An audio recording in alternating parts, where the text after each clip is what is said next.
Hello, everyone. How are you? You may be wondering, Pat, why do you have the hood up on your hoodie? What's up with that? Well, the answer's quite simple. I turned the air conditioning on too much, and now the house is cold. Oh, it's Pee Pee. Hello, Pee Pee. So I screwed up. Also, this really helps accentuate the egg look, I think. Feel free to Photoshop my head out and staple it on things. That'll be fun. Zangief! Hold on, let's fix the focus on this thing. Figure video, camera control, focus. Now I won't be able to focus. Maybe. Because this makes my neck warm, right? If I do this. And top of my head, not warm. Neck, slightly warmer. We'll figure out which I prefer. And now, I like this better. This is nice. All right. So let's all just pretend that we're starting the Disco Elysium stream a half hour early. Let's all just pretend that. I'm just a floating head with pantyhose? Yeah, okay. Isn't there a Filipino ghost that's like that?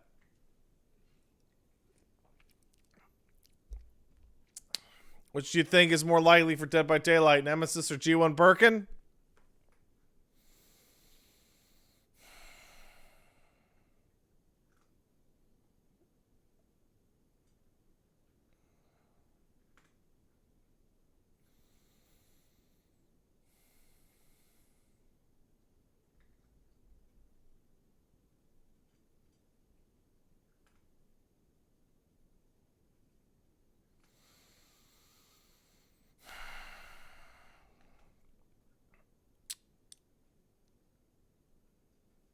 Tyrant. Mr. X. Tyrant, Mr. X, Nemesis, and G2 Birkin, I think, are much more likely. I highly think that there will be one of... I assume that if they go for Birkin, it will be a Claw Birkin. Otherwise, it'll be X or Nemesis. Nemesis could have a, like, whip mechanic. Like Deathslinger.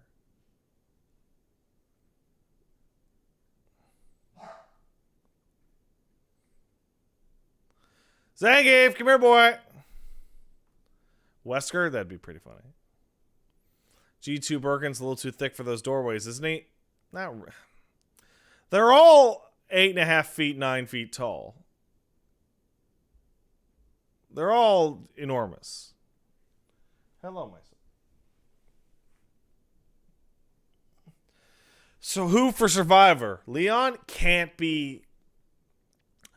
Survivors for this thing would be tough because it can't be like a mainline Resident Evil character because they are all too physically and professionally capable of killing monsters. Right? Like it's oh, hello. I can see Ashley.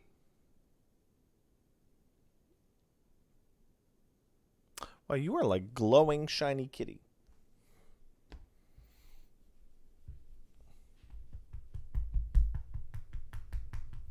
I could see Brad.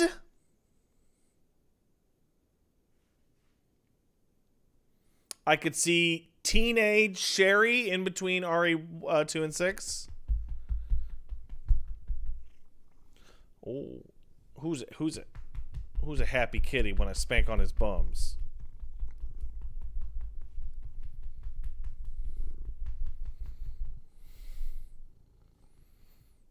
Oh, who's this guy?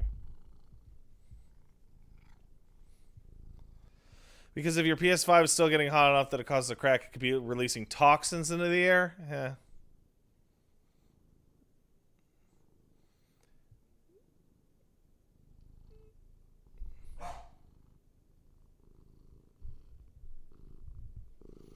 You'll excuse me 1 second. No!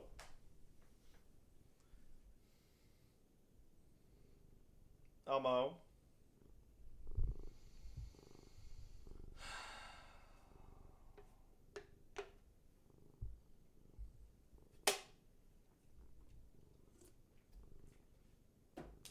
Thank God I drank the fucking sugar-free shit.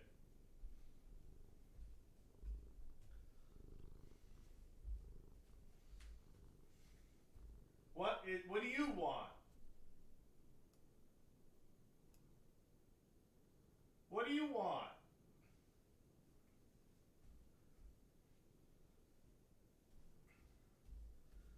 Did you just want to be the star? Is that what you're doing?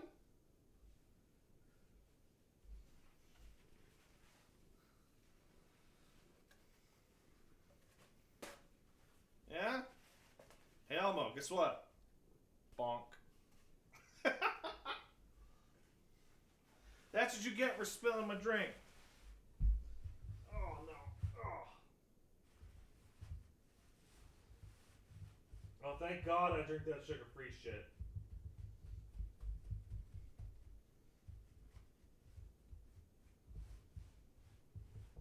Because if it's got sugar in it, man, it gets sticky and it's a whole kerfuffle.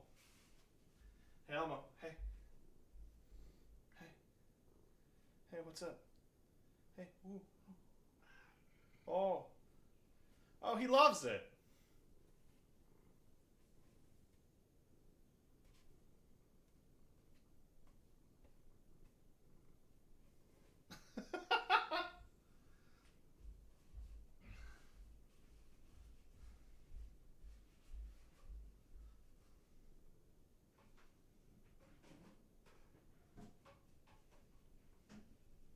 Zangief!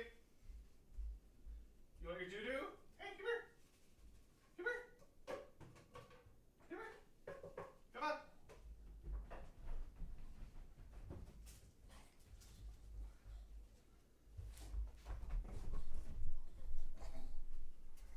Everybody chill. Everybody relax.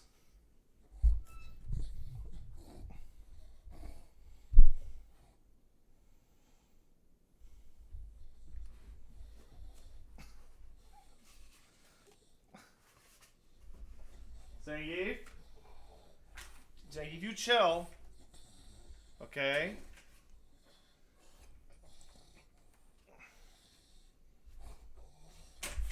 Oh my God.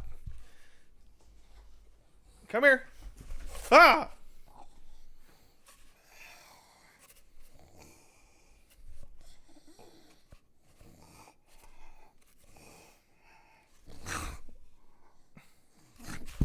No! It's just cardboard, dum-dum.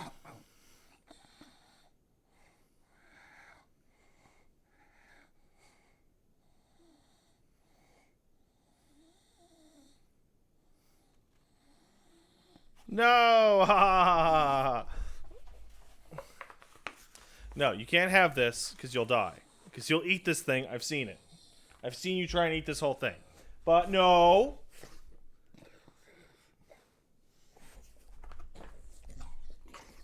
No, you can't do it. Not allowed.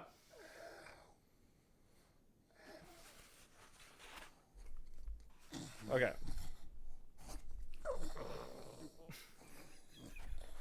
No! Dude, no! You're too big and you'll eat it.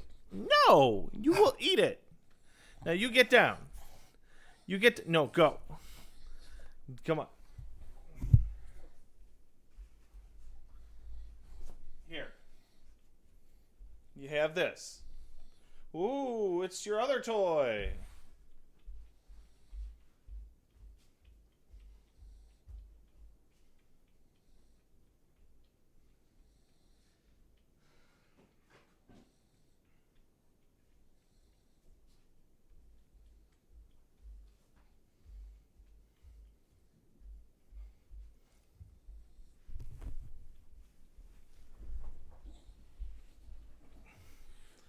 He does not care. Yeah. Zangief. Ooh.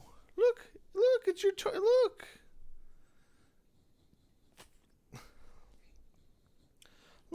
Look, it's your other toy. Look. Ooh, who wants it? All right, he's a toddler. All right. He's a dumb toddler. Well, that was an interesting start to the stream. I spilled all my stuff. The reason I watch Pat and Paige isn't for the gameplay. It's for the avant-garde neo-deconstructionist show that is them trying to start a video game stream and failing because of animals and food. It's true. Yeah. Look what he did. My can's all bent up because of Elmo.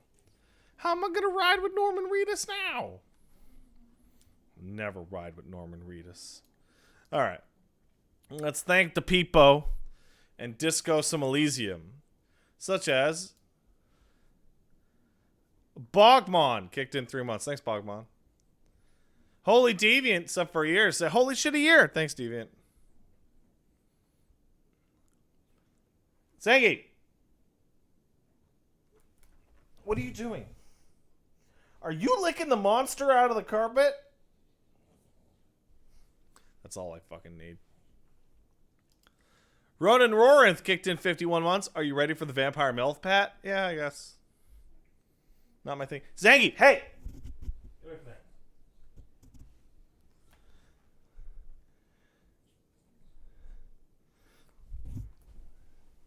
Geefy? Scoot. Scoot. Scoot. La scoot.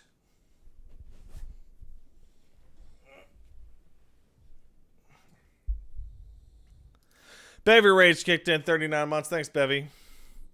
Ooh, 39. Hope you enjoy a good stream with your super gigantic woman that'll toss you with barely any effort like imported Italian maple furniture. And also her massive chunk of a hat. Geef, hey, get away from there. Get away. No. Yeah, she does have a big hat, doesn't she? Unfortunately, it's not a tiny hat. Baller Swag Bro kicked in 17 months. Give it a day on release before the mods come out for this game. Disco Elysium? But it's already came out. Mogamanda kicked in 14 months. Do you think your psych background makes Disco Elysium more enjoyable? I study cognitive science, so that game is like brain candy to me. It seems like the type of game that everybody's background would have some kind of in on it. Cynical kicked in $6. Thanks, Cynical. Pat and Paige could totally cosplay Ethan and Lady D. I mean, Paige already looks like 9 foot tall next to him. Yeah, it could happen. Grimlock Fly kicked in 500 bits. Says grief stream now. I think you meant Geef stream, but hey, whatever. Sucker Punch Sid sub for 28. Thanks, Sid. Happy 28 months. Thanks for all the great streams and playing great games. Always fills me with laughter. Also, I got into playing Rise, and I'm slowly figuring out rank 4. Yeah, rank 4 Village or otherwise, because they are different. Axel Logic kicked in 27 months. Oh god, I still exist. Use your mana orb of power in game. My background as a burger flipper has no bearing on disco. Your background as a burger flipper has had no bearing on disco yet.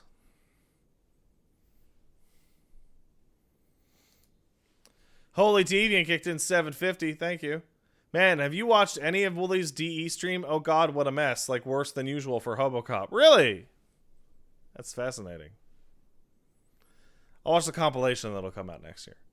Yacha Butts kicked in 15 months. Give me that big titty mommy zombie.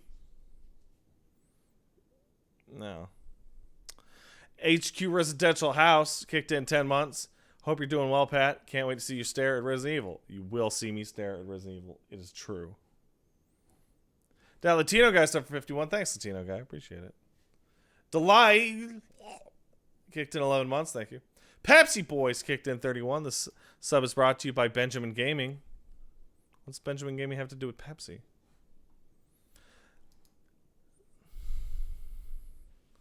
Mana is stored in the balls. Kicked in a year. Thank you. Mr. Pep sub for 3. Madalon sub for 47.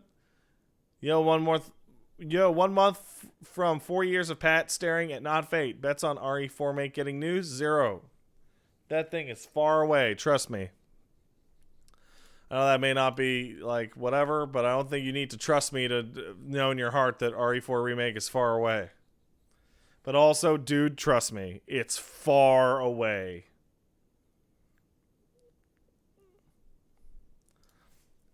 General SC Patton kicked in 33 months. What a wild ride this has been. Family being torn apart by divorce because dad is an asshole. Saved my favorite femboy YouTuber by having him move in with me. Only 11 days until we move into my new house. And though through it all you have been a source of levity.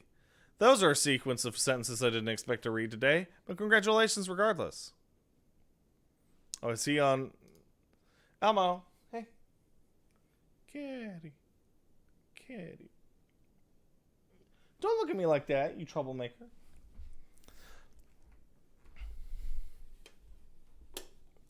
Elmo, I'm streaming here. Elmo. Elmo. Elmo, excuse me, I'm doing a work. Elmo. Zangief.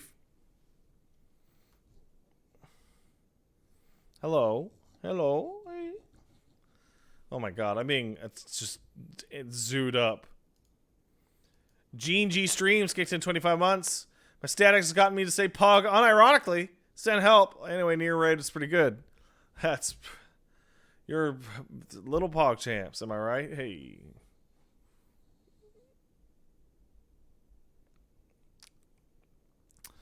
Met Ball sub for 33. Thanks, Matt. Nanaki for 14, sub for 11. The Disco streams have been amazing. So many laughs. Just an all-around great time. You're quite welcome. I think I'm doing all right. The Blue Warden sub for 6. Howdy, Pat. How goes it? Pretty good. A little sleepy. A little relaxed, but that's fine.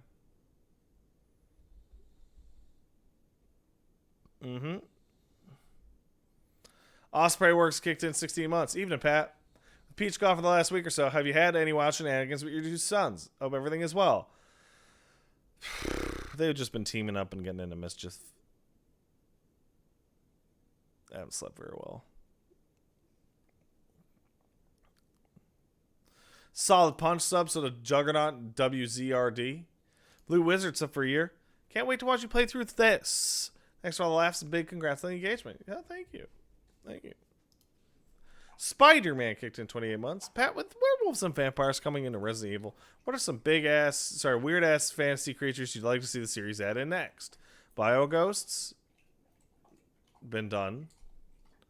Bio Dragon?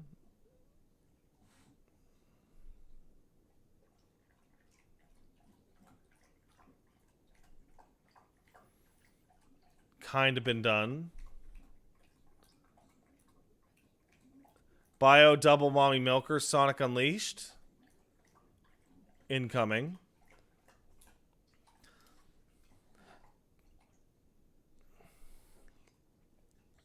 Viper Vic kicked in 30 bucks. Thank you, Vic.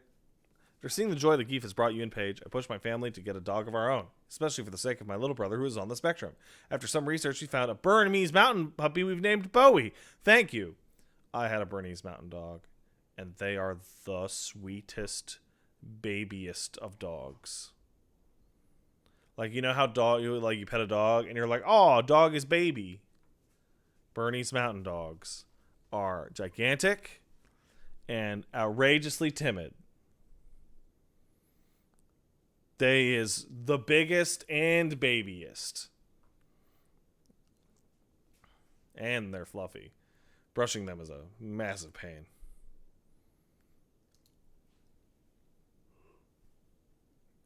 Excuse me. Cheeky Cheeker sub for a year. Thank you. I'm Batman. Sub for 9. 90 Who sub for 28 to say Zombos. Thank you, 90. Third Wells kicked in 26 months. Watch the DVD crossover be some dumb shit like Final Form Sadler. Nah, it has to be a man-sized shape. And luckily, all the good Resident Evil villains and or monsters are man-sized shapes.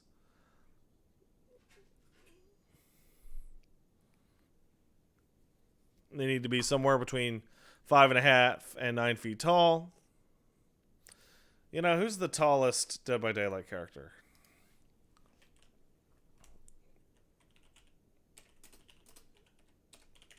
I'm going to guess it's Michael Myers.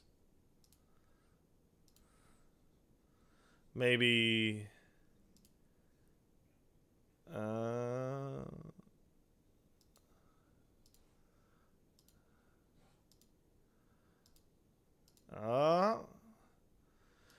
It's a three-way tie between Mike Myers, Plague, and Pyramid Head. Because Pyramid Head's cone goes higher, but...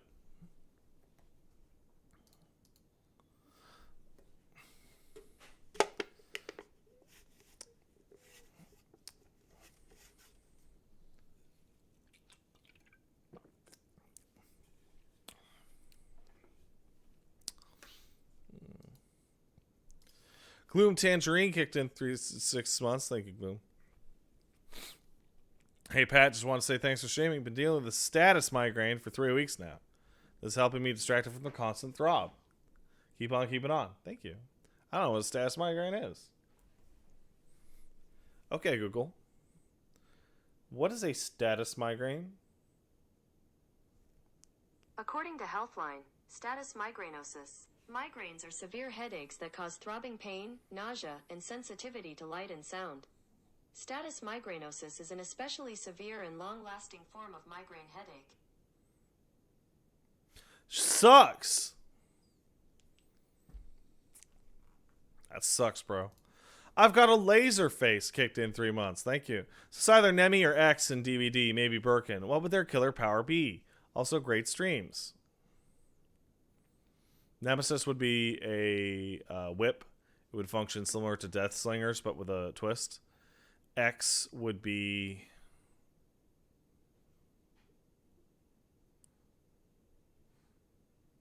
I don't know what X's would be.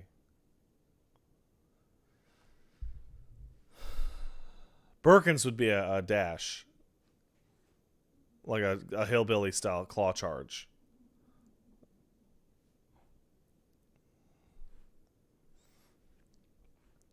Misty Mountains kicked in $5. Thanks, Misty. Here, have some money. Also got a new job, but we're moving to Boston. Ha ha ha. No more retail for me. Congratulations. Death by Tin Can kicked in 28 months. Says Doggy Eggman. Don't get it. Be quite blunt. Zangief. Oh, I don't like it when he's over where I can't see him. Zangief, come here.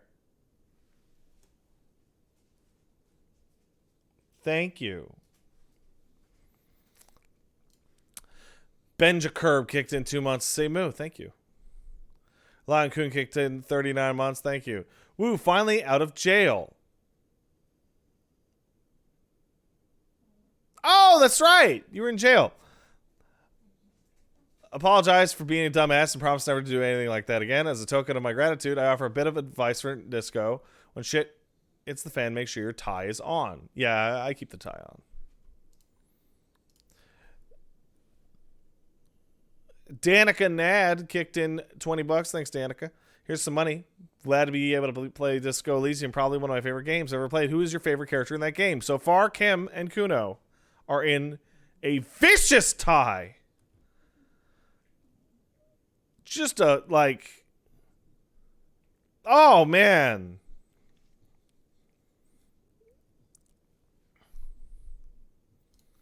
Snooth Tulu kicked in 2 months. Thank you. I want to thank you and Paige for getting in a world of horror. Zangief, what are you doing? Oh my god, you're driving me crazy tonight, buddy. He's licking the stairs. Thank you and Paige for getting me in a world of horror. I've been enjoying it. Also been playing FF14. I have no idea what I'm doing, but I'm having fun doing it. Don't you worry. There's plenty of time to find out what you're doing in that game. Plenty of time. Zangy, come here. Come here. Come here. Come here. Don't glare at me. Blue Wizard kicked in 2 years. Thanks, Blue Wizard. Hey, Pat, heard you were having migraines. Hope you get better. Is it allergies? Nah, I get migraines all the time. I get migraines all the time. Nothing to be done. It's genetic. Phantom Mig kicked in 13 months. This is a question for Pat. What is the most dangerous substance that you have handled at work? It's a tie for me between vapor, deposited lead solar cells, or bone-dissolving acid. Most dangerous substance you have handled?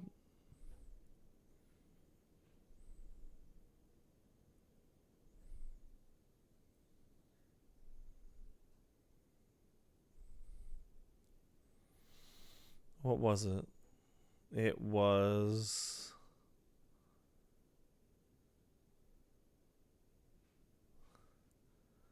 I want to say ice cream.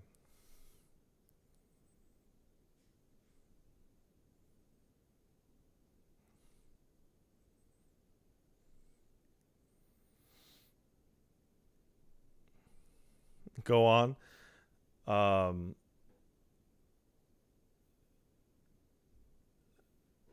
thing about working at a grocery store is that the substance's chemical makeup isn't actually the dangerous part. It's how it's stacked up on a pallet. So when you're moving the pallet that weighs like, I don't know, like 1,200 pounds, and the shit is fucking wobbling, and you're like, it doesn't matter what's inside the package. What matters is that it's like, oh, I really don't like that this pallet is wobbling. They were supposed to give us steel-toed boots.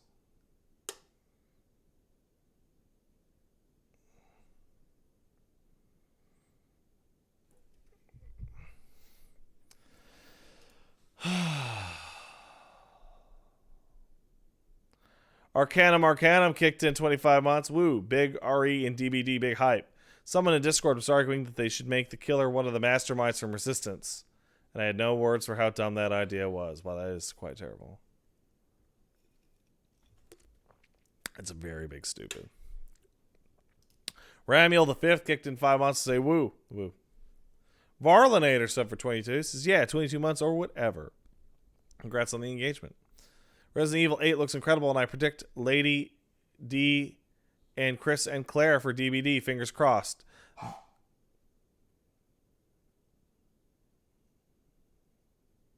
Wouldn't be Lady D. When they have a crossover thing like this, they go with the most iconic character. So if they had a... You know what? I was just thinking because Ash from Evil Dead shot and killed 1 million people. Yeah, put Chris and Jill in there. And have it be Mr. X. Fuck it. Braves Robin used 500 bits. Has got my braces off. Now I've got to wear bottom and top retainers for 3 months. These motherfuckers suck.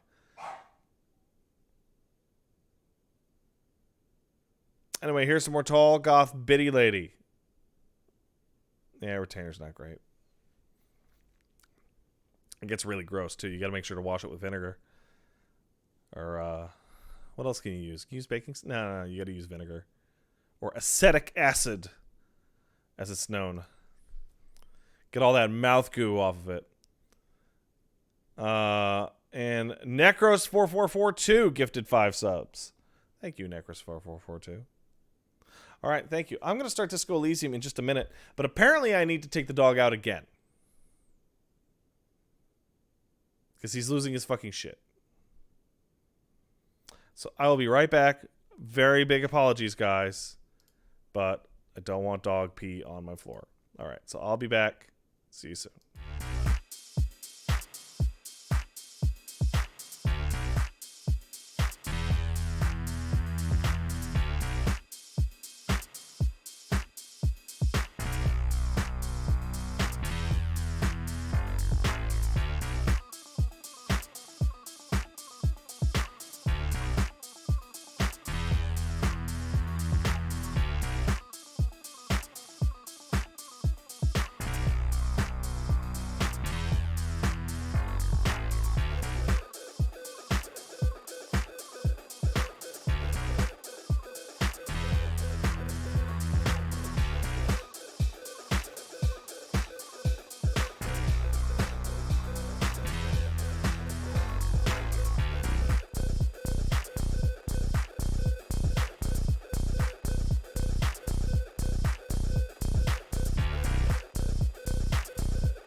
Let's go.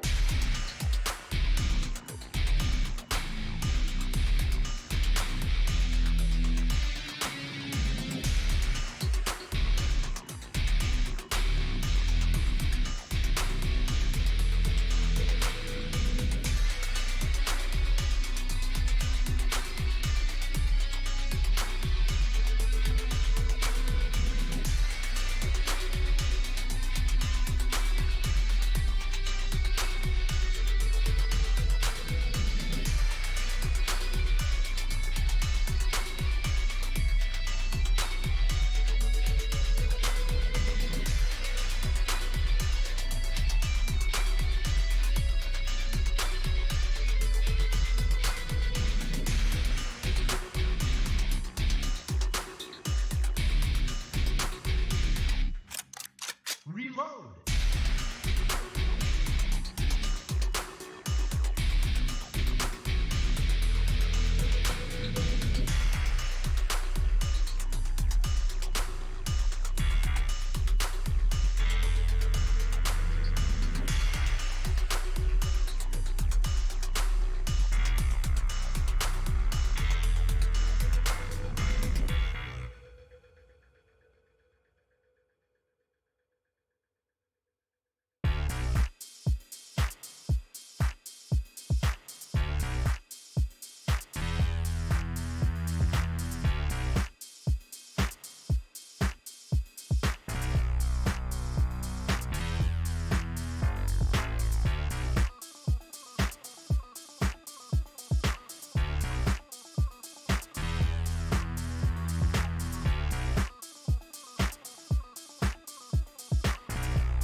Let's go.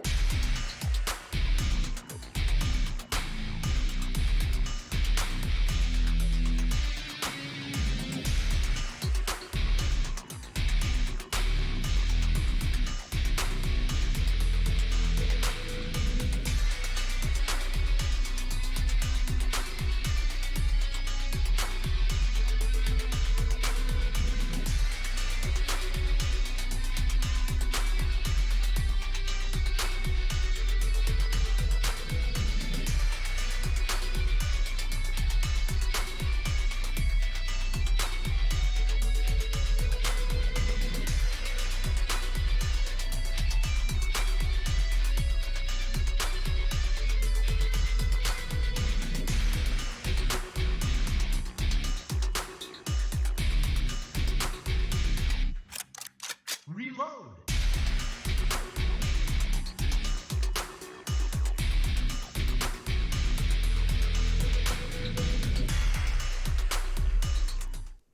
I believe that I now have an empty dog. All right. Believe. All right. Let's load up Disco Elysium, which is not loading up for some reason.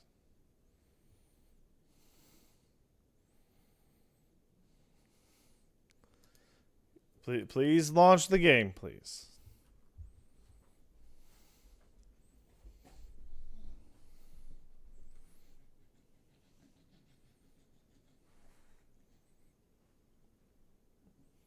Can I help you?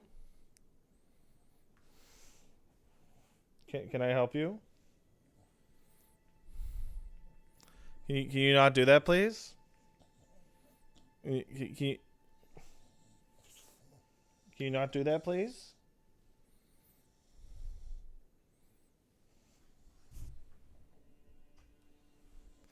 That's a good dog.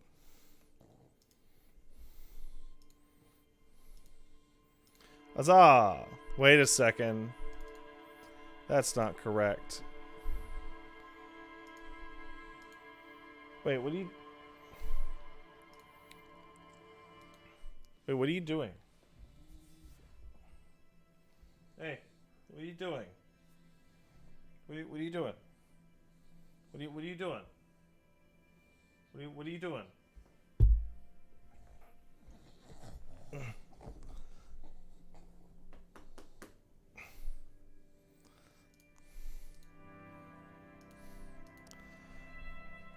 I don't understand. Squish his cheek though. Alright. Why does he not answer me?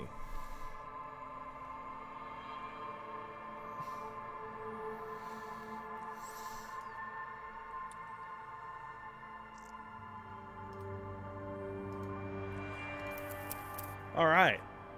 Back to the... Oh man, I don't remember what I was doing. Oh no!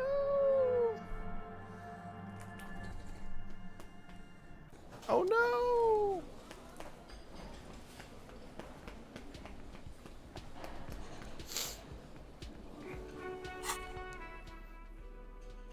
All right.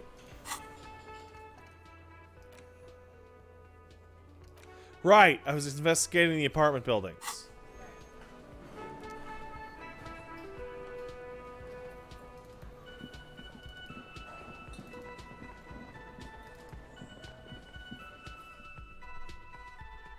I believe this was only the second day, garbage.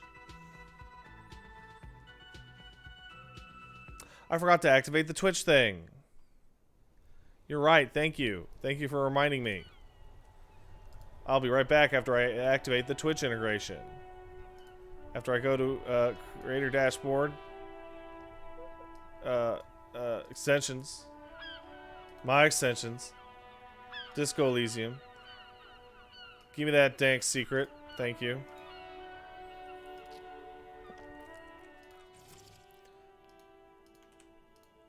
Yeah. That should do it.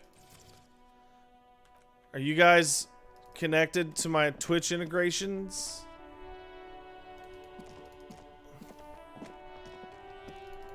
Yeah.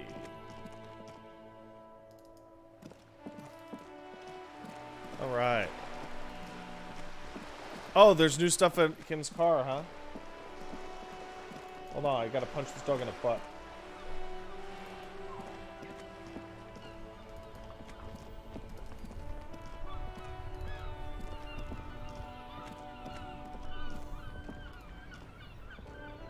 Inside, you see a set of steering levers, a radio microphone, a pull-out toolbox, and the soft glow of Radio the few time. This is Precinct 57. How may I assist you?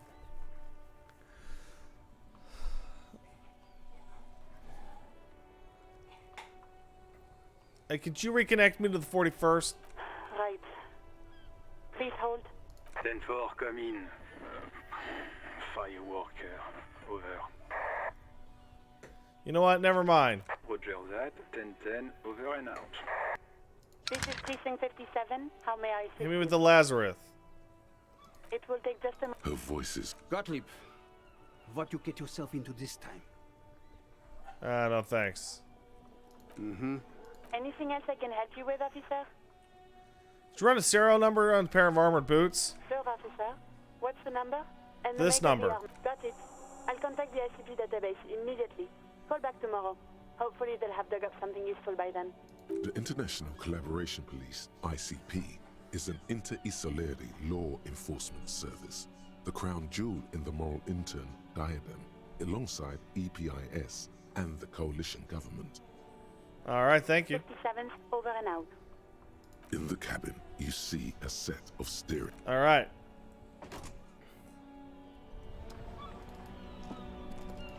Back to the apartment complex, eh?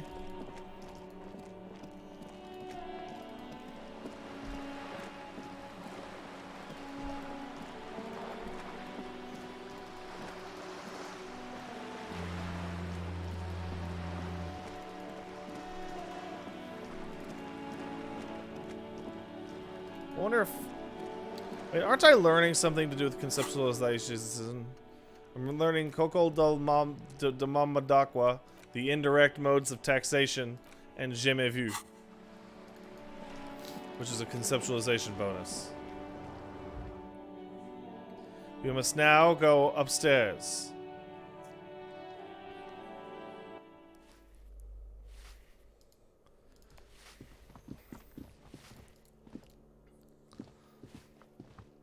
Which I believe is here.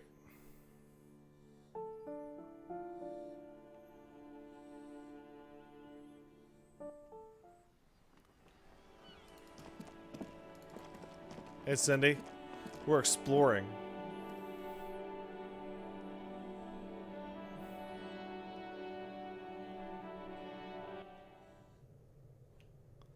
Well, this is... okay. Somebody's been sleeping here recently. Cindy? 100 tiny feet scurrying beneath the grate. The rats of the city. Enough coal to last several winters. Smells of chemicals.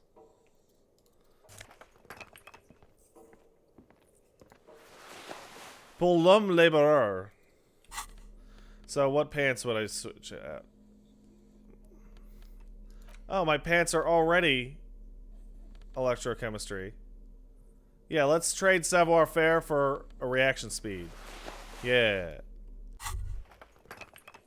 The pockets of these new jeans are perfect for sticking your hand into. Makes you look cool, calm, and collected. As your hand enters the pocket, your fingers brush against something. Soft, yet crinkly. Take the item out. Hey, it's a chewing gum wrapper. It reminds you of the fruity juice of apricots. You should inspect it closer if you have time. Something about the wrapper's texture is familiar.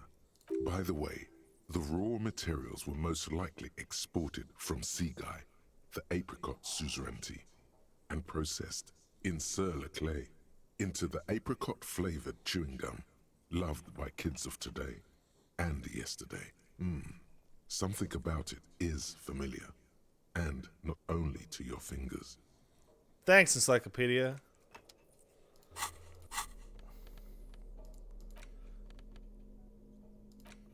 Interact with the chewing gum wrapper. There it is again. The scent of apricots with a touch of cinnamon. Smells like the end of some distant summer. The surface of another planet, or some ancient temple. Ancient temple? Yes, from the height of antiquity. A long, long time ago. Millennia ago. On an island of time you can never return to. Tell me about the end of summer. The sun sets into the sea, but the water does not boil. Instead, it turns to liquid gold. For a moment, the world's store of precious metals seems to increase dramatically, and you are rich. There is a movement next to you. The shuffle of a small coat, warm like the evening. But when you turn toward it, there's nothing there. Wait, come back. Why are you talking to a gum wrapper? Alright, time to take deep breath. Bitter, citrus, sweet. It seems to grow stronger, like a glow, with every breath you take. Whatever petrochemical byproducts they used to create this artificial flavor have bonded tightly to the wrapper. Or is that just your memory filling the gaps? Until a blossom of skin and flower petals erupts behind your closed eyes. Made of toffee, cream, and distance. You just had to take a dive. Feels so familiar. Put the wrapper away.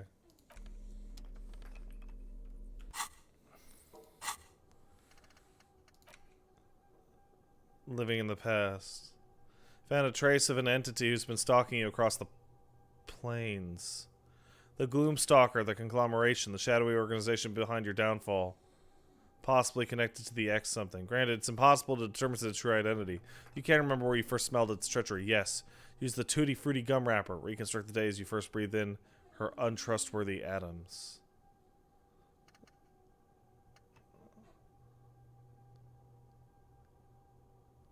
Okay. That's pretty wild. Money!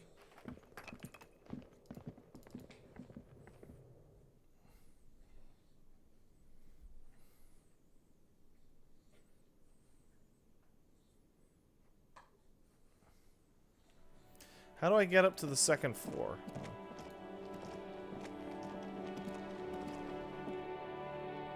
I did get the body down, Mr. Avery.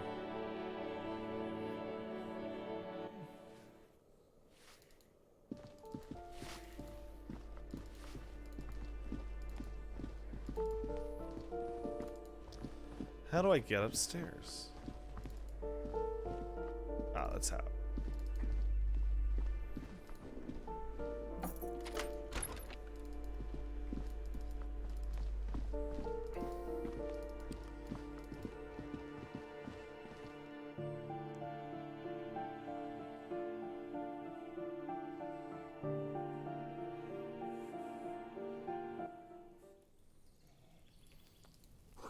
Breaker box full of cigarette butts and electric wires.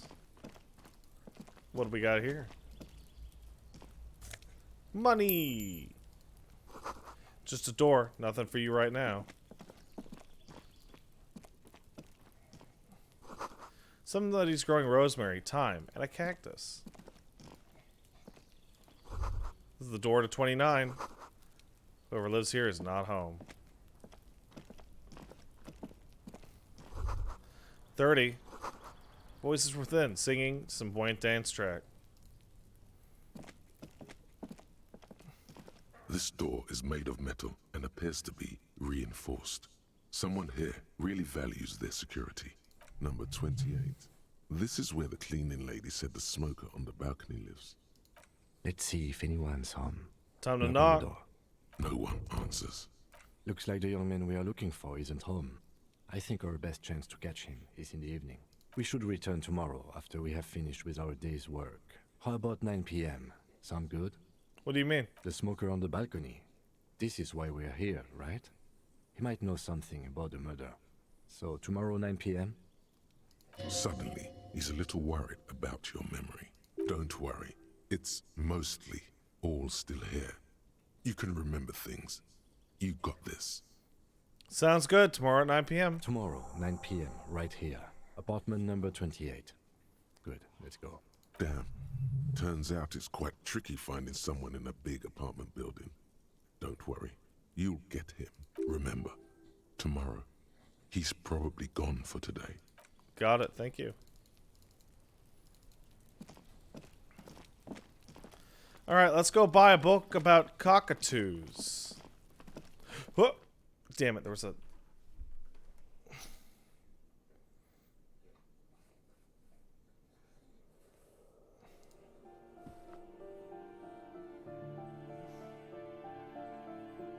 I want to click on that thing.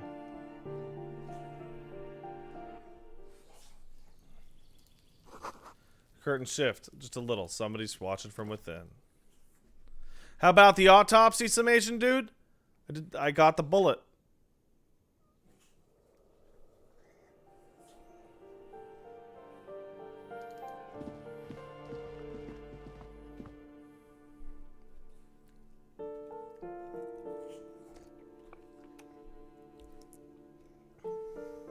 What? What's your problem? All right. Let's go buy a book about cockatoos.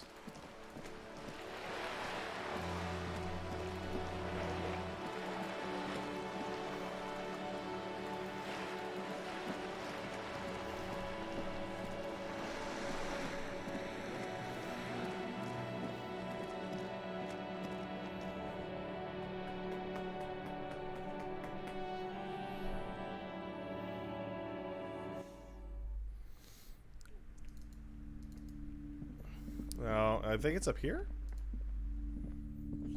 Shelves filled to the brim with Nah, crime novels. Dick Mullen can be for later. A A sulfur-crested cockatoo sits on the cover, its beak slightly open. It looks as if the bird is calling out the book title, From A to Zurich, a guide to a well-behaved cockatoo. Let's buy it. Oh, a nature enthusiast. Good choice. I knew it was a good idea to keep that around. I suppose we should read this later without Kim.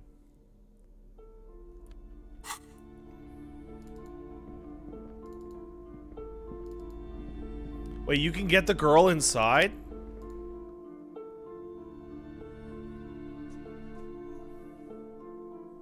I didn't know that.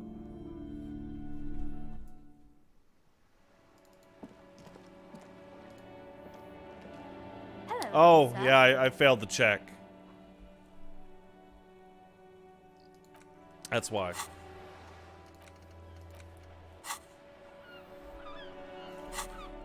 Alright, let's read this fucking book about cockatoos. A cockatoo is a parrot with an erectile crest, found on the Seminine Islands and in southern Fas a la Mer.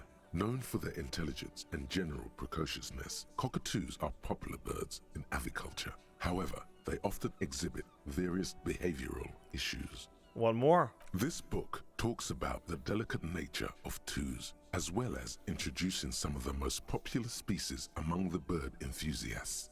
The funeral cockatoo, the major majestic cockatoo, and the most common bang bang cockatoo.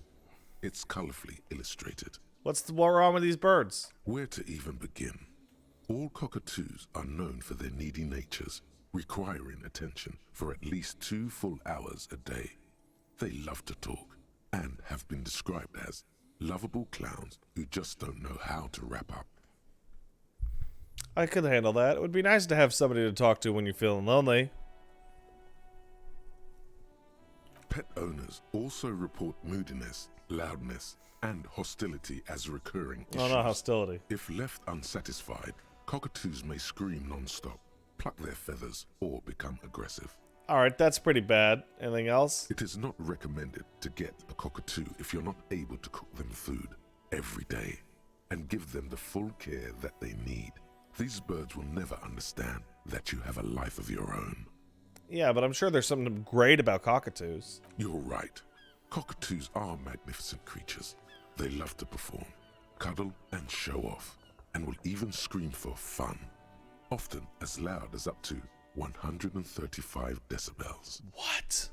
That's ear damage level. Ouch. That must hurt. Not great for the neighbors. Performing? Yes, birdie. Read about the funeral cockatoo. This is a yellow-tailed black cockatoo.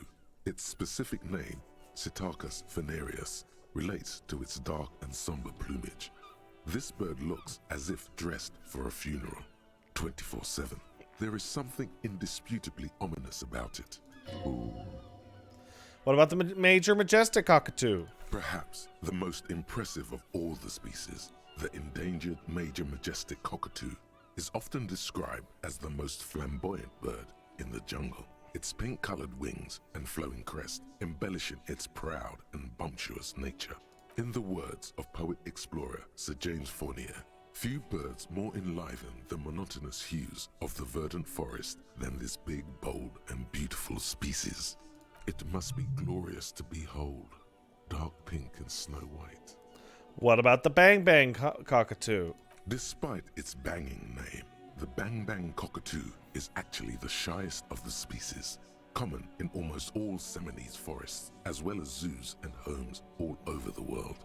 Its plumage is mainly gray and white. The Seminoles name, bang bang, is thought to be of onomatopoeic origins. This bird does kind of sound like me. Yes, but all those cockatoo species are so different. Which one are you?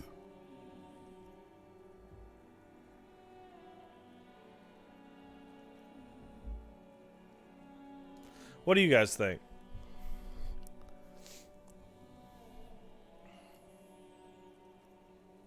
Wait, is there a fourth option? Oh no!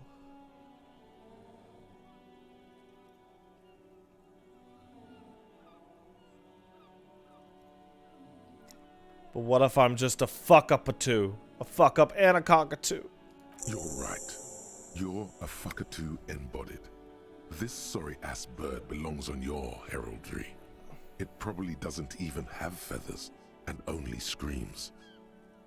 Okay.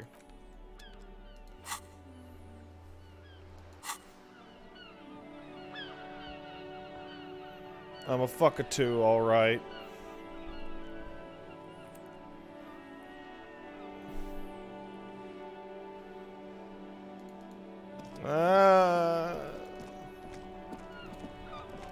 Now talk to her? Oh, the bookstore lady?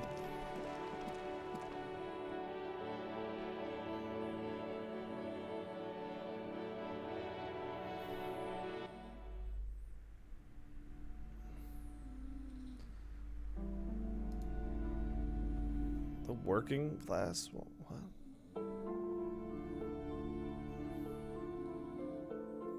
Oh, she who told me about cockatoos? Oh, no. You're right, I'm a cockatoo. Excuse me? I went up and read up on them, like you said, and decided on what kind of cockatoo. Want to know? I don't know. The most talkative one? I'm a fuck-up-a-two. The what now?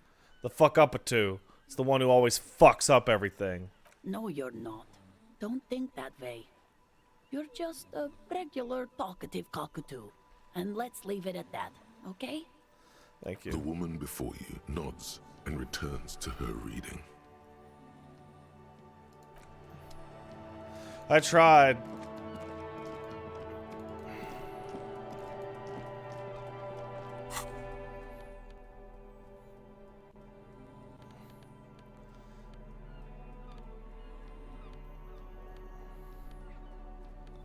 Alright, let's take a look at the clothes. Do I have anything that can help me with savoir-faire?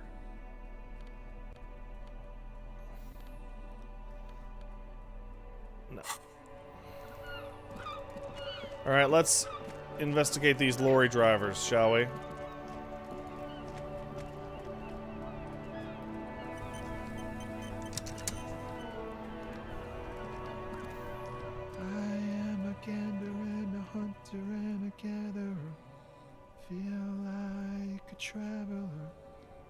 A simple little cadence. He seems to be making it up as he goes. I'm gonna keep listening. From another planet. Hey there.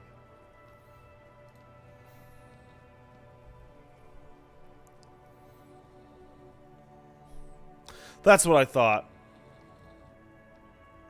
I am the law! You sure are, my man. Yes, people get that you are the law. You really don't have to keep saying it. What's going on, man? It's the jam, my man. The air from the east is thick with the smell of crude oils, heavy metals and other byproducts of the modern era. You can almost taste it. What's the jam? It's a traffic jam for the ages. Harbor gates up the street are shut tight, no explanation given. Workers on strike, scabs agitating, an all-around clusterfuck. Meanwhile, we're all stuck here in long-haul limbo for days upon days upon days.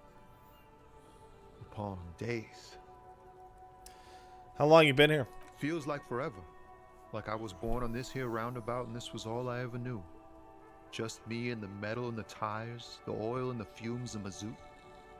Extravagantly phrased, but I can roll with it. Yeah, imagine. It's been a whole week already. So tell me, what do you need? Tell me more about the strike. It's like whatever's going on over at the docks. Workers got a blockade set up, making demands, no way in or out. What's the union want? Some pretty wild stuff, I hear. Like a giant new power crane in half the company? I forget what exactly. Good on them, I guess. I've heard talk there's a company rep in town, too. Like a strike negotiator type. They'd know what's up. Precise demands and so on. What do you think they want? They want to keep that money flowing in, my man. Ka-ching. Anything else I should know? Anything else? Yeah, this ain't really my area of expertise. I just do my job and get paid. I have things to do and places to be. All of us do. All of us who? Us lorry drivers. Camionneurs. You still hang around here waiting for this mess to end. Most have scurried off somewhere to get drunk or high. Or laid. Not that I blame them, really. Not you? Not my thing. Chasing transient pleasures is a drag these days. I prefer the examined life now. Thinking, reflecting, observing. Oh, man. Tommy the guy is awesome. What are you hauling anyway? Oh, high-grade narcotics, illegal firearms, stuff like that. Dude, wicked. I've always wanted a friend in the underworld. Ha! No, I'm joking, my man. Found runs a nice, clean business. This haul of cargo is mostly sporting goods. You know, tracksuits and that kind of thing. They usually get shipped to Grad and the Occident. Though we've been making headway in the Il Moran market lately. Could I have one of your tracksuits? We're pals and all, but I can't just freely hand out the merchandise. The bosses won't be happy. So nothing illegal then? Not unless they've illegalized sports equipment while I was on the road. That your machine right behind you? This rockin' beauty. Sure is. Like a rash you can't get rid of. You interested in heavy-duty cargo machinery? Maybe. A motor lorry, also Oh, called goddammit. a camion, on Caillou and neighboring islands. This one looks roughed up enough to be some sort of found rust bucket. Maybe the A6. That a found A6 you got there? Good eye, my man. Yup, she's an old one, but reliable. Me and her spent a long time together. Alright, I got other questions, man. The man taps his fingers rhythmically against his You arm. seem to be the kind of guy who knows about drugs. Ah, man. Me and narcotics go way back. Had some good times surfing the psychic waves of my own consciousness, you know? I do know. Those days are behind me. There are other addictions in my life now.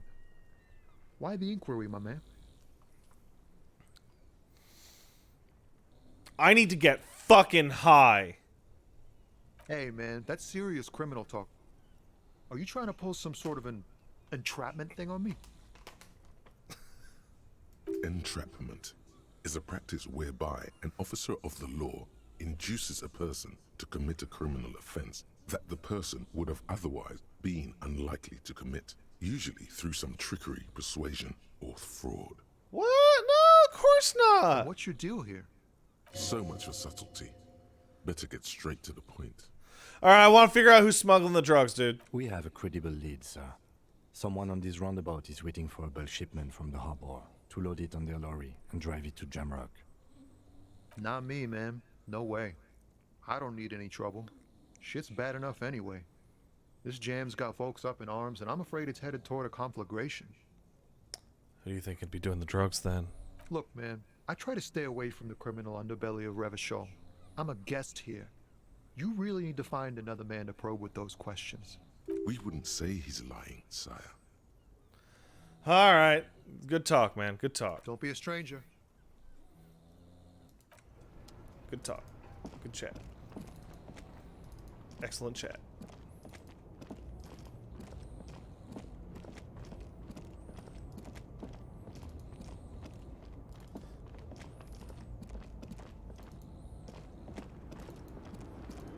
Oh, hey, crazy lady. What if I talk to you with Kim now? The woman is still hunched over the railing, her head swaying to the music, her eyes looking at nothing in particular. Hey, lady! Huh? What is it? What do you want? You love drugs, right? What do I need drugs for, Lowman? What I see, what I feel. The great adversary. No drugs can compare. Where can I get my hands on that shit? If you don't know, Maybe if she thought you're corrupt. I want to ask if you'd be interested in smuggling some drugs. why would I want to do that?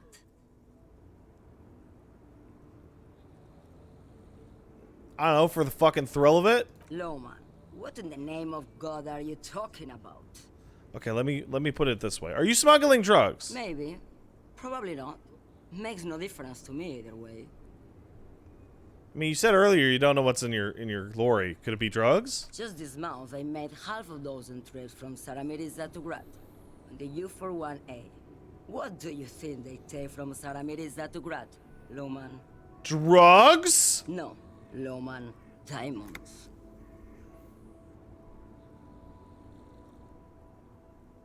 Okay, but if there was somebody smuggling drugs, who do you think it would be? Easy. He's the skinny man who thinks he's a poet. Never trust a poet. Also, he's the only one I can see from here. That's correct.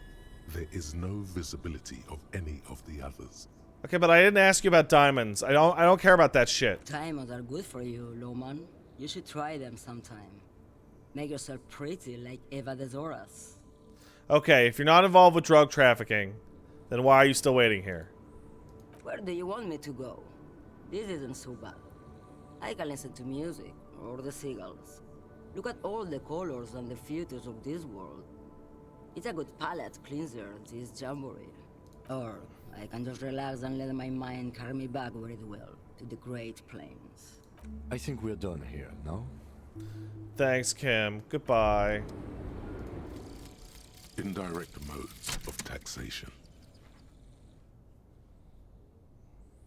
Turns out, those Financial Oversight Committee gangsters stuffed millions of hard-earned dividends away in the last place anyone thought to look.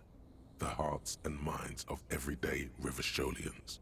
You need to spread that deregulation gospel to the people. Tell them about that foreign fair tax. Preach that 98% gross burden. Preach it, preacher man. Set the brothers free. Taxes are racist.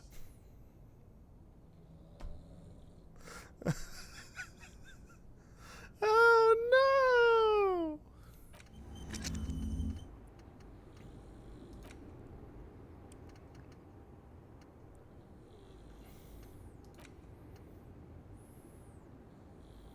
These political ones are horrible.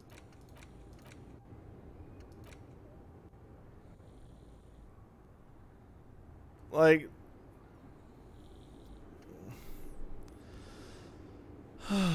volumetric shit compressor. Yeah, I could dump volumetric shit compressor.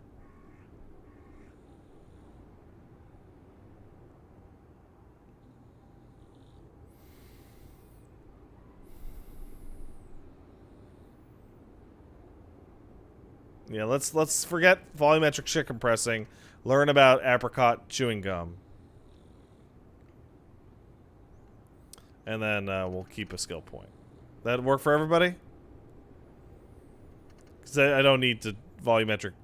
Forgetting also costs points? Are you serious? Oh, well. Okay. Apricot chewing gum time. Let's internalize.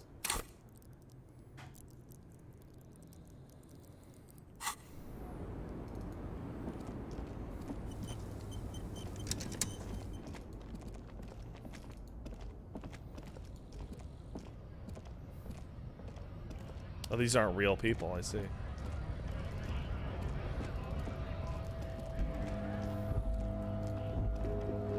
Hello, gentlemen. Welcome to Rivashol.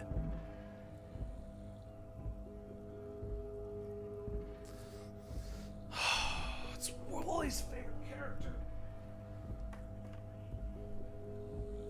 Alright. Okay.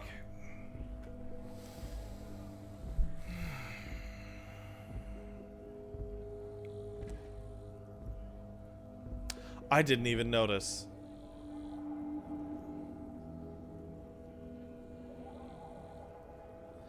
It flew right over my head until I took a second look at it. That's right off the bat.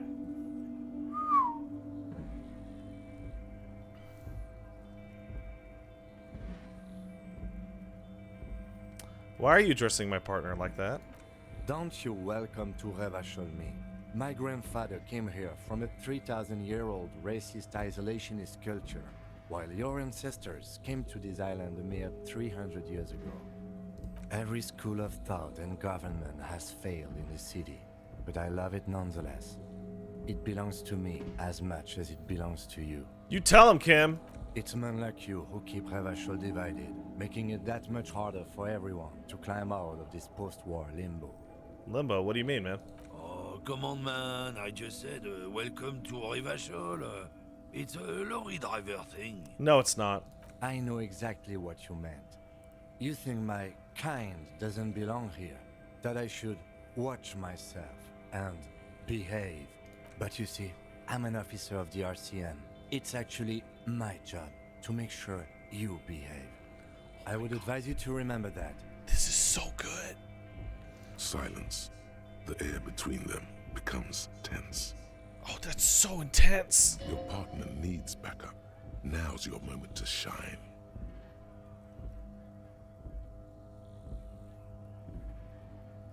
Fucking A, Kim. I got your back. You two make a cute couple. You know that? The lieutenant exhales and resumes his regular calmness. Now that that's settled, we have a couple of questions for you. Whatever you say, officers. He smells of heavy motor oils and his breath of high tar content. Oh man, that's great. Look at that guy go. Haven't seen anything that funny in a while. Shit! I accidentally hit the space bar!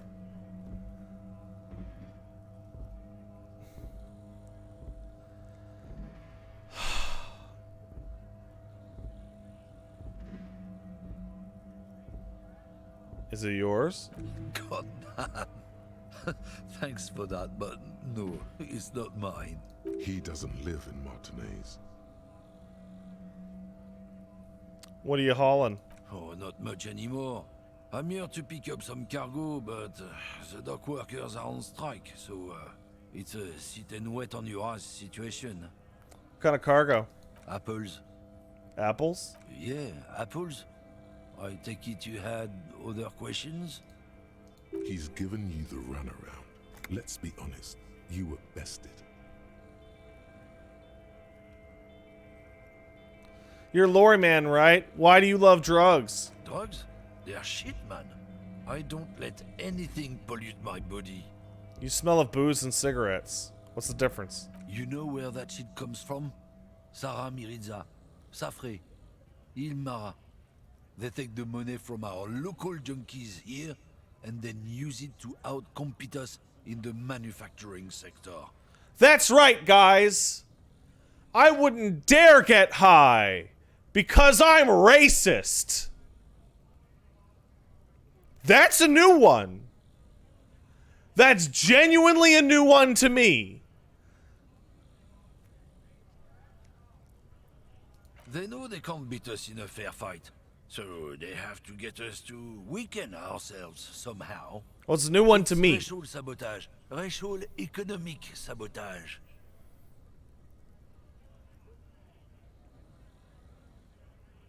Super clipped? But that doesn't apply to me. I'm high right now.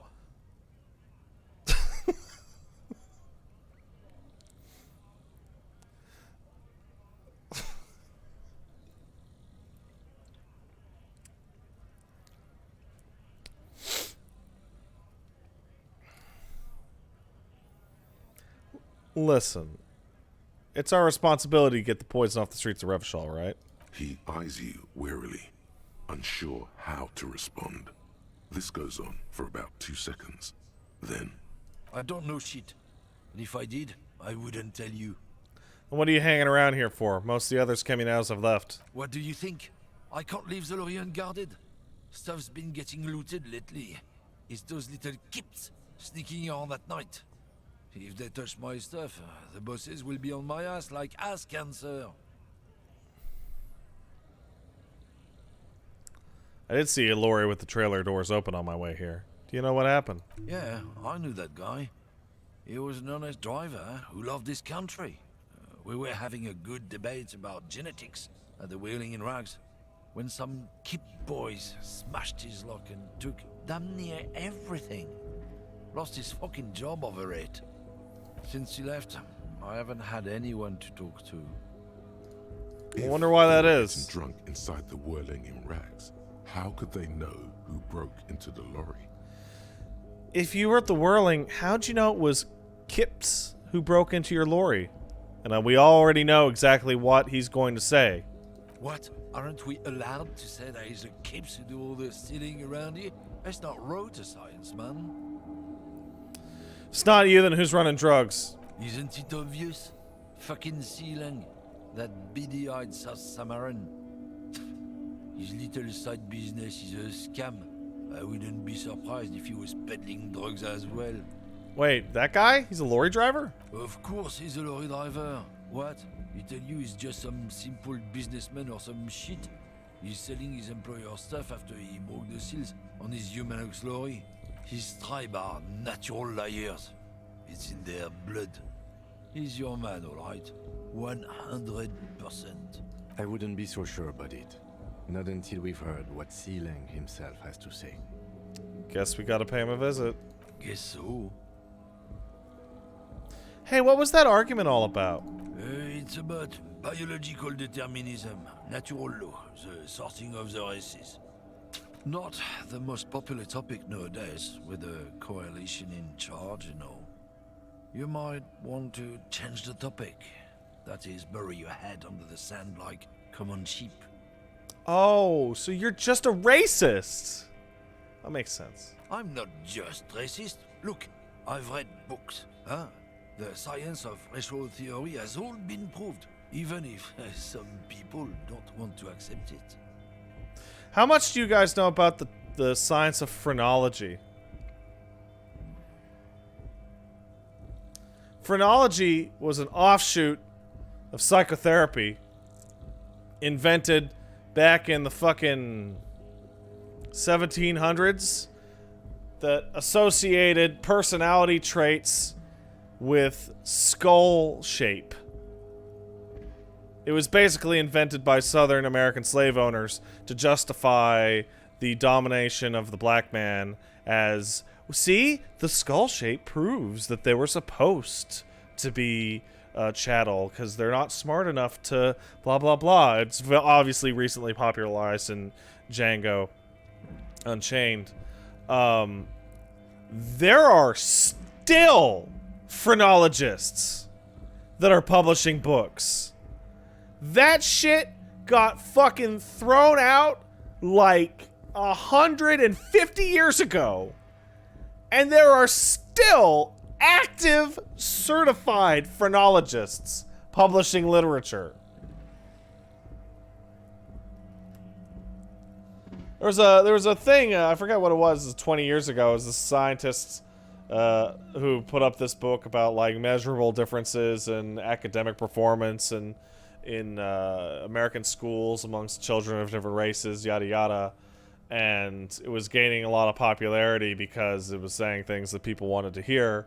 And one of my professors was asked about it in one of my classes, and he started losing his fucking shit because the first thing that he does whenever shit like that comes out is go to the back of the book and start digging through the sources. And like source number 1 was fucking phrenological data from like the fucking 1700s.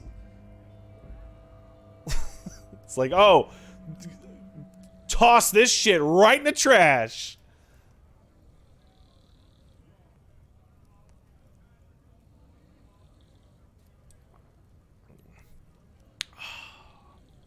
People who've studied these things say that you and me are superior by design. So, naturally, we Occidentals should be in charge. Obviously, you can see the merits in that. I hope this... Can somebody clarify that this is sarcastic?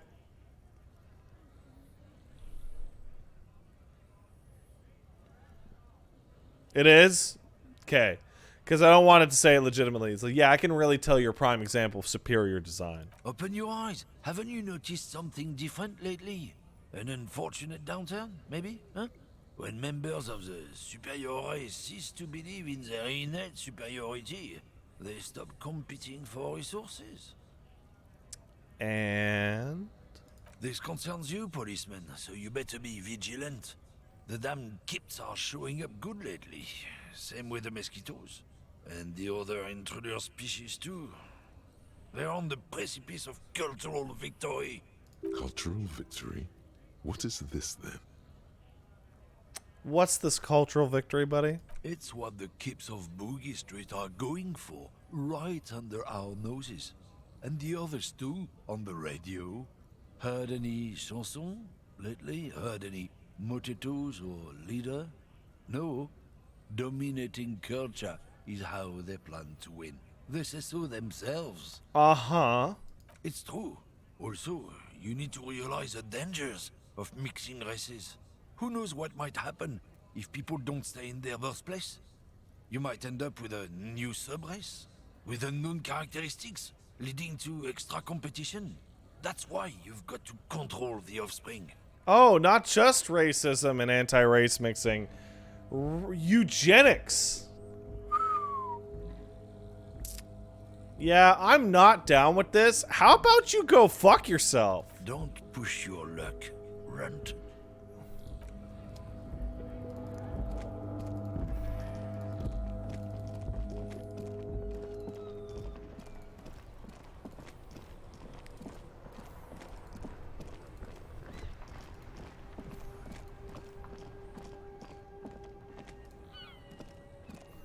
Everything's still cool here, officer. Silang, what's your stance on drugs? Drugs? I don't go in for that, officer. Drugs ruin lives. Unless you're into drugs, of course. In which case, drugs are excellent. Mwah! Tasty, tasty drugs.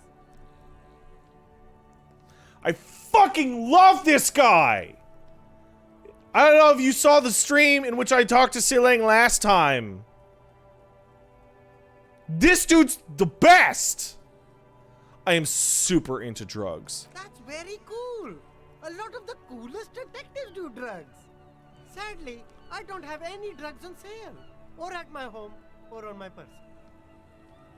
Sir, it appears to be true. No drugs in sight. Not in the box of sunglasses or under the speakers. I lied. I actually don't like drugs. That's cool. Especially after you already said you're into them. All the coolest detectives in the movies do drugs.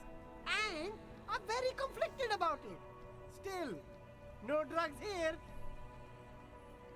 Look at that. Look at that dialogue. Look at that. That's incredible.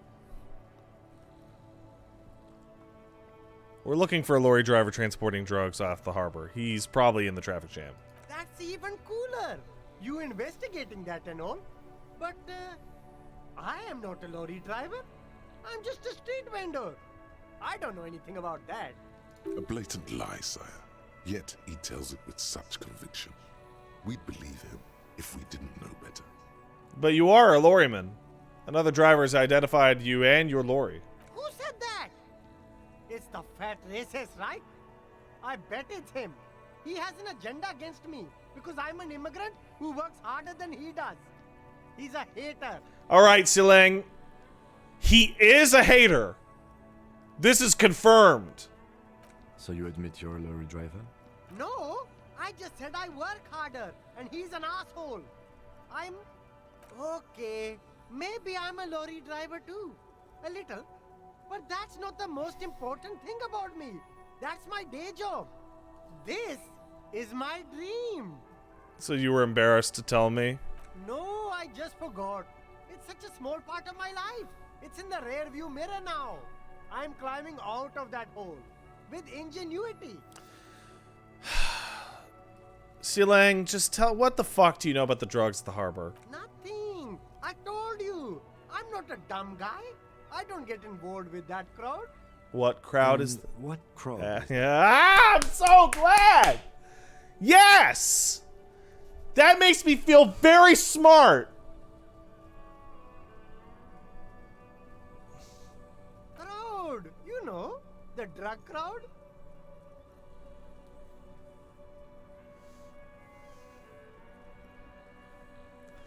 Alright, you don't know. I'm just gonna tell your employer that you're selling his shit. No use.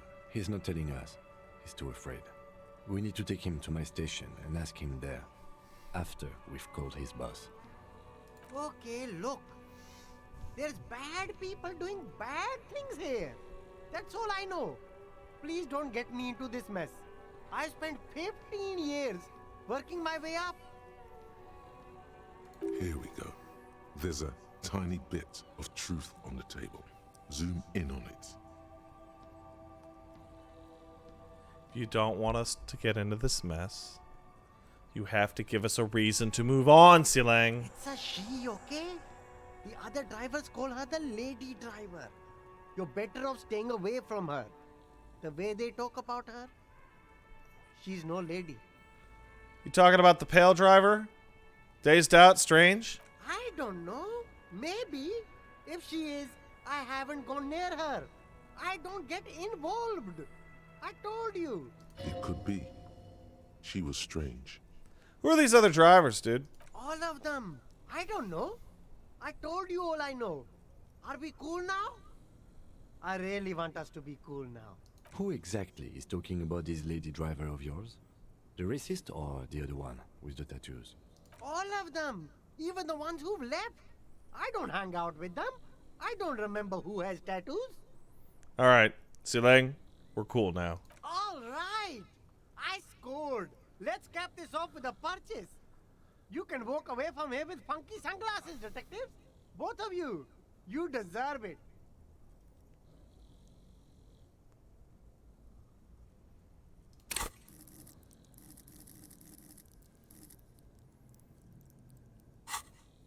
I'll leave you for now.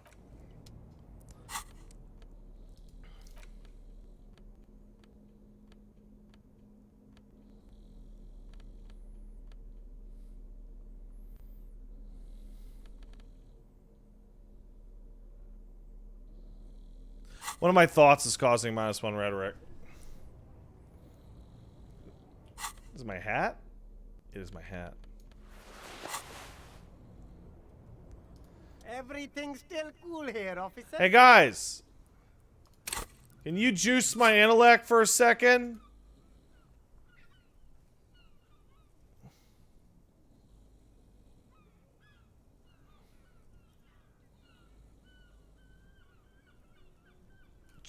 Yeah!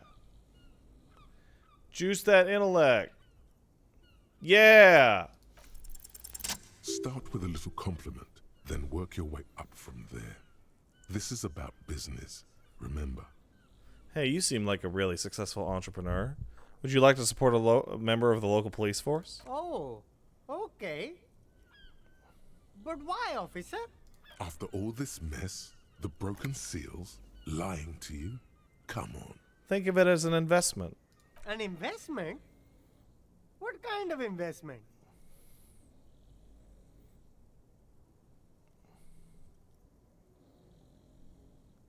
It's an... Oh, man.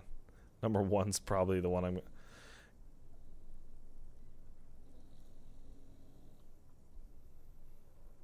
It's an investment in me, a highly experimental human being. My risk-reward ratio is insane. Well, let's see what you guys think.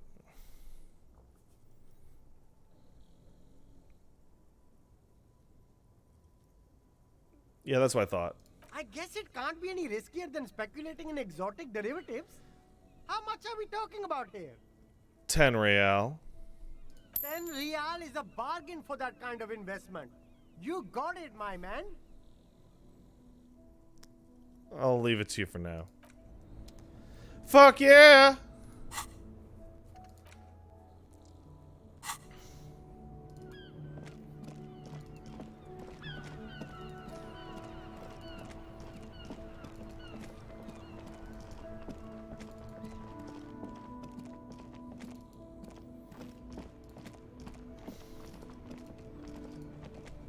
Now it's turning into a kind of a snow limbo, man.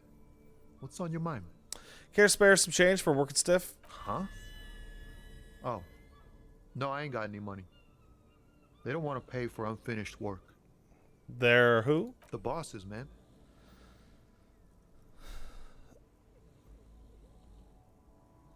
I don't know who these bosses are. They think that sounds like a good arrangement for them. Yeah, it sure ain't good for me. Or you. I'd spare a coin or two for a city cop down in his luck. If I had, say, 4 myself. I heard that one of the drivers is a woman, but I don't think she's here. Do you know this lady driver? I don't want to talk about that. Why? You know something? What is it? Man, I was hoping it isn't gonna be her. All I can say is, she isn't around here anymore. She isn't some evil drug trafficker. And I don't know where she is. I mean, I asked you who's doing the drug trade, and you said you didn't know, but now you say you know? I didn't, man. I told you I was hoping it's not her. That she wouldn't be mixed up in it. He still is. Hoping. It's just wishful thinking on his part. Not trickery. It's true. We would have caught a lie. But a kind heart is tricky. Bah. Emotional rhetoric. He knew something and he didn't share it with you. That's a fact. What's her name? Thank God I don't know. People here call her the Lady Driver. She kept her name a secret. From me too. Now I see why. Who is she? A friend? An acquaintance. I don't know. She was the only person in this damn jam I could talk to. She's someone I don't want to rat out to the law, okay? What does she look like? A youngish woman. Gruff, but in a cool way. What color hair? Blue and violet. Died. It was violet when she got here. Blue before she went. Then she may have dyed it again. When'd she leave? Damn, I don't want to... Please just let it go. Whatever she did, it can't be that bad.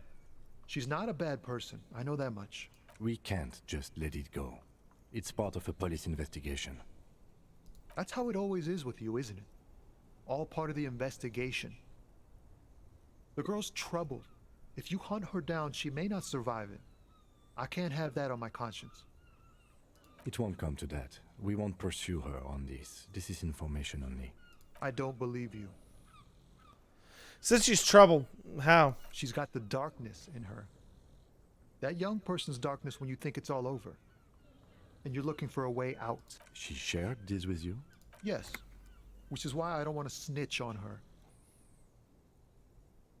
It's not snitching, man. It's just a couple of questions. It's snitching, man. I know what it is. All right, it's everybody's afraid of her, but you're not afraid of her? I heard the rumors. I saw the other drivers looking at me strange when we talked. And she told me, too, that she's had a violent life. But I wasn't afraid of her. More like for her. Did this violent life include drug trafficking? Well,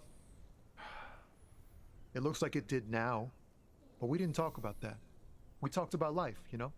She talked about her mind. Her mind? The way it worked. The trouble it was giving her. When she left, did she leave her lorry behind? Fuck, man. Go grill someone else with these questions, okay? There are plenty of drivers here who couldn't stand her, or were afraid of her. They'd be more than happy to rat her out.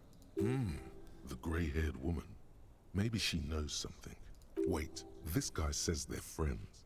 Then, acquaintances. And he's okay with others ratting her out. Push Tommy and it will break his heart. And his spirit. Don't expect you to be pals.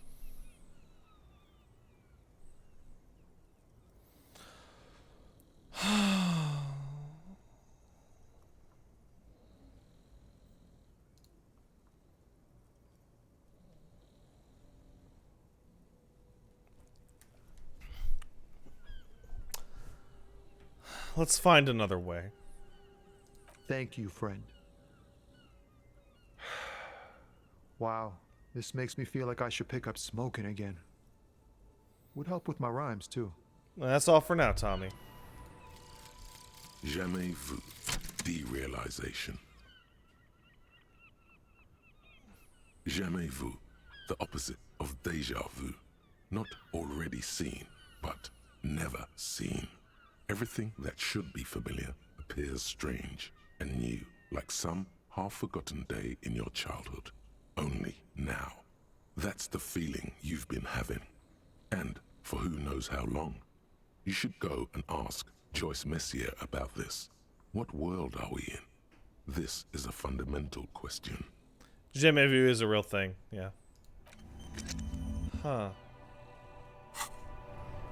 Interesting. If I remember right, there was a conception check.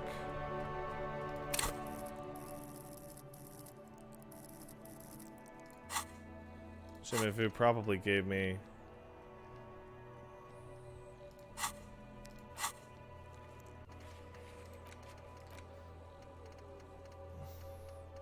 Man, I have so many tasks.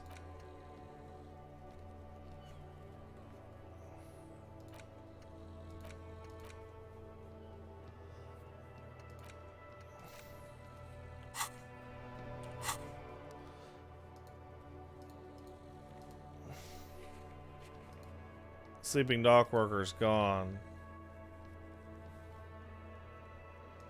Trash container.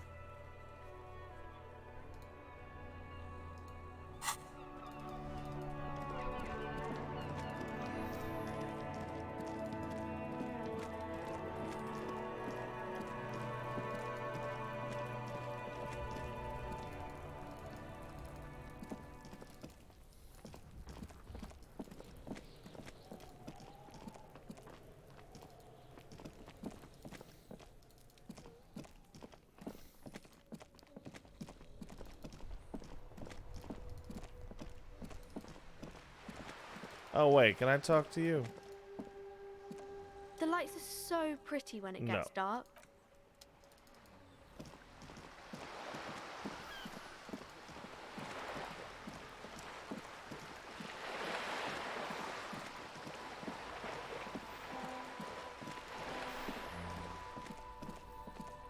Just an ordinary wall. Nothing to see here.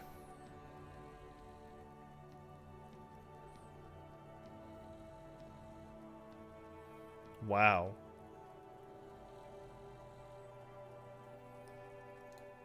Hey, can we juice my smarts? See if this helps.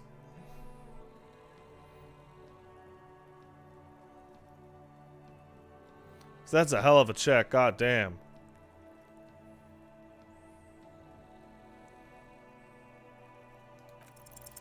Because you see it, finally. This wall is sublime. Look at it. The shadows, the colors.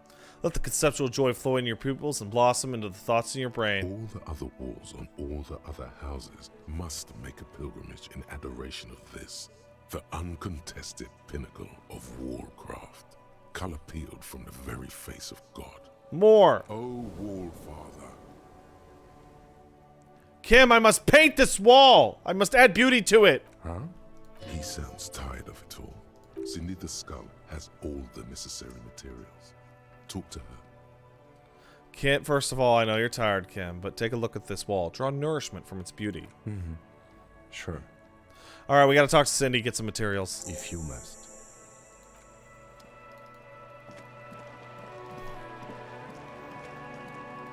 It's Cindy! Hello again, officers. Have you come to admire my mural? Is the coal? You got the coal? Ooh. Not only have you found my address, you've discovered my biggest secret. I'm a coal miner. She does have eyes that seem to be smeared with coal. You're a miner? Yes. I keep hoping a shaft will collapse on me, but somehow it never happens. Do you have a real home? Does anyone in a city like this? I mean, it's not the nicest place, but it'll have to do, right? It doesn't have to do anything at all. Nothing does. Like me. Right now, I'm doing nothing at all. Okay, I got other questions. Shoot, Piggy. It's Cindy, what I need you some do, isn't it? I need some paint and a brush. What for? It's for art. It's for art, okay? Well, if it's for art, but what kind of art are we talking about? Everything is sad and shit, and we need art to make it okay. Now give me the brush. Sounds like you're just about to live out your self-pity, not make a statement. I can't have shit art on my conscience. You'll see. You'll all see. You'll tremble. Yeah, not gonna hold my breath, Piggy. You look like you'd suck. Everything really. Oh my god.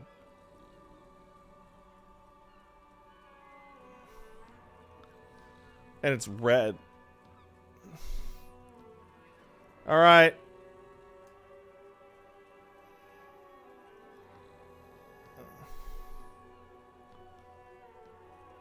Catch you later, Cindy.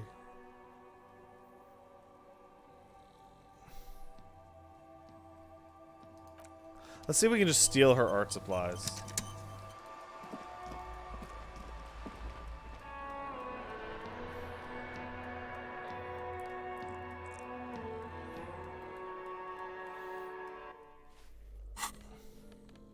First, I need my hat back on.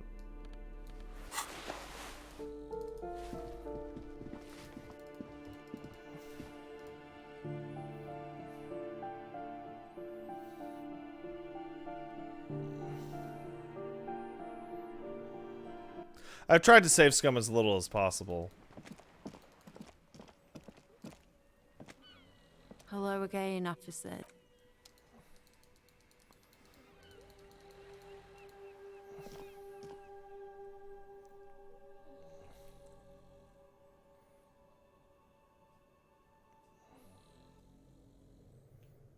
I can't.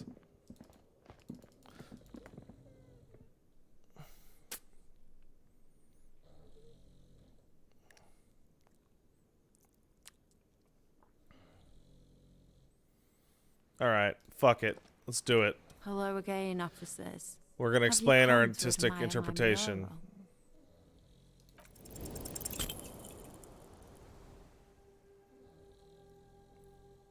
I'm going to paint a self-portrait, but sort of like, you know, from the inside. Show people what it's like. That's pretty fucked up. Even for you, piggo. What if I add some interpretive dance? I think everyone would rather you didn't. Stop belittling me, Cindy! Stop quivering like jello. Then you won't get fucked. Oh, man.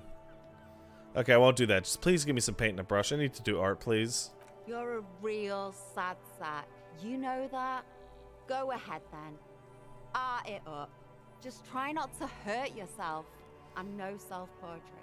Thanks, Cindy. Oh, but I'm all out of fuel oil.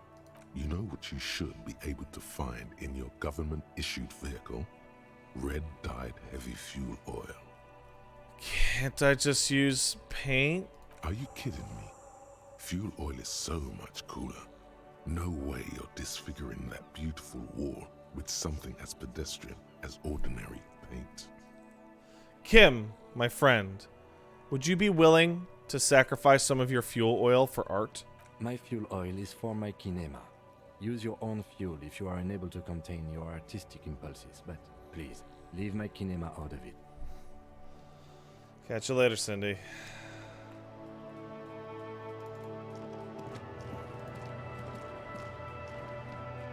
I tried.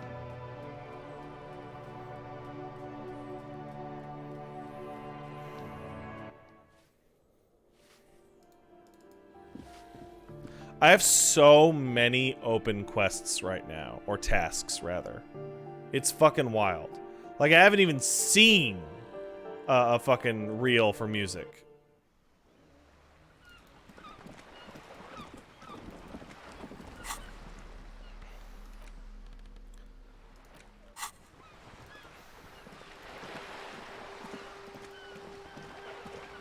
Hey, Joyce. You're back. Good. Hold on a second.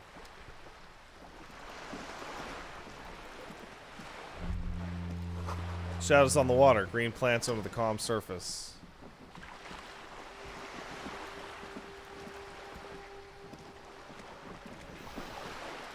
You're back. Good. What can I help you with?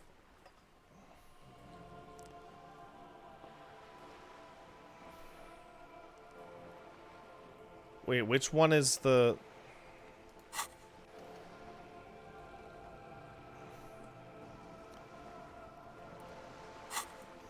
I got some more questions about reality. More lessons in basic reality? My favorite part of the day. Go ahead, ask me anything. What is... What is all of this? The scent, the sound, the air. What world is this? What world? The only one, I suppose. The world of matter. And its pale antipode. The camera of her mind glides over the surface of the water. What do you see? Great bodies of water. Forest-covered surfaces. Clusters of light where the cities lie. You've seen the montage. We all have. This world is enough. There is a term of endearment they coined for it in the DeLorean century, when humanity was high on this world, discovering more and more of it, these archipelagos included. What is it? Elysium.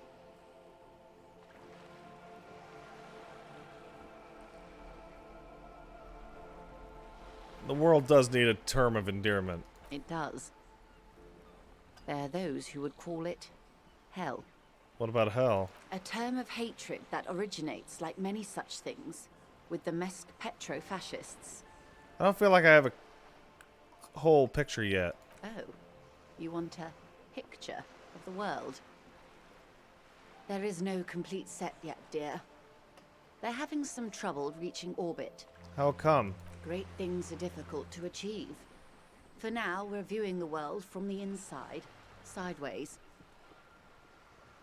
What shape is the world, then? We used to think it was a sphere, but that is beginning to look less and less likely by the day. You wouldn't know it from the tabloids, but the ORG nations have been launching weather balloons into the lower ionosphere since the 30s. ORG, Occident Revichol-Grad. There's a steadily increasing trickle of images. Between the big three scientific contributors, they're piecing together a dark grey corona. Yeah? Yes. Pale covers 72% of the surface. There are grey flares and prominences, even arcs above entire isolas. The images are blurry, but if there was a sphere in there, it certainly looks like it fractured a long time ago. A cold fear seeps into you. What the fuck are you telling me? You seem to be spooked. Please don't be. The pale? What do you mean by corona? They say there is a rarefied envelope of matter surrounding the darkened disk of our planet. That is, if we are still living on a planet. Or, to speak more plainly, imagine vast swathes of land disrupted by nothingness. I am sorry, dear. It must sound quite terrifying through the acute encephalopathy. Even scientific positivism isn't entirely convinced about what we're dealing with here. But this is one of the greatest questions of our time. Maybe when they get the complete set together, it will jolt us out of our rut, bring us together, however naive it may sound. Fracture corona doesn't sound like it's going to bring anything together. You have misimagined it. I don't have the power to convey to you the effect and geometry of the images that depict our world from below low orbit. It's like the crowning of the world. It's insane. Very disco. You'd love it.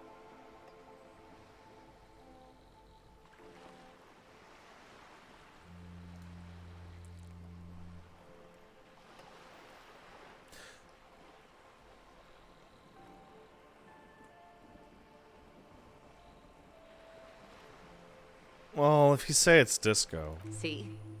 Everyone finds something worth holding on to in this world, however wasted its opportunities. The cold seeps into you. The air is heavy with 80% humidity. Suddenly, you're conscious of yourself standing there, on whatever this all is. Your arms hang down by your sides.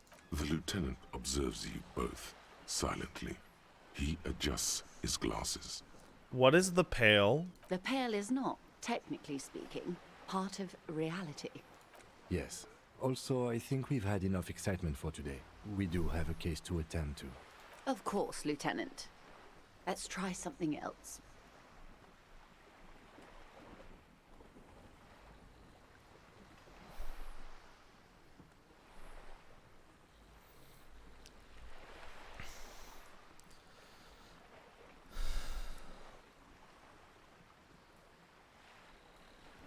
Can I come back and talk to her once I leave Kim? Yeah. Alright. Okay then. The lieutenant glances at you from the corner of his eye. Was he just worried that you would find out something awful? You guys want to give it a shot?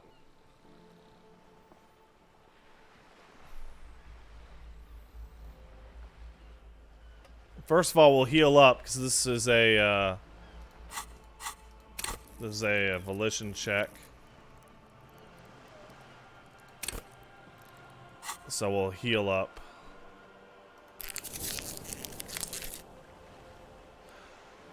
Fuck all that! Kim trusts me!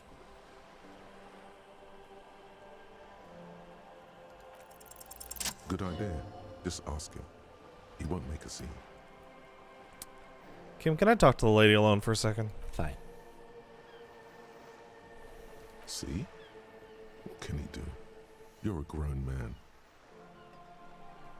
So what's the pail? Are you sure you're sure? Your colleague seemed adamant. What is the pail? Okay. The Pale is the most dominant geological feature of the world, Detective. The separative tissue between the islas. It is the inter-islary mass. And that, what is Isola? Isla is a Messinian word for a continent of matter, enveloped on all sides by the Pale. Also, isolation, or landmass. We used to believe there was only one. In the last 4 centuries, we have discovered 7. Mundi, Seol, Samara, Ilmara, Grad, Katla, and this, Insulinde.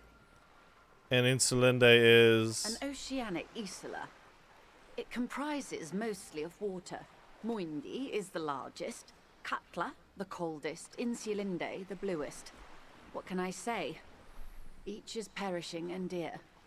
What's the Pale like? Achromatic, odorless, featureless. The Pale is the enemy of matter and life. It is not like any other, or anything in the world. It is the void. Transition Yeah. state of being into nothingness. The negation of being. The negation of... That's right. The negation of being.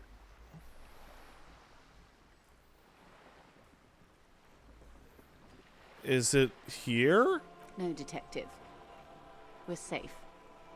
It begins there, 6,000 kilometers to the north, and even more to the south, east, and west. You are in the middle of the Isla. As your gaze instinctively turns north, a small black pit opens up in your stomach. 6,000 kilometers from the end of the world? Yes. That is enough. Many cities are built much closer. And... there? An uproar of matter, darling. Rising into the Pale. Rolling. Evaporating even. A great vision. The area of transition between the world and the Pale is called Porch Collapse. Imagine a grey coronal mist. Cold vapor marked by spores of an opportunistic microorganism. A mold that's adapted to grow at the edge of the unrest. It's the most disco thing you will ever see. What are its physical qualities? It's difficult to describe, or even measure. Something whose fundamental property is the suspension of properties. Physical, epistemological, linguistic. The further into Pale you travel, the steeper the degree of suspension, right down to the mathematical. Numbers stop working. No one has yet passed the number barrier. It may be impossible. We're surrounded by the Pale. How do you get from Isola to Isola? Oh, it is so difficult for us. A squall of birds. Hardware operating in the harbor. Firm. Self-evident. It is possible to force dimensions on the Pale. In modern times, we can even compress its latitude, bouncing radio waves from one end to the other, shortening the path. But it is still hard for humans to navigate the Pale without getting lost, or having our minds damaged.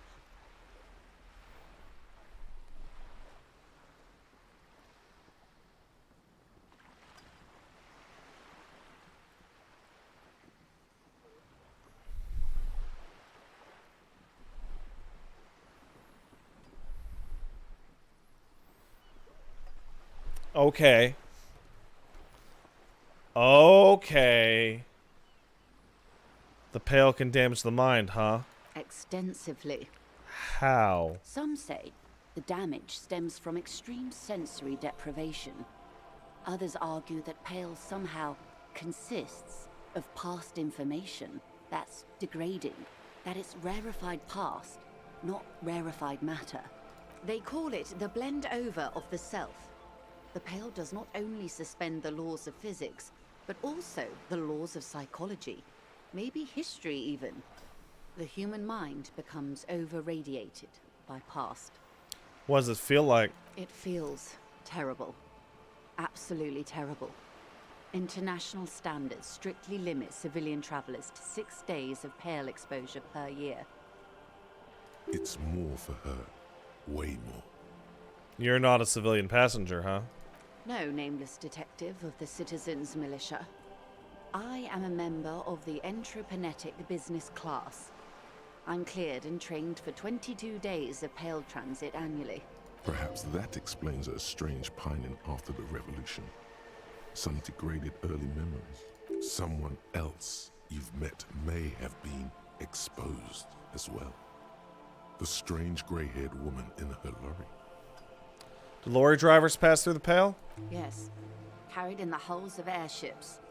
It's a horrific job. Automation will abolish it soon. That poor woman must have stories to tell, like you wouldn't imagine. Are you overradiated? Up to my gills, officer. What is entropanetic? Entropanetics is the scientific study of the Pale, or a recent iteration of it by way of grad. The study of the Pale reaches back 6,000 years. The Pericarnassians called it the Western Plain. Well, did they cross it? There are signs of pre-modern crossings. Successful navigation of the Pale relies not just on technical know-how, but intensive psychological preparation. Some of these tactics have been known for thousands of years. Well, what has entropanetics changed? Nothing. We remain powerless before the Pale. The only real advance in Pale transit is the speed with which an aerostatic craft can pierce it. Less exposure leads to less effects later. Aerostatic, huh? Hybrid airships, detective. Conventional rotors or jet engines no longer add velocity after the point of reference for motion is suspended, once you've crossed from near Pale to far Pale. Fuck.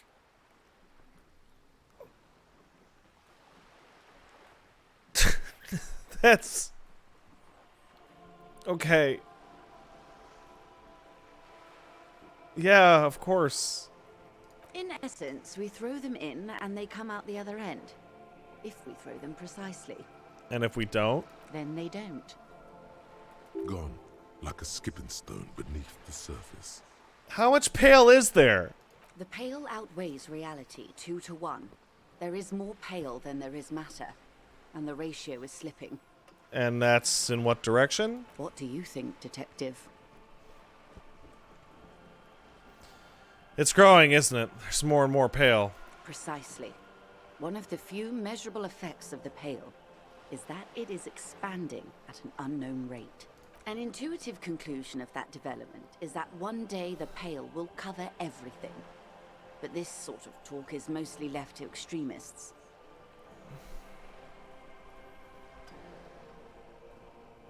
I mean, that's probably going to happen.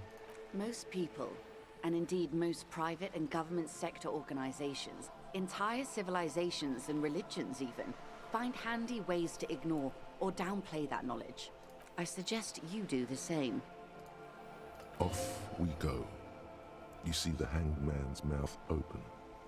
Off we go into the wild Pale yonder. One and all. They say Pale is death, but for the universe. Why should we just leave and leave, and the world get left behind? Okay, back to reality. Yes, sweet reality. But before we do, tell me, detective, is this the first time you're hearing this? Do you really not remember anything?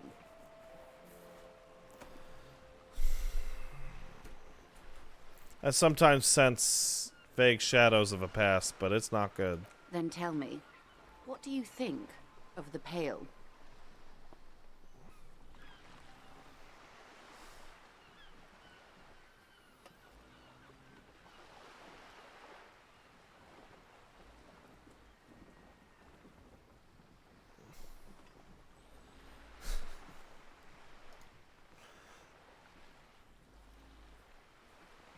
want to see what you guys say.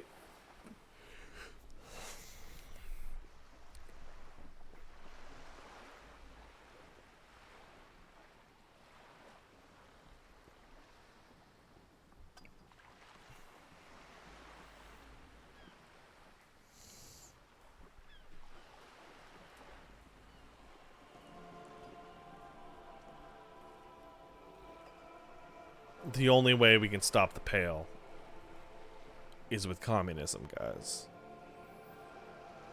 Mm-hmm. It's just like, mm-hmm. You really didn't know. This does not spell good for the investigation, Detective. If you don't know even this, then...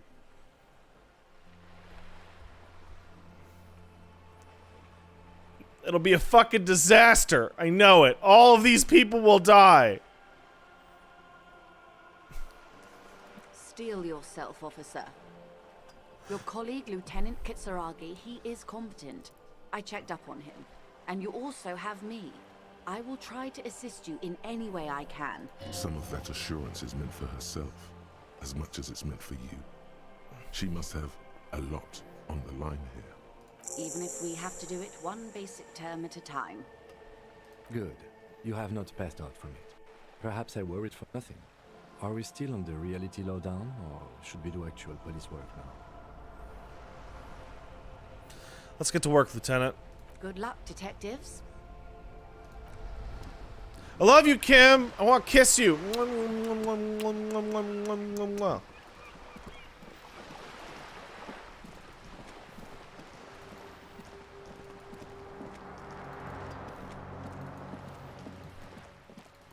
I want to kiss Kim in the mouth.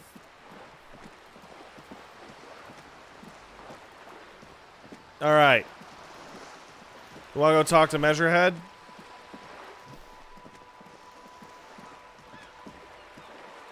I have not paid my hotel. In fact, I should probably go sell a postcard or two.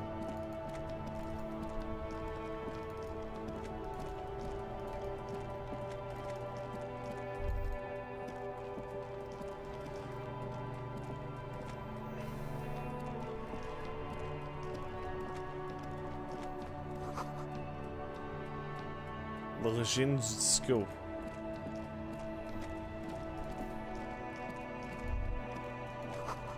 Sewer grate. Gateway to the river of filth.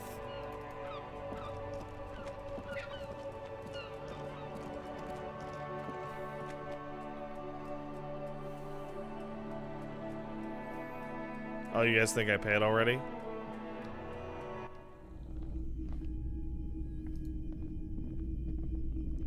Hello, hello. Let me know if I can help you with anything. Oh, do you have any recordings of the Cold Mamadakwa? The Cold Mamadakwa? Sorry, I would never have guessed that you were that interested in ultrasonic sounds. Or birds, for that matter. I've got hobbies, just like normal people, because I'm a normal person. Oh, I didn't mean to imply otherwise. But it's been a while since I've gone hunting for the Cold Mamadakwa myself. Once knew a group of young musicians who decided they didn't want to play music anymore, and started looking for all kinds of interesting sounds instead. This was before, you know, lost touch with them after all of that. Dude, that sounds so cool. Cool or not, one of them was obsessed with recording the Cold Mamadakwa. And he was one of those passionate people who know a lot about all kinds of strange things. So he got the rest of us to join in his search. And did you ever find it? We thought we did. We got together all these recordings of unusual sound patterns, compared them, cut them up and combined them into the Symphonia Cold Mamadakwa. Can I listen to it? Unfortunately, I don't have any recordings from my old life. None at all. But I do have a tape with some ultrasonic sounds that might be what you're looking for. Do we really have time for this?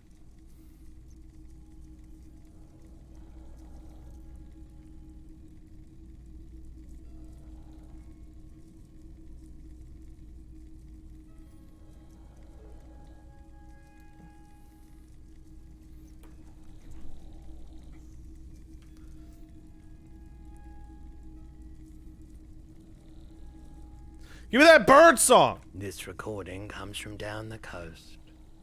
Wasn't looking to record anything specific. Just left a recording device there one morning. Keep in mind, I have to slow this one down enough to make sounds well over 200 kilohertz audible to the human ear. It will be strange. As the hum grows louder, modulating but always unnaturally uncomfortably low, like it's coming not from the speakers, but also from inside your chest, breathing is becoming difficult. Not good, not good. You're about to start suffocating. You have to stop this. There's a growing sense of dread. The sound is coming from inside you, but also surrounding you. It feels as though someone is standing just outside of your range of vision and watching you, doing this to you. He nods to you, reassuringly, just as more diverse, higher-pitched sounds, some random, some appearing to form patterns, hit your eardrums. Seabirds most likely, gulls and such. Seagulls? And skewers, but That's it. The signal in the noise. The thin whisper. A low range of sounds is easier to handle with a focal point, but still troubling. You are mesmerized by the sounds, but also feel nausea welling up as the motif continues, then begins to recede, dissolving in what must be the sound of water lapping at the bank. you know, now that I've listened to it on these new speakers, it's not the cold Imamadakwa. Wrong patterns, wrong photons. Probably some insect trying to sing higher than its predators can hear. Still, fascinating, aren't they? Early morning sounds. I got something to sell, dude. Sure, let me have a look. Anything else you're thinking of selling? Postcard. I got 3 postcards.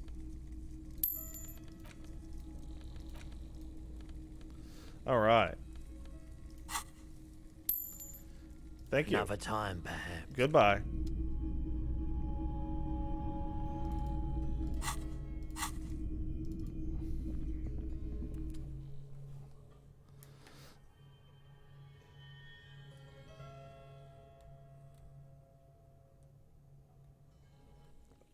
Let's check our tasks and see if I still have to,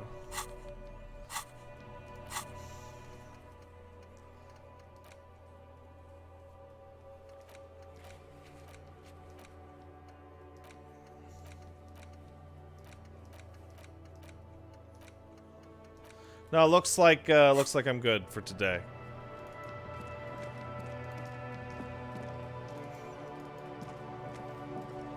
Check the corner outside the pawn shop. Butter sign down.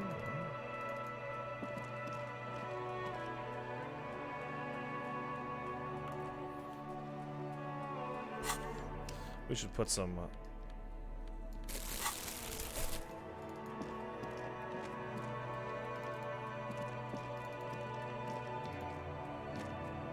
A crumpled billboard reading, Samaran butter soaks in the canal. 2 ugly lines mar the bright countenance of the blonde boy depicted. The sign billboard has fallen on the waterlock, keeping it open, and thus out of order. Don't forget to have Kim deliver the body before bed. No. Because he needs to go to bed before so I can take the goddamn feet off the body. What's Samaran butter? Whatever it is, the boy on the billboard seems very happy about it. Goat milk and butter. The Samaran terrain makes it easier to raise goats than cows, and the local goat farmers produce high-quality meat and dairy staples that add variety to other nations' diets. It's an acquired taste. Just some tasteless advertising at the bottom of a canal. No use rubbernecking now. Curses. Nothing more to see there.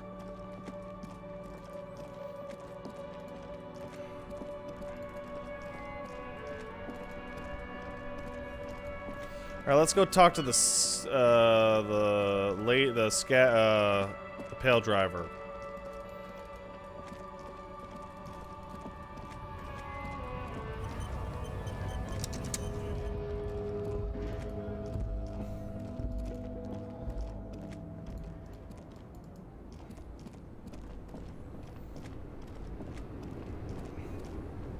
The woman is still hunched. Huh? What is it? What do you want? Are you the lady driver? Did you just call me a lady, Herife? I did. She clearly doesn't think she's a lady. Don't repeat it. Oh, I was told of a woman driver. You're the only woman here. I'm not that either, Herife.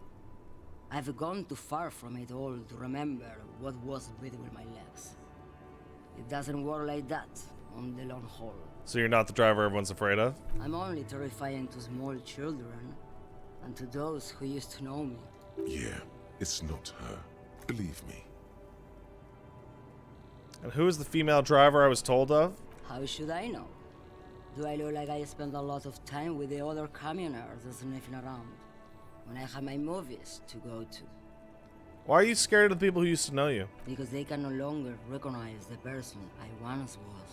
You said the long haul, that is? The big ones, the trucks. There's no women and men there, it's all just... In the middle of this town, there's a ghostly motorway. It takes all the people where they want to stay. You feel very cold suddenly, as if standing face to face with a terrifying adversary. Then the feeling dissipates, and all you see is an aging woman. In the background, a quiet song seeps from her cabin into the air. You don't hear any vocals. Alright, that's all I needed to know. Thank you. Something in her is pulling towards some unknown rest state. She twitches, like a sleep kick. I think I know what's going on with you. And what is that? You transport goods through the Pale. Great. He asked the Pines rep about the Pale, and now he's talking to everyone about it. Fine then. Just try not to black out again, and don't contemplate. We don't have time for that.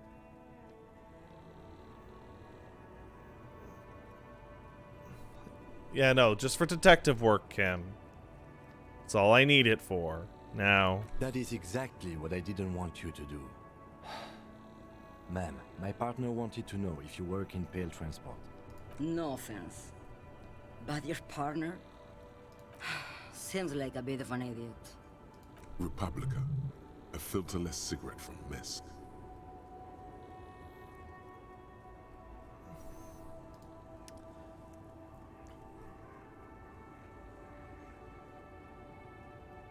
That's not a very healthy cigarette for you. Neither is Pale transportation.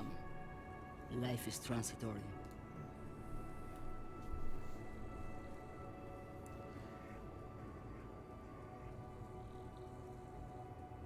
Listen, I blacked out from heartbreak and then I lost all my memories. Like Gabriel Buenguerro in Segúreme, Paraíso. You're the opposite of me, then. I remember everything, even the things I never knew. Things you never knew. The smell of liquor on Gabriel's lips after the shoot. In the motor park. The roses on the day of Franco Negro's coronation. On the grand stairs of Ryle. The smoke from the Fowling piece when Dolores Day was shot. The look on her face, like an orgasm. The wound in her chest. My hand in my father's hand. Except I never had a father. And I never shot her innocent Dolores Day. Over radiation? Heroic doses, Herifia. Heroic. Isn't that dangerous? Thought insertion? Dithering? The Grad Catalan Magistral? It's more than dangerous. It's sad. But at first I had to make a living. Now, when you've seen it all go away like that, rolling off like the sea, and then come back to this, what are we doing here? For thousands of years, Gabriel. It doesn't have to be like this. We can just give up. We can just become a vapor. What's it look like, the Pale? Like looking into the ocean at night, in the dark. And? You cannot see it, but you know it's there. And it's big, bigger than anything. Bigger than all the other things combined. What's it feel like? Nothing. Until it starts. When you are deep enough. Then, for me, it's like autumn. Dark, gray, and orange. The orange of street lights and the color of streets in the electric light. It smells like autumn too. It smells terrible. Nostalgia. Cooped up in the cabin, shaking. Terrible nostalgia. For yourself. For humans. It's too much to bear. She loves it. How do you get through? In the belly of an airship, behind the cell windows. So you don't look straight into it. It's not advised to look into it. So no out on this lorry, huh? No, the same one, a roller. They all are nowadays. Special wheels for connecting to the floor of the hold. The wheels all small and round. Multi-axle trailers. One last thing. You said we can become vapor? Yes.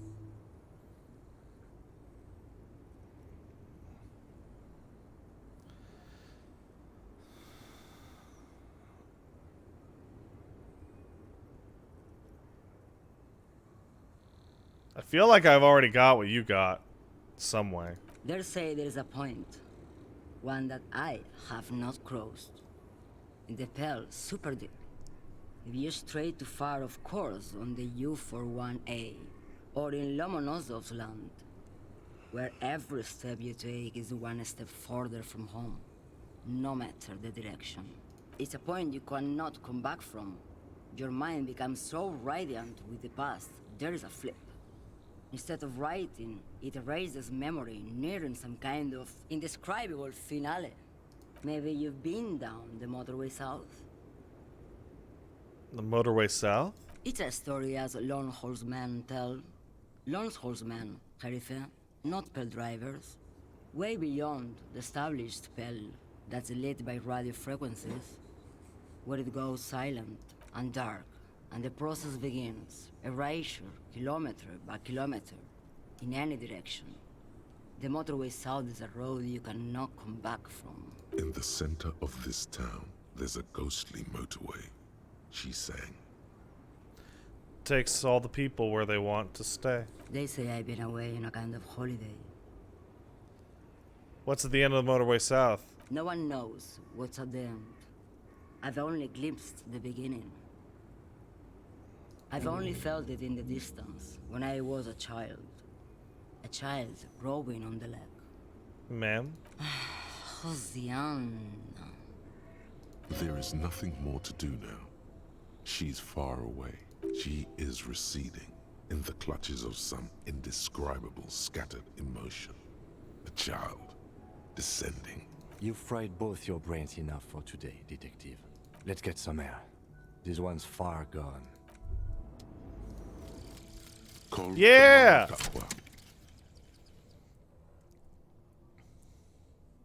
It's not only your eardrums that register sound anymore. Your very skin has become an organ of hearing.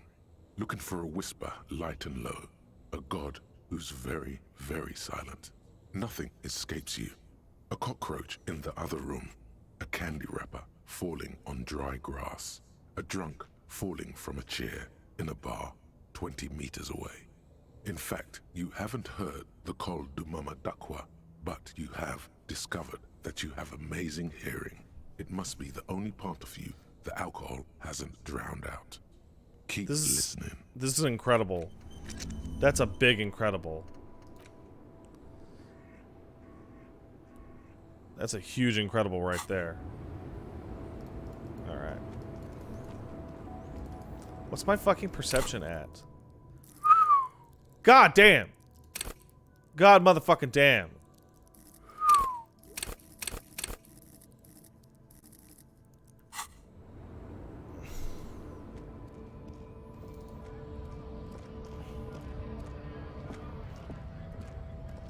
A lorry stuck in the traffic jam.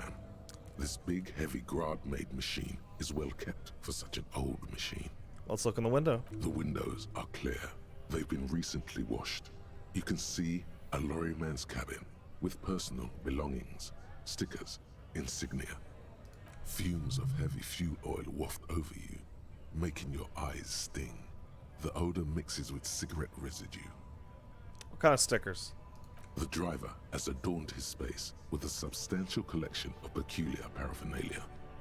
Proclamations about honor, strength, and purity are glued to various panels. A large metal pendant hangs from the rear view mirror. The pendant features a sun crown with wavy rays. What about the back seat? The back end of the cabin has a small perch to sleep, large ashtrays. There are several suns and wheels sewn into the curtains. A book with ragged edges catches your notice. The front cover features a large, muscular man. The title reads, Man from Eamdal in the Lost City of the Pygmies. Racist nationalist paraphernalia. Not unusual in this part of town. This is our guy. Think that belongs to that fucking tough guy? Likely, yes. This guy's proud of who he is. Drapes it all over his machine.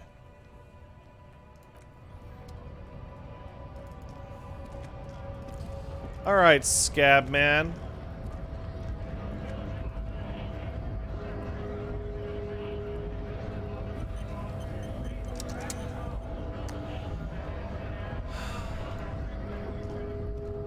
Bastards!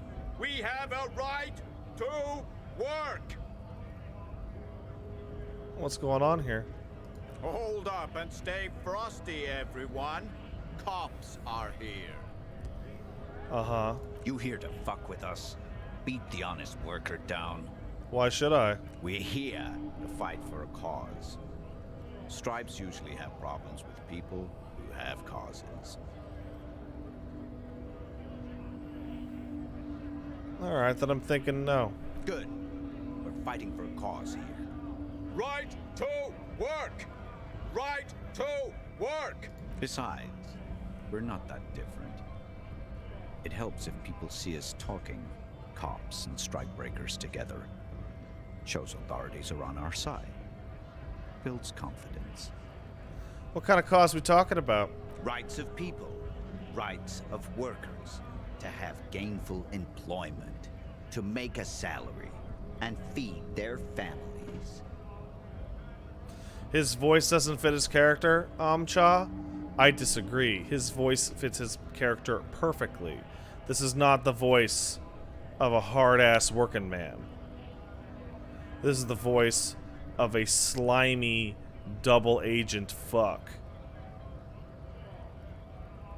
I don't think I've chosen any sides yet. Might be time. Don't let the fat bastards tread on you. Cops tend to side with the higher-ups, but you're essentially still workers. This guy's voice sounds incredibly familiar. I don't trust cops, but I can see you understand the Right to work! Right to work!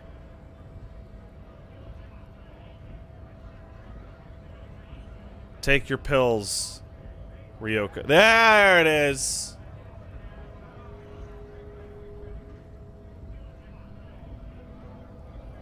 He voices Tetsuya Ida in 13 Sentinels, I bet. Let's hear it again. Regardless, I have some questions for you. Maybe you should ask them the questions. Like, why we're not allowed to make a living here. Shame on you! 100%. We have families to feed, you piece of shit. So do we, Scott. Who are all these strikebreakers? Honest men and women with rights to work, to be useful, not toys for corporate interests. We came here to help the harbor run smoothly in time of crisis. If union fucks don't want work, they ought to let in those who do want work. I have a question. Why do all these men follow your leadership? You think they follow because I'm big and loud? No. They follow the rules of the market, the rules of the economy, because they were given a job to do! What's a strike, buddy? When a bunch of ungrateful, lazy cockroaches can't get their act together, decide to block honest work for other people. What do the strikers want? Beats me. They mumble nonsense about boardrooms and workers' rights. while we have the right to work! There's something odd in the way he carries himself. His set of clothing looks vaguely mismatched. The different pieces of the attire seem ill-fitting. What do you mean, composure? His shirt is far too small and an unpleasantly tight fit, while the overalls, held up by a belt, seem to fit a man with much more corpulence. You wearing new clothes? He ignores your question, choosing instead to turn to the emaciated workers, raising both fists in the air. The clothes are obviously not his. Silence is the answer. There's something off here, but he won't say what. You've been talking to him for quite a while now. Something is off with this guy. Ask him where he's from. Where are you from, man? What's it to you? Routine, part of the investigation. Am I a suspect? Done no crimes. I only fight for the rights of people. I already got that. I'm interested in your background. We're all workers, right? Workers stick together. Came from the eminent domain, in Jamrock. Backgrounds in odd jobs, heavy lifting, cargo hauling, bouncer work. I know the drill. Bouncer? Where? I'm a horrible, horrible drunk. Maybe it's one of the ones I know. Worked at Territorial. Ring a bell?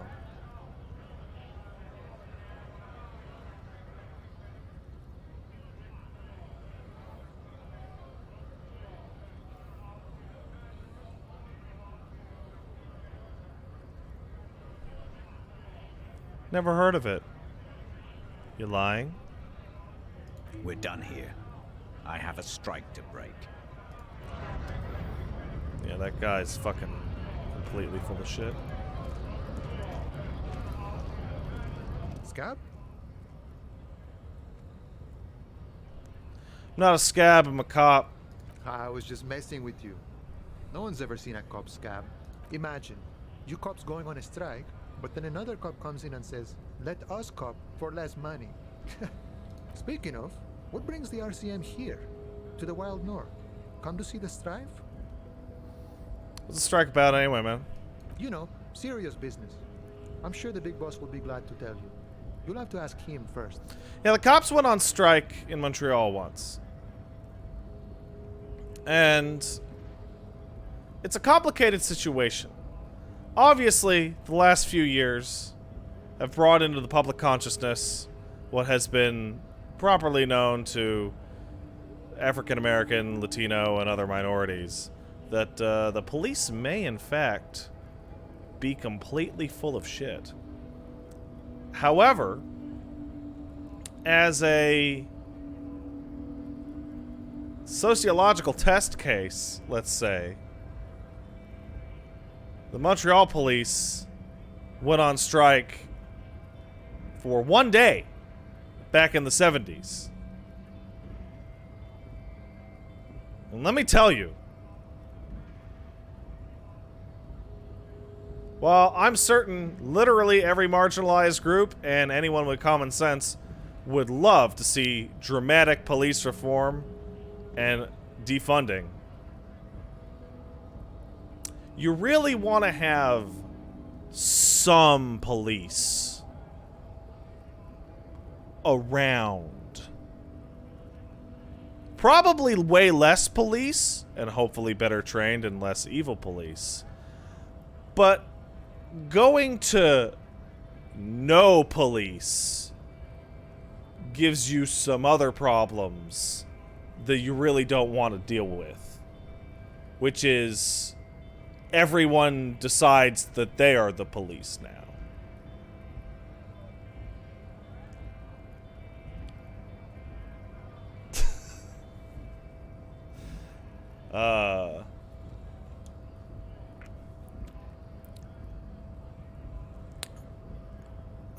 Pat, I just googled the Montreal police strike. What is the Montreal Night of Terror? Well, let me tell you. Cops went on strike at 8 in the morning. Banks all just started getting robbed. Petty crime went way up. Every shop closed its doors because of the fear of theft. But the real kicker was that the limo companies and the taxi companies hated each other because they always fought over the good fares at the airport. And so the cab companies decided to just tool up and just burn all the limo companies down. Which then led to the Murray Hill riots, which is, I believe, the Murray Hill limo company heard about the other limo companies getting burned down. And their solution was the owner of the limo company told his sons to get up onto the roof of the building with their rifles and just shoot at anybody suspicious that came near the building. And then they ended up shooting a provincial police officer and killed him, as well as scaring the shit out of everyone else in that neighborhood, which then came down. The legislature, the parliament, came down because that's when it started to get big riot as well. There was also some rioting all over, and they came down with what is called the Essential Services Law. And the Essential Services Law is it's a Quebec thing. I don't think there's an equivalent in the other provinces. And it is a dramatic infringement upon the rights of police unions. However, it's also a dramatic infringement on the rights of medical and transit unions. So, if you are a government employee that is deemed an essential service, which is metro, busing, that kind of transit stuff, medical professionals such as doctors, nurses, support staff, or a police officer or part of the police infrastructure, you are designated an essential service, which means you are not allowed to strike. You are banned from striking. Now, this has obviously caused some issues when, say, there is the nurses who back in the 90s wanted to go on strike. Oh, firemen as well. That's right. And they said, we're going to go on strike. And the government said, you better not fucking go on strike. Because remember, all of our medical staff are government employees, right? Because of the socialized healthcare. And they said, we're going to go on strike. And the government said, you better fucking not go on strike. Because nurses going on strike means hospitals are understaffed. And that's dangerous, right? It's if there's a big car crash or a big fire, it'd be a disaster, right? What are you going to do? Arrest all the nurses? No. Here's what you're going to do. For every single day that you are on strike, every single person in the union will be docked $5,000 annual salary and lose a full year of seniority.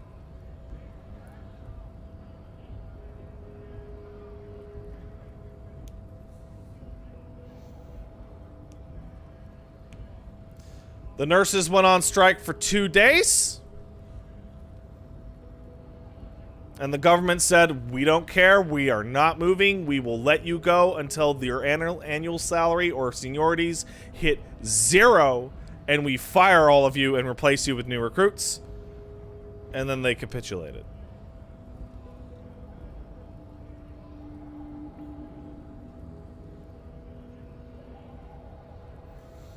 Similar to bus and metro. Can't go on strike. In Montreal, if the bus and metro went on strike, then the city would not function. And most people are unaware, but in a lot of cities that have a really good public transit infrastructure, one of the reasons for that public transit infrastructure is so that emergency services can actually arrive on the scene. If Montreal had no public transit and was all cars, you better fucking not get a heart attack, because you will assuredly die by the time the ambulance gets to you.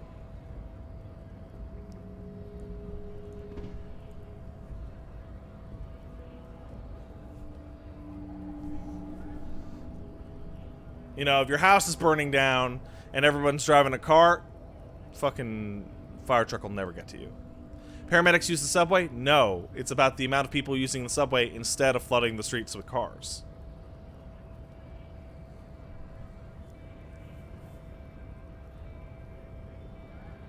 If everyone in Montreal used a car, congestion would be complete. There would be absolutely no way for anyone to get anywhere. Montreal has about 1 million people. The road infrastructure is built for like 2,000. So, what happens over here, you'll see the cops wearing bright red caps and like camo pants and like put all sorts of dumb slogan stickers on their car as like this fucking completely pissant fucking pussy ass way to show we're fighting the power, we don't like our wages or whatever the fuck. And it's like, yeah, okay, you really... Yeah, okay.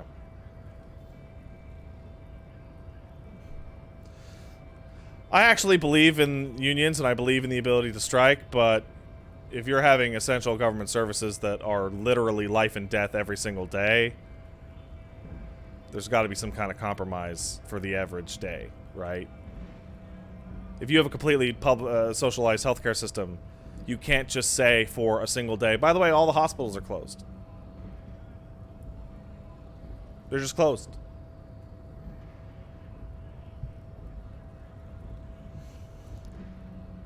Instead, do you know what the preferred method of healthcare workers to go on strike is in this country?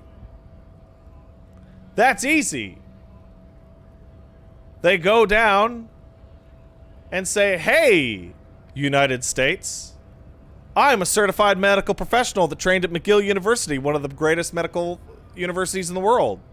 Would you like to pay me 4 or 5 times as much as I would in USD? And the Americans say, yeah, come on down. So we have a doctor shortage.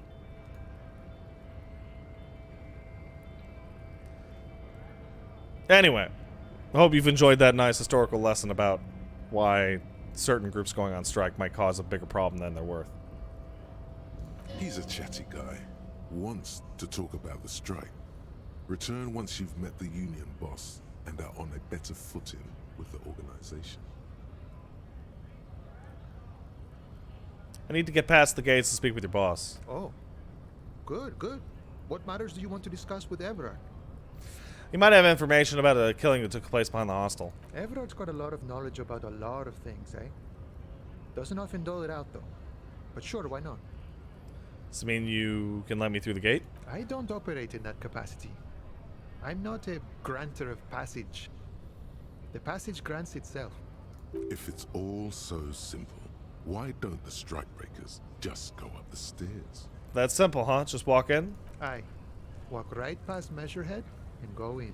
Measurehead being? Yeah, the 2.5 meter tall Semini supremacist there. Walk right past him. Right. Then press the button to unlock the door. Uh-huh. Then go past him again. Okay. And you enter the arbor through the office. Está. So what you're actually saying is that it's quite difficult. Don't worry, I'm sure it's not completely impossible. For example, you could best Measurehead in a physical confrontation. Or you could convert to a Semini supremacist worldview. Or, maybe it actually is completely impossible. Has anyone ever bested him in a physical confrontation? Not yet, no. He's incredibly strong. Any of the scabs tried converting to his worldview? Jean-Luc himself would say the philosophy has proven overly heroic for the scabs to convert to. Not enough intuition. Got it, another thing. Sure. Nice talk, let's get moving.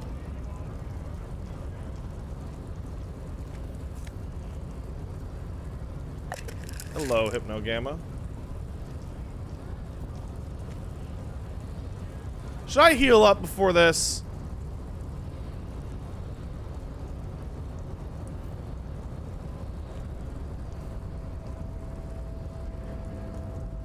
Alright, let's save and heal up.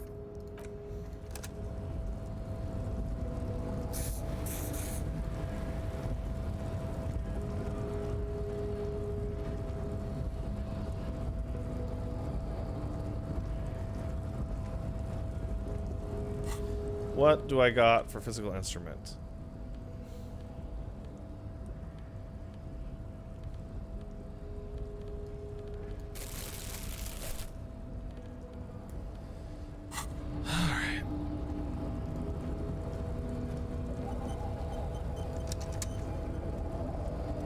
Body betrays your degeneracy.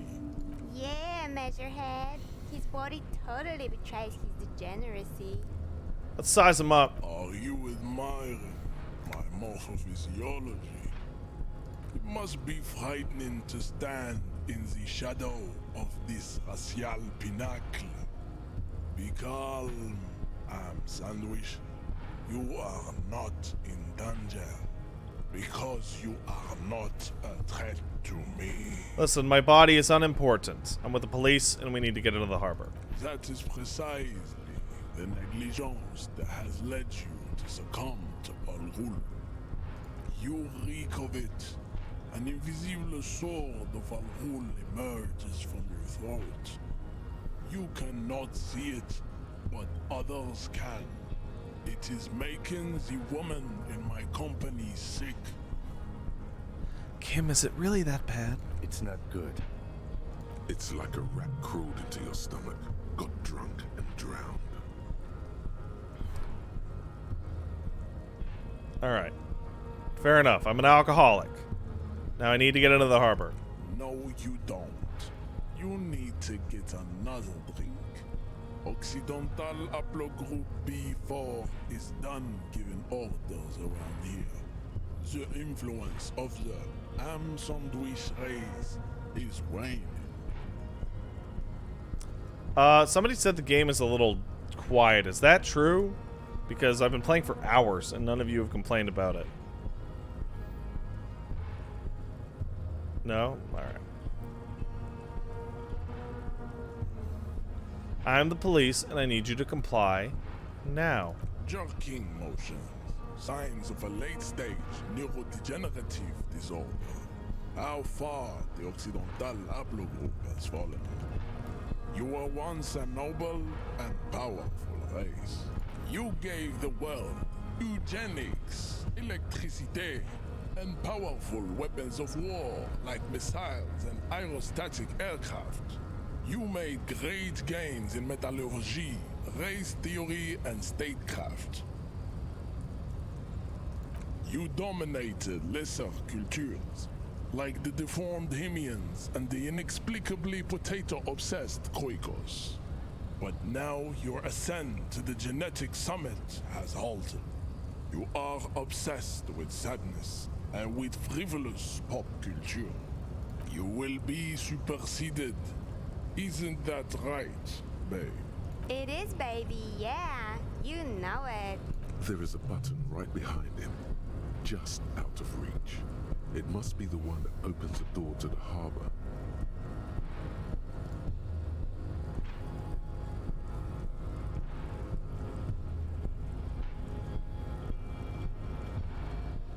Do you guys think I can really push him out of the way? Fuck it. That is right. You should leave the stage of history with dignity by inviting the other races to a great world war. Shit. Bring your troops to the Seminine Islands and to Boogie Street, and we will pulverize you.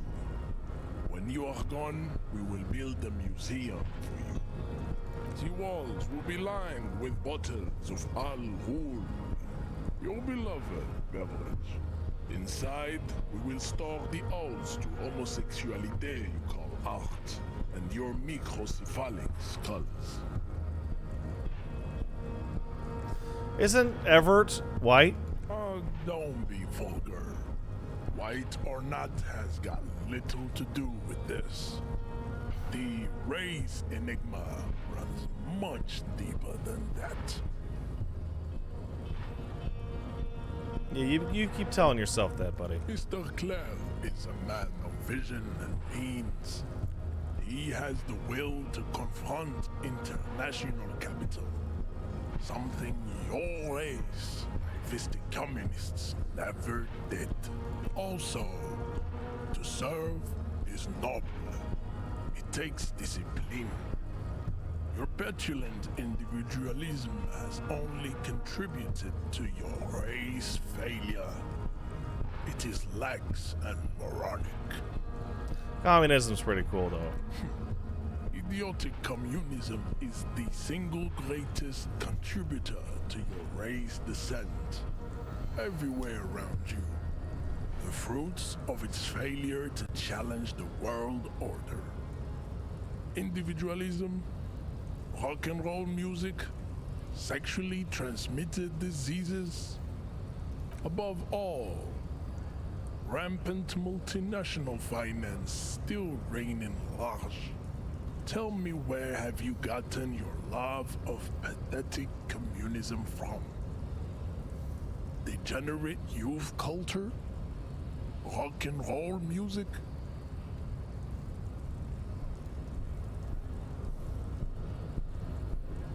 Disco. Yeah. Offshoots of the Seminoles people invented disco while having sex under the influence of cocaine. It is a shame upon my race. But what is done is done. That's fucking crazy. I am not surprised you enjoy it so much. This has happened to many of the side products of the inevitable cultural victory of the Seminoles race. Alright, who are the Seminoles? The South Island race. Haplogroup A4A. We are the rightful masters of the Insulindian archipelago. We descend from the Areopagites of ancient Pericarnassus and arrived here 4,000 years ago. Millennia before you. We are the future. That is all you need to know. So you were born and raised on the islands, and then you moved to Revachol. I am a descendant. The narrow streets of Ulumbuir are with me in my genetic dreams. I see young Seminoles women walk into the grey mass on Ile de Fantôme, waiting on immaculate conception from the pay.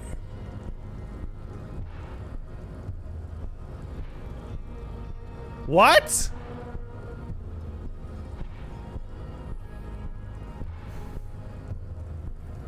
So you're not from the islands? No. I have heard about it on the radio.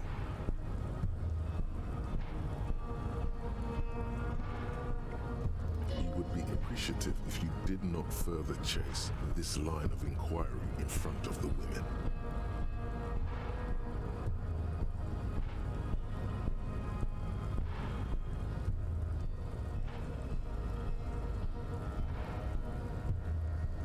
I'm gonna do it.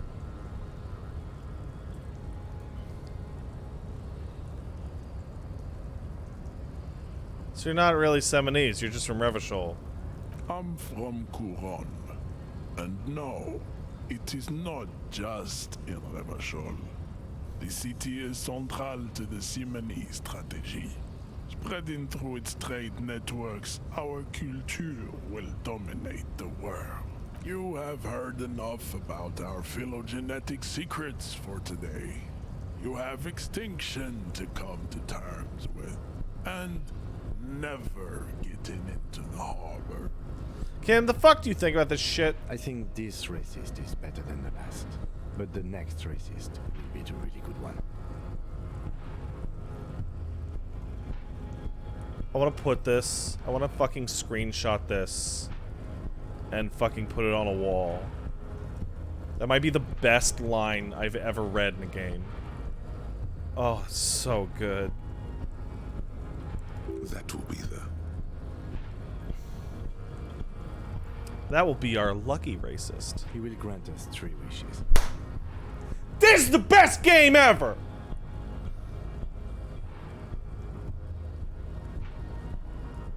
Your pedomorphic friend has quick wits, a protruding occiput, and a dented zygomatic bone. The lieutenant does not flinch. You should keep him close. The congenital defect of farsightedness does not render him a complete invalid. He still has the use of his mind. Should we show him the mug?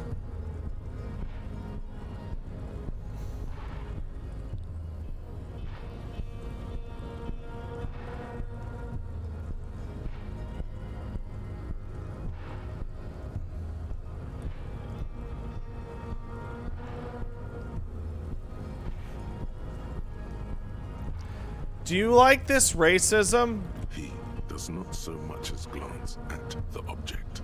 Put this into the trash lately? Stop showing me your pathetic cup. I have no interest in it. He had nothing to do with it. Why are you not with the Hardy Boys? I am not the first line of defense. I am the last. In addition, these so-called Hardy Boys are an effeminate clique of bodybuilders. Their company is spiritually degrading. You pick up on something artificial in his tone, like he's putting on an act. This is unlike him. He is usually more himself. There's more to it. What have you got against them? Fine.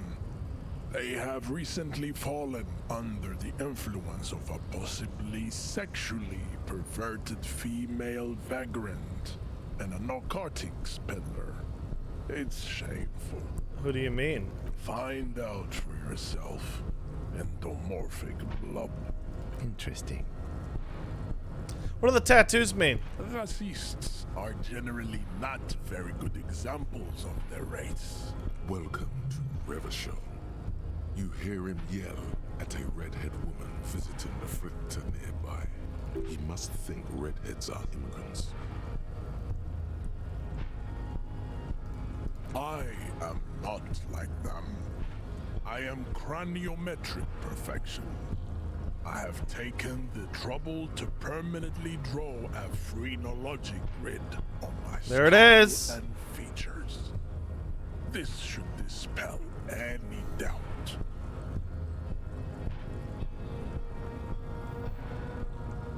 I mean, are you sure I'm not craniometrically superior? You exhibit forward projection of the jaw, indicative of schizophrenia and sexual inaccountability.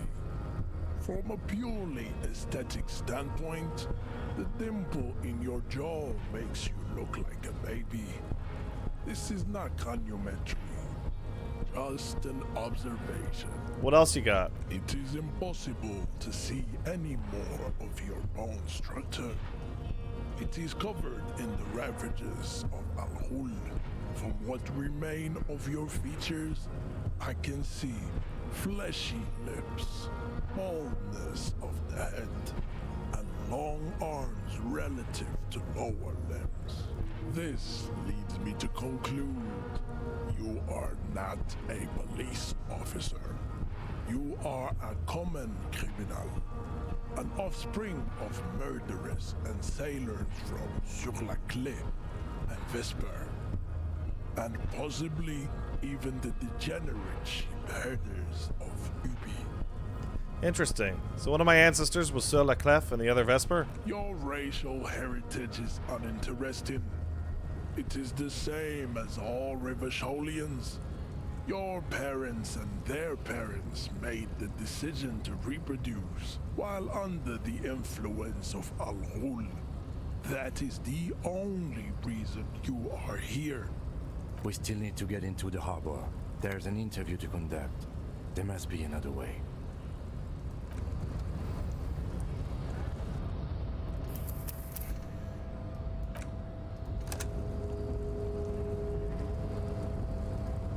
Your race descent has only worsened since I last saw you. You have really let yourself go.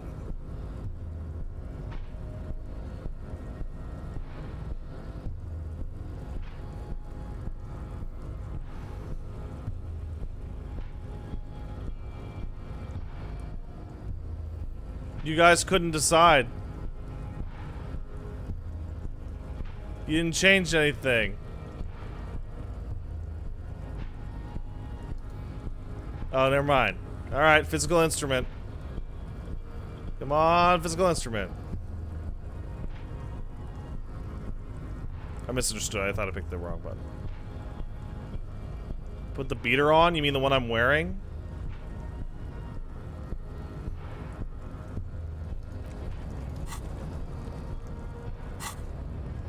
You mean that one? Your race descent has only worsened since I last saw you. You have really let yourself go. How did this happen? Your little fist is in his giant hand, and he's squeezing it. It hurts. You must be out of your mind, degenerate drunk. Say it. I am a degenerate alcoholic. The crackle of bones. Inside. You can hear it.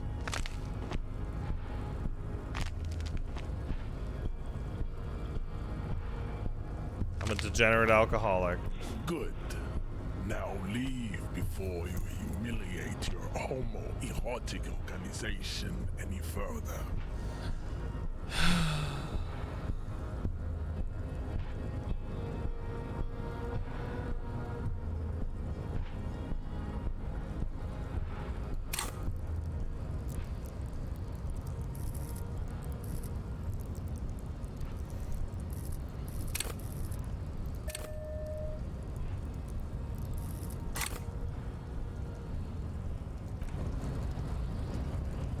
Your race descent has only worsened since I last saw you.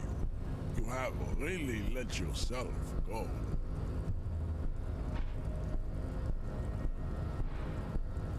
Let's wait a second and go talk to that scab leader while we do it. I can't take that path I found. I keep failing my savoir-faire. Oh, Kim wants to talk. I'd appreciate it if you didn't force us into situations where I may have to shoot random civilians, because that won't get us anywhere. I'm not even sure the one bullet my chamber holds would even prick that hook. I was fighting bad, unsavory ideologies. I'm a hero, Kim. We are not here on some political quest. We are here to solve a crime. Don't make the situation any more volatile than it already is. I might attack him again, Kim. The lieutenant groans, but doesn't say anything. That's right. You should do it again. It's the last thing you'll be expecting.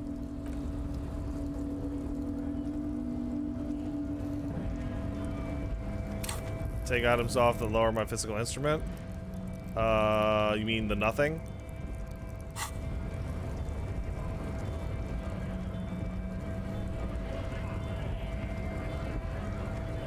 Nice aggression with the native.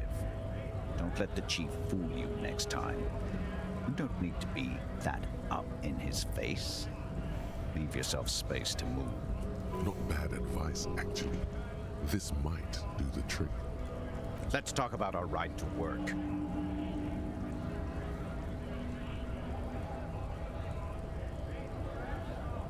I need you to be my champion against Jean-Luc up there. No, I'm not a fighter. I'm a worker. What exactly is your goal here? We were promised work. We'd be in there, working, if the bastards hadn't shut the gates. And you're unable to breach the entrance? Main gate's locked. Would take heavy ordnance to bust it open. Could try to get in through the secretary's office. Door's locked. The guard's blocking the way to the access panel. And I don't mean the scrawny mess punk either. I mean head measurer. Or whatever he is. Who? Yeah. Giant on the bridge that kicked your ass. Head measurer. Won't let the workers by. The access panel is right behind him. Well, back at one guy B, you seem capable. Bad. Standing on a narrow bridge, he's got a strategically advantageous position. And he's trained. I don't know how the Union has a trained killer up there.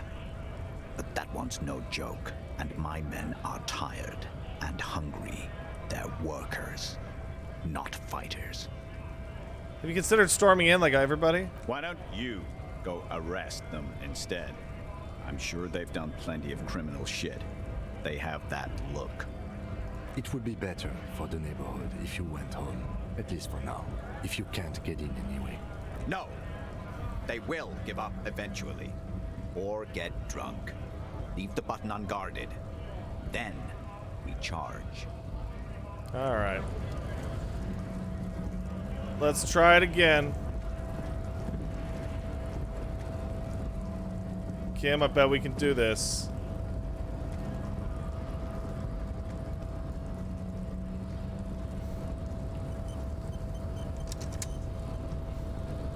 Your raised descent has only worsened since. Volition said do it again. You have really let yourself go. Hey guys, juice up my physicals. Juice me. Juice me so I can punch him. Put something you can hit him with in your hand? Does that even do anything?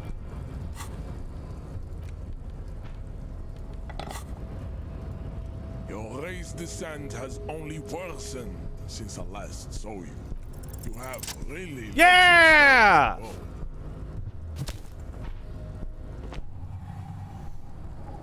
Just like that, instinct took over. A solid strike straight into his throat, into the cartilage. You could swear you felt the soft palate break. The man is reeling, gasping for air. Time stands still around you. In the distance, the sounds of the harbor are falling silent. All you hear is a small gurgling sound as a trickle of blood appears on the man's lip.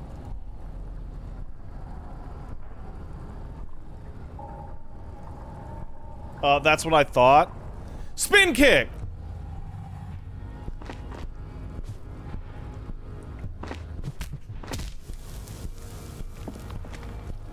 The man lands with a dull thump, like a broken down puppet of muscles and sinew.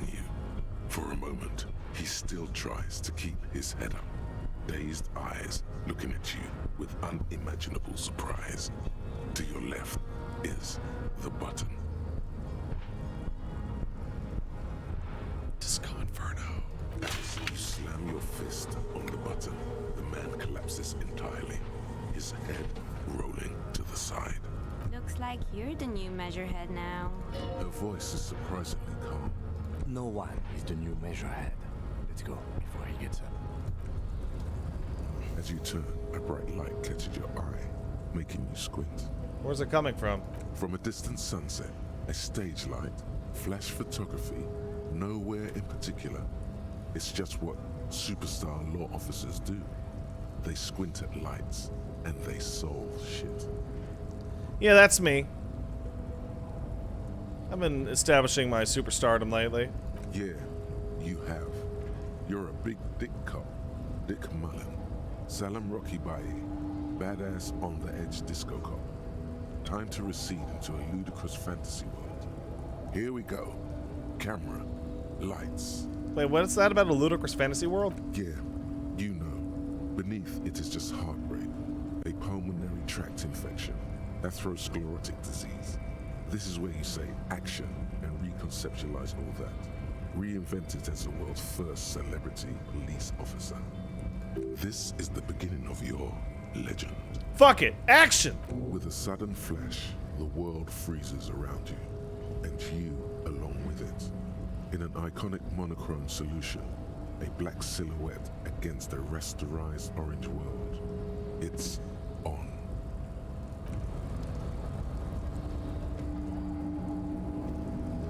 The man is still knocked out. He breathes slowly and steadily. It'll take a few moments for him to recover.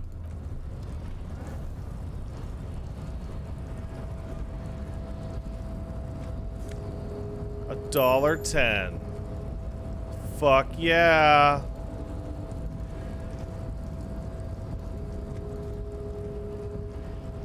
Fuck yeah, $1.10. Alright. Now let's make sure that we can open up the Union.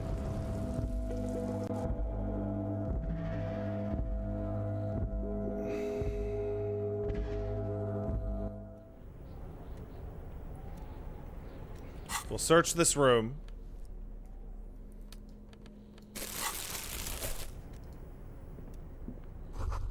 Every worker member of the board. Union logo and demand democracy. Dewey typewriter.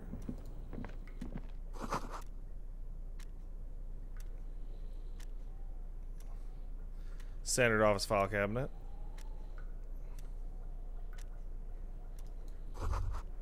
Someone left a copy machine on. Dark liquid in the pot's almost sentient.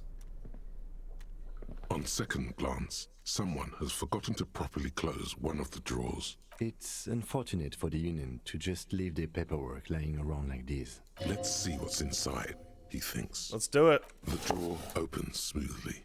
Inside is a well-organized selection of brown folders. Let's browse it. Hundreds of documents containing logistical data. Two kinds of transactions stand out. Materials coming into Revachol from the outside world, from Muindi, Grad, and even Ilmara, and the same materials being handed over to companies inside Revachol. Kuron, Coal City, La Delta, and Jamrock are listed among the many districts where the imports are being sold.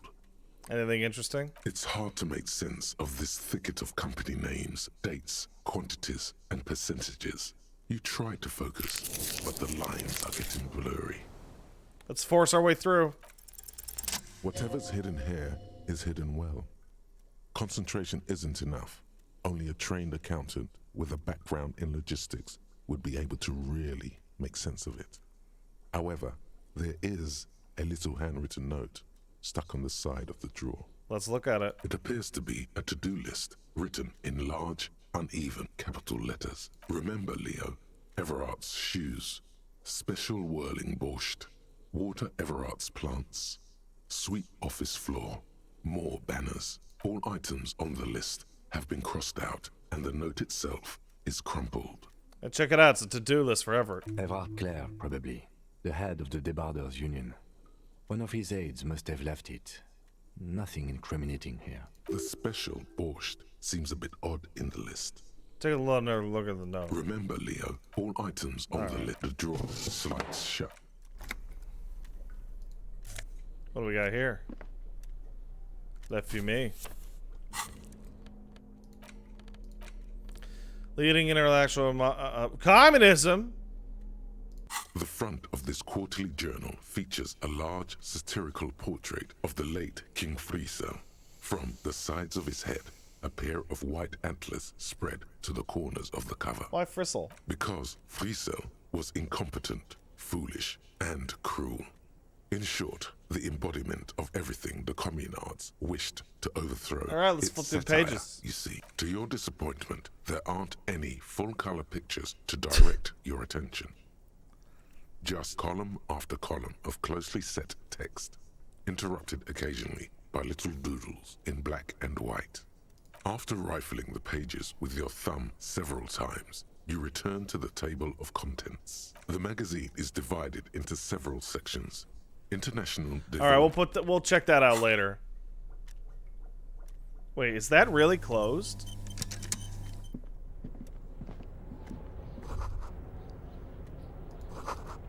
Fuck. Giant ass print on the pillow and a pattern of coffee rings in the armrest. Someone is habitually chilling us to the radio, making bizarre noises. An imposing combination of a punch clock and a payphone is looking down at you from the wall. A note on the side says, "Tokens unavailable due to strike. Use change." Should I do it? Let's see.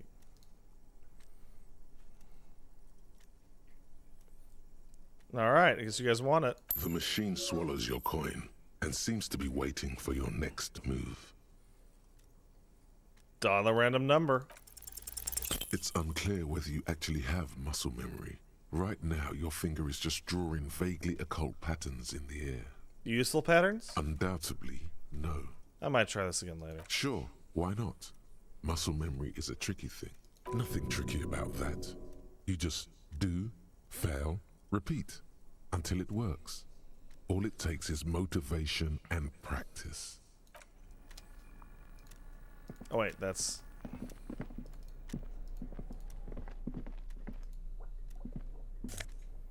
Postcard. Magnesium.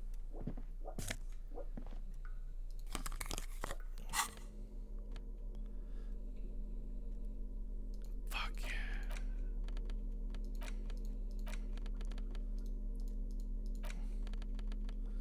Logic and authority. Visual calculus. Yeah! That fixes the visual calculus hit I took from the other thought.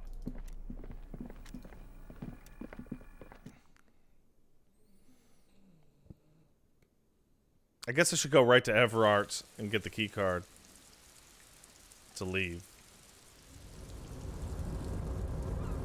My coat! The tarpaulin cloak is still hanging on the railing. The white rectangle of the Revachol Citizens Militia is clearly visible on its back.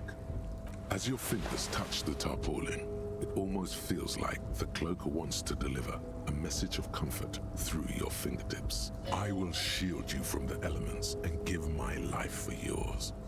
That's what the cloak is relaying. Wow, thanks, cloak.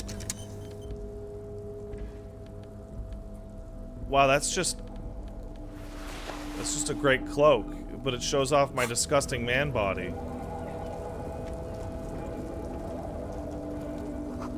Collecting rainwater.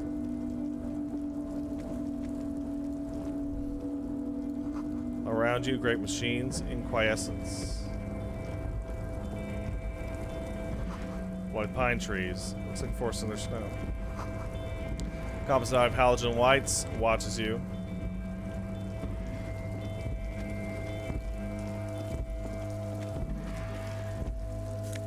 Yoink. Yoink. I'm a hobo. Commodore Red Potent Pilsner. All those empty wine bottles and cigarette butts on the ground. Someone partied really, really hard here. How hard? Well, they went through 6 bottles of Potent Pilsner, 3 bottles of Commodore Red, and almost 4 packs of cigarettes. It must have been pretty hard. Did I do this? Well, yes, I think we can say with relative confidence that it was you.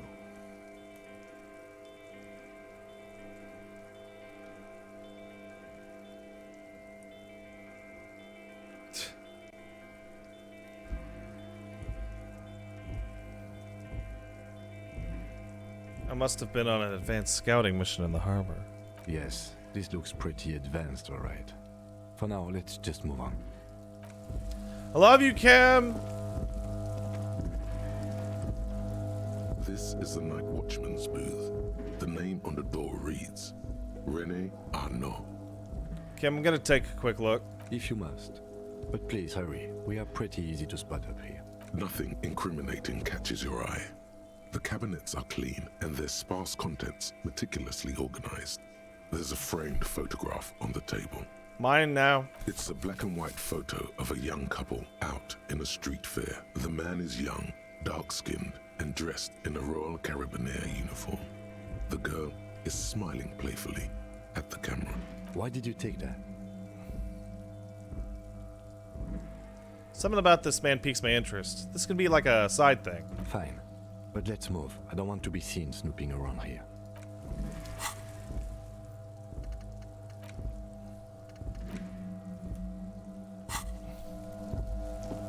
I like how some kind of superstar has a -2 on it.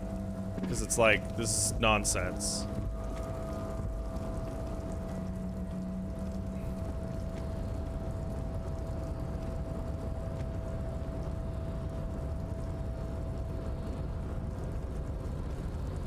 A rusting control panel with several knobs.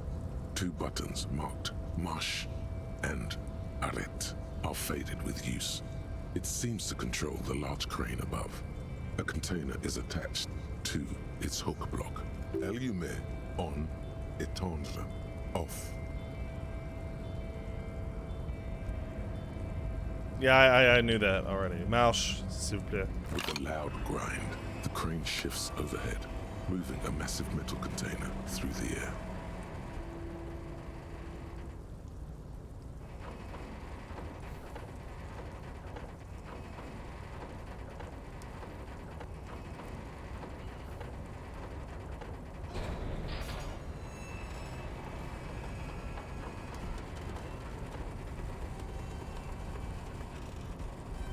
Alright, it's a bit odd. And with a surprisingly quiet thunk, the crane places the container down. This crane was built with a purpose, which has now been fulfilled. To move this container. What's inside? Who can say? All you know is, it's special. I can't see how that was worth the wreckers, except for seeing the crane in action, which I admit was satisfying. Thanks, Kim.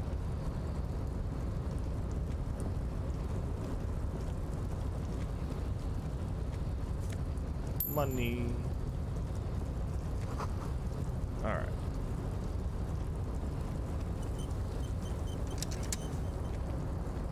Before you stands a cargo container. Just one of many in the yard. Lieutenant, I think there's something special about this container. Is this like your thing with that wall again? No, it's totally different. I don't want to paint it. I'm just drawn to it. There are a million containers here. Why are you fixating on this one? Maybe there's contraband in it? There may very well be, but we are not here to look for that. We are not here to interact with containers. We are here to interview the Union boss. I'm going to knock on it. No reply. The knock produces a hollow ring of metal. Doesn't sound like there's anything inside the container. I'm going to open this. You attempt to turn the handle, to no avail. The doors seem to be mechanically locked. To your left, the lieutenant considers your actions with some puzzlement. I guess there's nothing more to do for now. Yes? Nothing.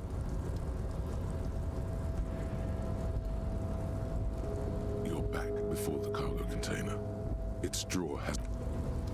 Huh.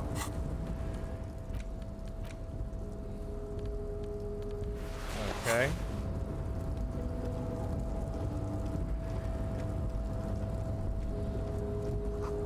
Shipyard's quiet, like the machines are sleeping. Money.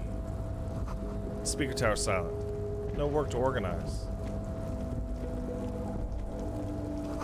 Musk of oil and rust comes from the chasm. It smells like blood.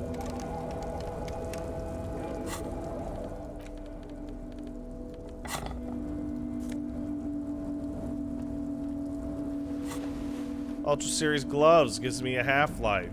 You know what? Why not?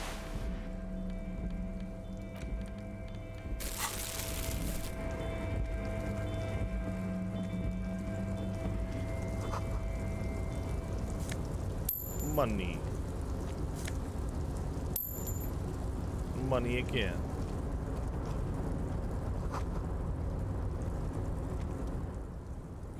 Container, I'll turn you nice and red. Container, put the logos on. The lyrics to this container song are being made up as he goes along. The accent is so thick, it's impossible not to notice he's Ubi, from the vanishing peninsula of Ubisund on Muindi. Container, used to be Wild Pines. Container, now belongs to Everard. Hey, man. Everard, he looks after everyone. Huh? Well, hey there. How can I help you, mister?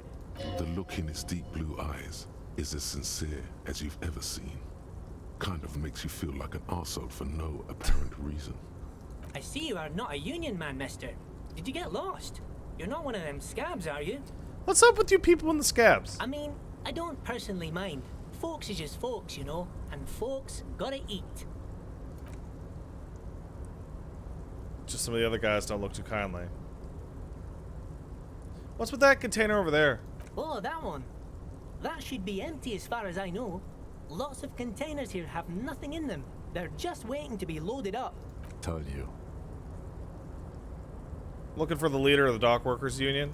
Oh, you want Mr. Everard then? He's an awfully nice fellow, he is. Him and his brother are both nice fellows. They've lived their entire lives in this here neighborhood. Guys like Mr. Everard and Mr. Edgar, his brother, are real good guys. Made Martinez what it is today. Mr. Everard and Mr. Edgar and I went to the same school we did when we were boys. Easy, Leo. I just want to know where I can find him. Oh, Mr. Everard is usually in his office, of course. But he already left for the day. He always leaves around 10 p.m.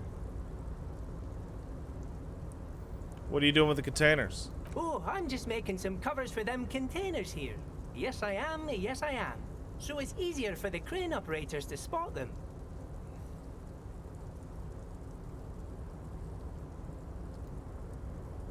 Logic me up, Captain.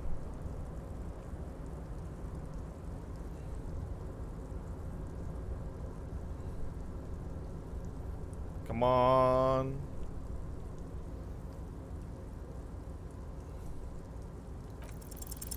The containers in the yard are green Thanks, in guys. Wild Pine's livery, and the mountains rising behind Leo is all red in Union colors. It's like some red infection was spreading outwards from the container yard's core. There appear to be cisterns underneath the Union container colors. It looks like you're massively redecorating, Kim. Yes, they are hiding it from the inside. All the red containers have the Debarders Union logo on them. Leo, has anyone told you why you need to change the colors? No, not really. Mr. Everett doesn't tell me all the big things. Says I go and tell them to everyone. What's underneath the red? Oh, I don't know, mister. They say it's some chemicals. Most of them have labels on them, I think. Chemicals, huh?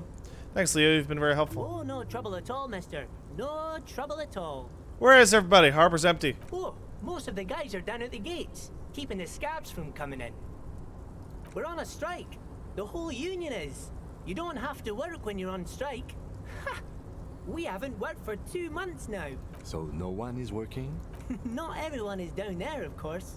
Mr. Everard is in his office, where he always is. And Jean-Luc is guarding the gate. But Titus and his boys got into some drunken trouble and Everard sent them on a nice vacation. For a week or so. What'd they get into? Oh, I'm not really supposed to talk about that. That's union business. Him and his boys stirred up something in town. Probably drank too much and got into a fight or something. I heard Mr. Everett telling them to take some time off. Don't go all bad cop on this simple, friendly fellow. Well, what'd they actually do? I guess the boys got a bit too rowdy and had to let out some steam. I don't really know the details. That's just how boys are, you know. I haven't been in a fight since I was in middle school. Easy, Leo. Let's keep this on the hearties. Too rowdy? Leo, what kind of fight they get into? They kill anybody? Too late. Leo's mouth is still moving, and the words are spewing forth. Words, words, and look, even more words. This guy could go on till the end of days. Now he's talking about some drunk sawmill owner who... No, he already switched to a prized fishing rod he apparently owned at some point. You know what? Just cut in there with your questions. You work here, Leo? Yes, yes. Everybody needs a job, and this is mine. I'm Leonard, by the way. Leonard Bellick. But everyone calls me Leo. I'm like Mr. Everett's right-hand man when Mr. Edgar is out of town. And Mr. Edgar's right-hand man when Mr. Everett is away. Actually, Miss Beaufort is the right-hand man, but she's a lady. Who is this, Miss Beaufort? A real pretty lady with a skin like those Douai Sucre candy bars my missus likes so much. Them are real nice to suckle on once the dinner is done and me and the missus sit down beside the radio. But I can't listen to the radio all the time. Oh my There's fucking much God, to do around Leo! here, and I'm always busy keeping things running here. Yes, Leo! I am. Yes, I am. Focus the fuck up! Stay on this Miss Beaufort topic. Hold on, Leo. Who is Miss Beaufort? Oh, Lizzie, she is a real sharp tool. Mr. Everett put her through some fancy school and everything, east of the river. 4 years she was gone, and when she came back, she was all fancy and lawyerly. He's talking about the fucking lawyer. Alright, yeah. But she's a real nice girl. Grew up in this here neighborhood. Knows everybody and gets along with everyone. The gardener. Real pillar of the community one day, I'm sure. For a fraction of a second, there's sadness in his eyes. If me missus and me was to have a child, I'd be real happy if she turned out like her. But she can't have kids. Dr. Lemaitre said so. And she knows about such things. Been a doctor for almost 50 years she has. Law school? Could she be talking about the union fixer, aka the gardener? So this union fixer, this is Gardner? Looks like it. I'm not sure what a fixer is, but she is a real nice girl. Smart as a whip too. Leo, who wrote the note to make more banners? Oh yes, yes. I leave all kinds of notes for myself. That old head of mine ain't so good at keeping things in no more. I almost forgot about the borscht. What was that about the borscht? Oh yes, I've been taking special whirling borscht to the men every day since the strike started. It's very, very good. Makes a man feel so warm and happy. I feel like I could take on Mr. Renadan's boar dogs every time the lunch is done. What do you mean by taking the soup to the men? Is it for the strike? Yes, yes. I'm taking it to them. The borscht keeps them happy and in fighting spirits. Makes you all warm inside. They brew it in the whirling in rags. Who makes it at the whirling? Oh, the whirling's cook. He makes it. Them is always talking with Mr. Manana in that weird language and laughing together. He doesn't speak what we speak. He's from Grad. Something's off about this fucking borscht. Oh, sure, mister. Sure. You do that. And yeah, Yes, borscht is served cold. You're Ubi, right? Oh, yes. Born and raised in Arish, mister. Mum had to leave my dad after he got a bit violent. Took us here to the new world. I was about 10 then. Too old to lose my accent then. People say us Ubis are up to all sorts of trouble with sheep and other animals and whatnot. I just want you to know there was never any of that where I come from. No, sir. Those are just nasty rumors. Thank you for clarifying that, sir. All right, I'm off. Bye now. Thanks, man.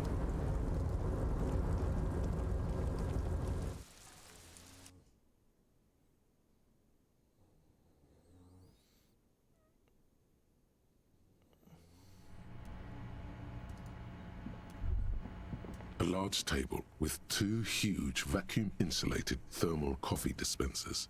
Someone has forgotten a small plastic card next to the stacks of cups. Peer into a discarded coffee cup. Look into one of the old coffee cups. You see nothing exceptional. It's a dirty cup, smudged brown, with old ground coffee stuck to the bottom. Slowly getting moldy. What am I supposed to see here? Look closer. If you squint your eyes enough, the coffee grounds almost seem to make up 2 letters, F and K. It's a clue. Clue of what? A clue about the person behind all the murders. Yes, of course. It's certainly not just an example of pareidolia, noticing patterns in noise. Worth it. It's meaningful, I swear. You just wait. I've got the case nearly busted wide open. Uh-huh, great. Somehow doubt old coffee's gonna have the police solve investigations. You would be correct. Let's get that card. You snatch up the red plastic card. It features a black contour of a crane lifting a container. The name, Etienne Ogart, is written in the middle. Below it, in smaller text, member of the board. It comes with a magnetic strip meant to open electronic doors. Great.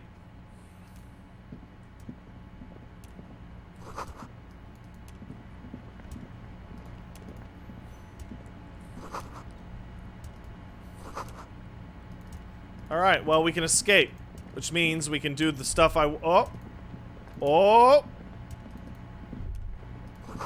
Smart man doesn't leave any incriminating documents behind. No, he was gone like an hour ago. Regardless, we have the key card we can leave.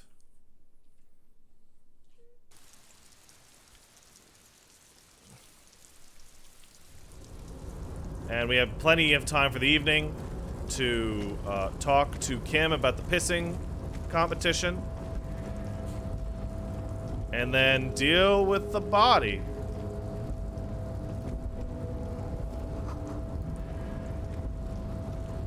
Wait, can we open this?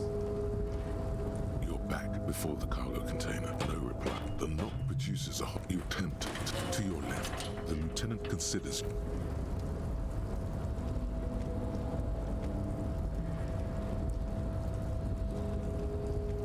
Kim, it's been a long day. It's been a long day, Kim. We gotta get the waspily wabbits. Big Chungus became the dominant meme.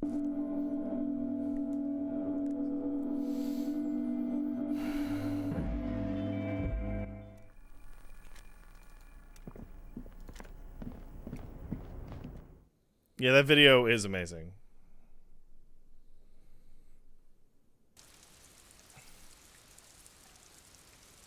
I've never gotten to the third day, by the way.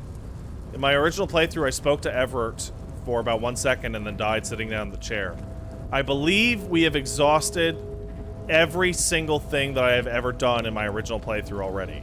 And, I don't know how far I am in. It's probably close. What would you say I'm in? Like 25% tops?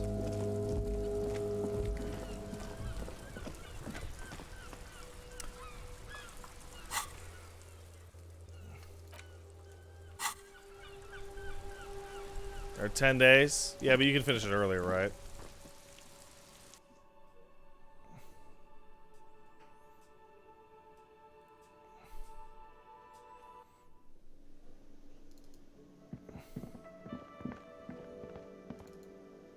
Cook's gone.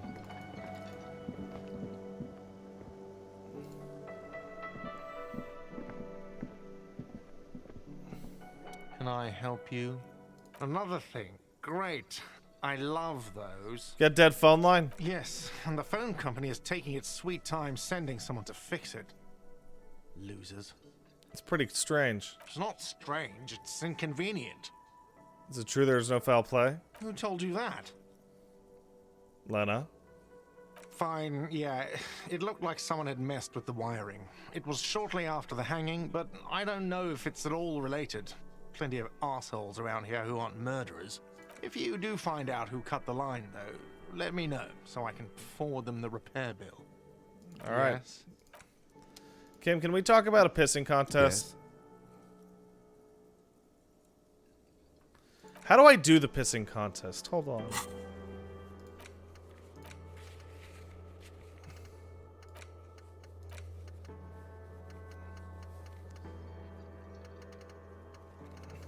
I did not.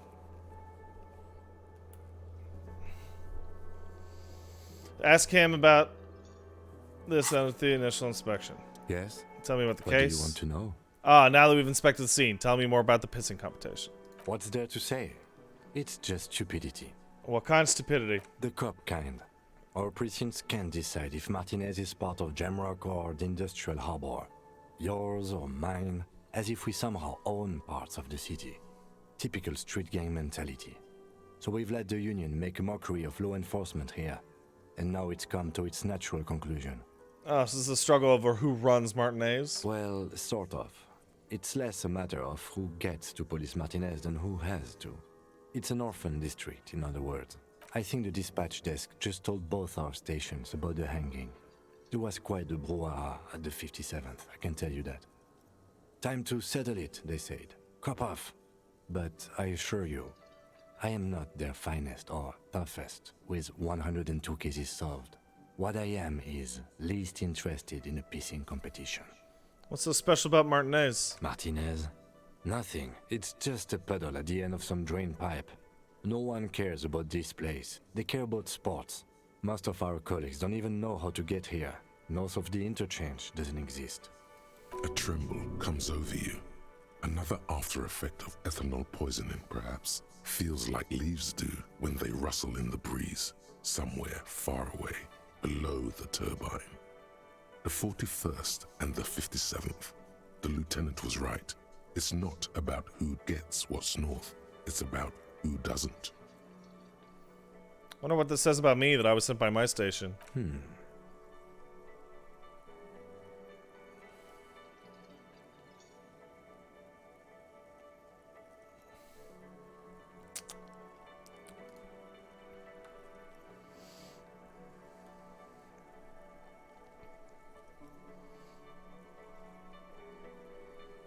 Okay. Kim, don't be scared, but I think I might have supernatural abilities. He opens one hand and looks at it. A moment passes. Which school do you subscribe to? Mambo or Jambo?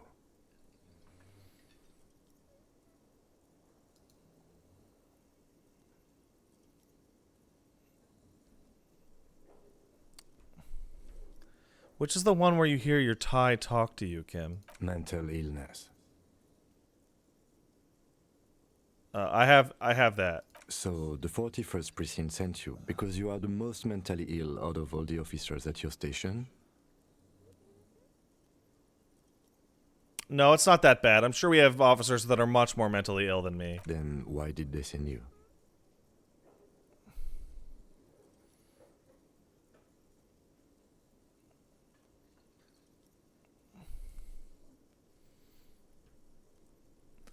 It's only one conclusion. I'm the finest. A case-solving machine sent to outperform you in every way possible. A good joke. He does not actually think it was a good joke.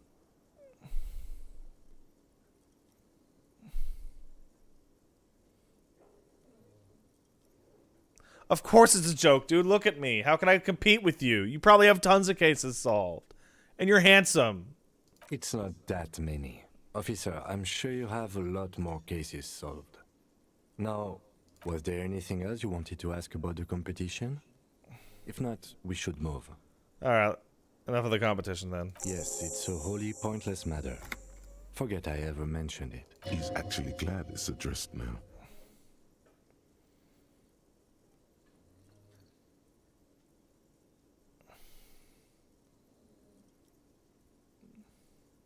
Why did the 41st send me? Look at you. It's because you're a failure. They sent you to slight Precinct 57. That makes more sense than the other stuff I thought of. Just think about it for a second. You're a raging alcoholic who showed up 3 days late and argues with his necktie. You weren't sent here to win. Kim, what if my precinct sent me because I'm a fuck-up, like a joke? I've considered it. So it's true, huh? It would be immensely ugly of them, not to mention unprofessional. But I also think it's somewhat unlikely. Why is that? I checked the records. This jurisdiction dispute, who polices Martinez, reaches back to the 30s.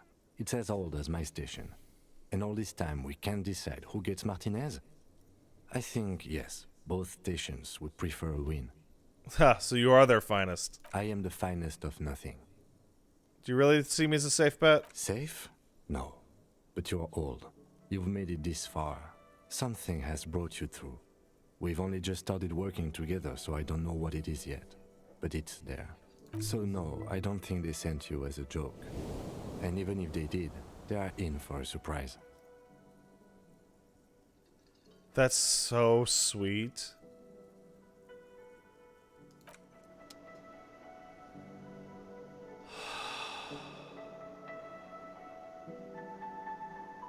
I love Kim.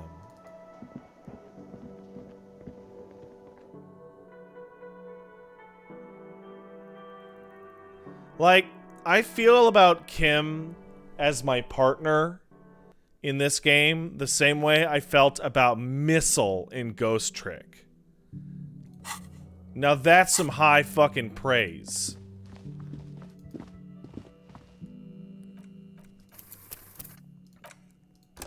What emotion is that? The emotion is, I love you.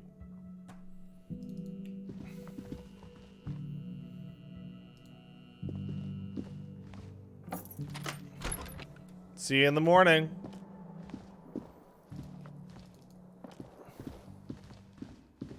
A mirror hangs on the bathroom wall. In it, it's time to fucking go.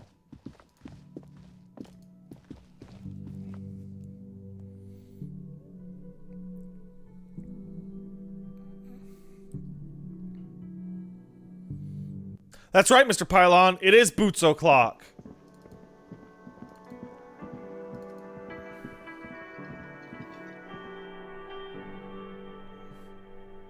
I'm gonna wear the boots. I hope he doesn't freak out.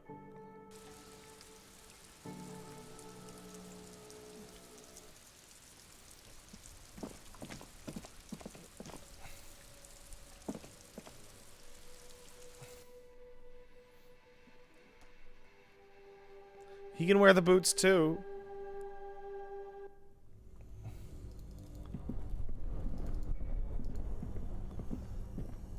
this orange machine is dead. You slip your finger. No. This, if you want to try. Equip the pry bar by going to the...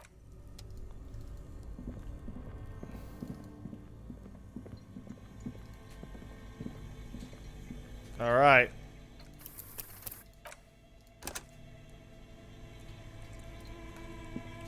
The bear's eyes are still glowing red. It's guarding over the freezing corpse hidden inside its belly. Let's get the boots! The body is reluctant to let go of the boots, as though it were its last bit of dignity. You're going to need to summon all your strength for this undertaking. Whatever you're planning to do, you need to do it before you catch pneumonia in the cold draft coming from deep inside the fridge. Right boot! It's not completely useless. You're able to reveal a little more of the putrid polymer sock beneath the boot. Left boot! It feels like the leg is going to come off along with the boot, but you're able to get the boot to move a centimeter or two. Just relax. This is easy. This is happening. See? The corpse doesn't care if you try to take his boots. He doesn't need them. He's probably glad to get rid of them. Let's adjust the seating position. He's too heavy to move by yourself. A great mass of dead muscles, with hoarfrost covering his milky eyes. I tried. Let's try twisting the boots off one by one. This is the right method. It takes some time, but eventually the boots come off, with nasty slices of polymer sock stuck to even bigger pieces of skin and rotting flesh. Alright, let's take stock. Not good. Let's pin this on the bear. The ice bear tore up his legs with its claws. As for the boots, you can't possibly do anything with them until you've cleaned and disinfected them thoroughly. Yes, these absolutely need to be washed before. The stink is incredible. Boots acquired. These boots were probably left on the corpse because they were impossible to pull off while it was hanging.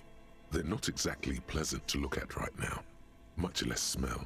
Hopefully soon you'll know more about them. Will I ever be able to wear them? The size seems about right. Once you get the foul-smelling flesh gunk out. Is there a saying about walking in another man's shoes? You've seen too much to be that naive. Even if you don't remember it, you'll never know what it was like to be him. Don't smell these boots. Better yet, don't even think about them. Unless it's to think about how you're going to get them clean, that is. For now, they're unsellable, unwearable, and just downright disgusting.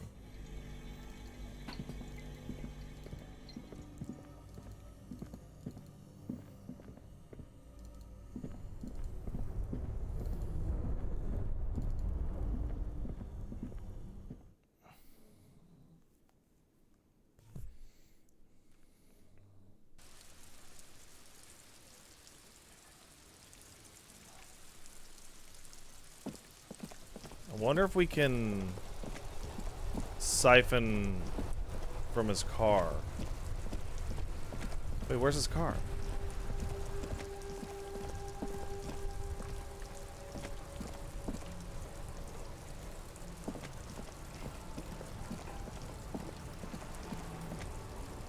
Oh, he drove it home.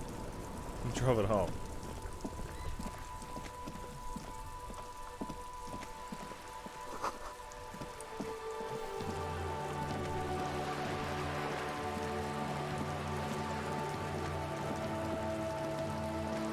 It's a bug?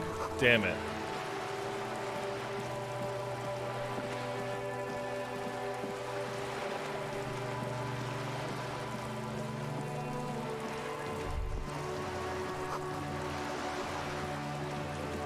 Maybe we can,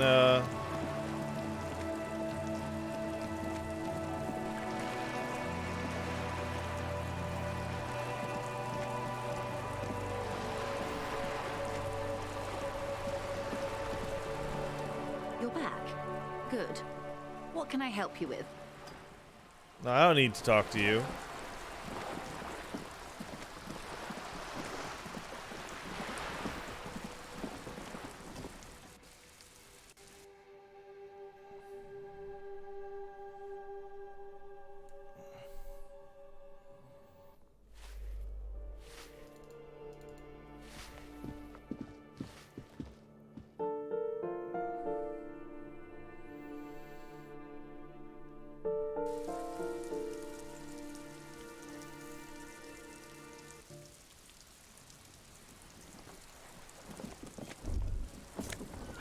Hey.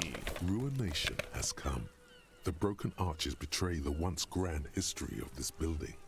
It towered over the harbor until it happened. Let's form a guess. A great force from the northeast fired into the city. Heavy artillery shelled the coastline. Fired from the water. A straight shot into Revachol. The tenement acted as a defensive wall against the worst of the shelling until it was destroyed, and they had a direct firing line. It's taking that ocean. The waves of the Martinez Inlet rolled over the fallen remains of the building. The dark waters obscured the better part of the remains. What didn't fall into the ocean was used as scrap. What wasn't used as scrap was thrown into the ocean. Let's look at the ruins. Those arches acted as support for something greater than what you see now. Only 3 stories stand where 9 to 12 once did. Restoration has failed. What the shelling took out was never rebuilt. Underwater, iron helmets have sunk deep into the sand and the mud. Helmets of soldiers, and their finger bones too, and clavicles, littering the ocean floor. Who did this damage? A fleet, the combined armies of Occident and Grad, with Mesk volunteers, a 5-nation army, hundreds of vessels. They massed airships further down in the Bay of Revachol. The artillery was so powerful. The ships not only required gyroscopic stabilization, they were anchored into the ocean floor as well. Many are still there to this day. If you squint, you can just barely see the shadow on the water, far in the northeast. Cannons still ready to placate Revachol.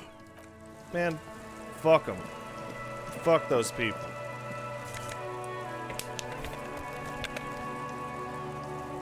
Alright. We're gonna read about communism. And we're gonna try and get the boots on and talk to Kim. And we're gonna call it a night.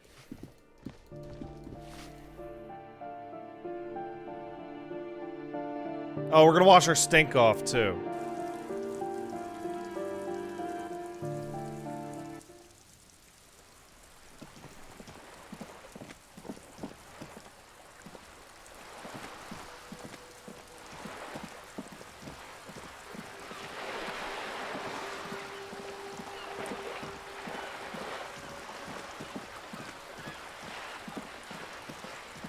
Run, detective.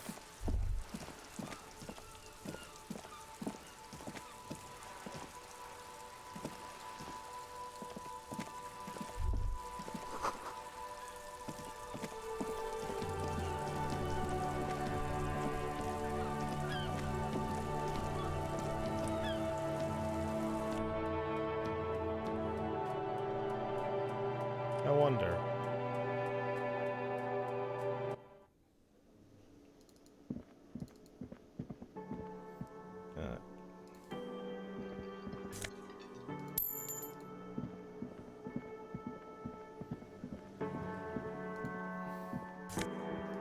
Money. This industrial gas-powered stove has been used to prepare food for many hungry hostel guests.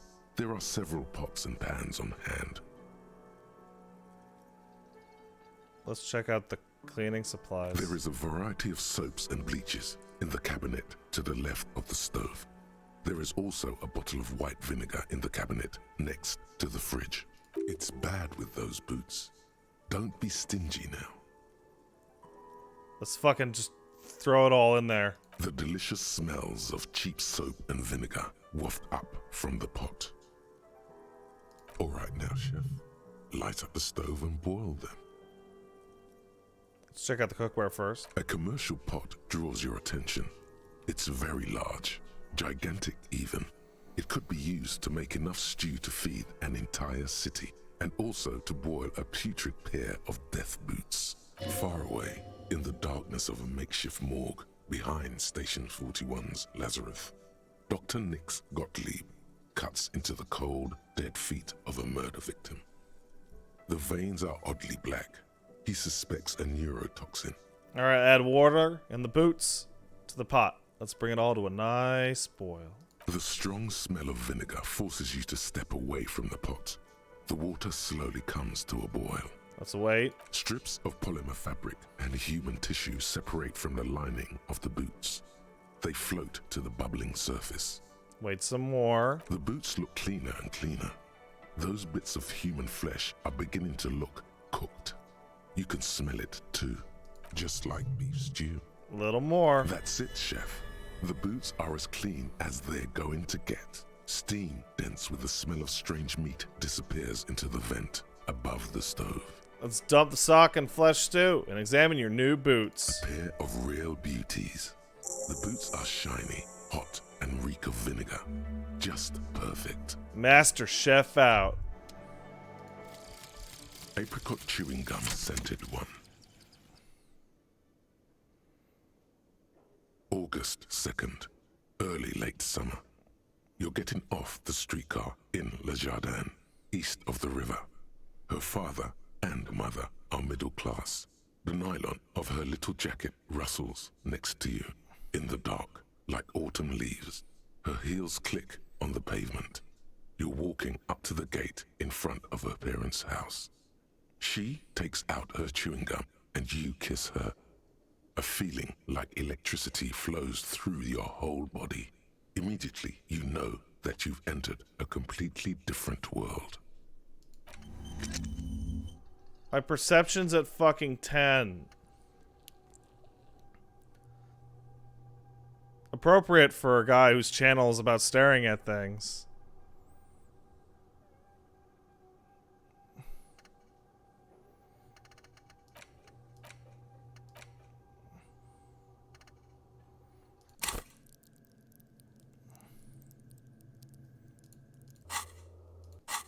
Hey guys, what do you want? You want Motorway South?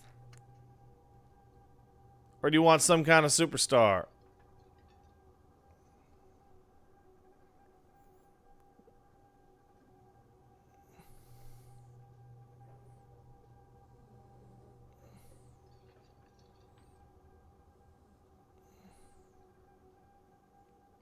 We don't need more capo types. 1 hour and 10 minutes.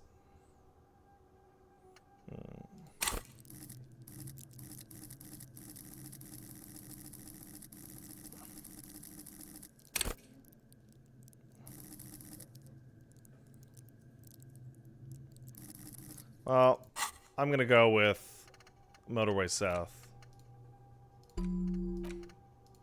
Personally.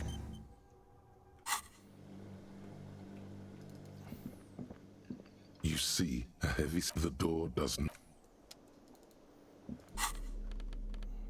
Let's put on the boots. To authority!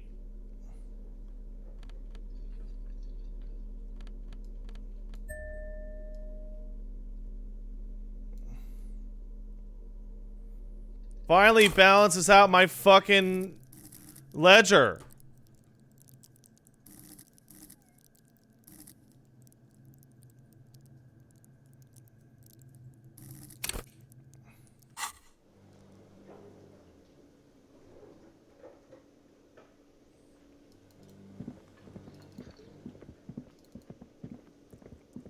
Yeah, I know I can just take the ledger off. If I feel like it.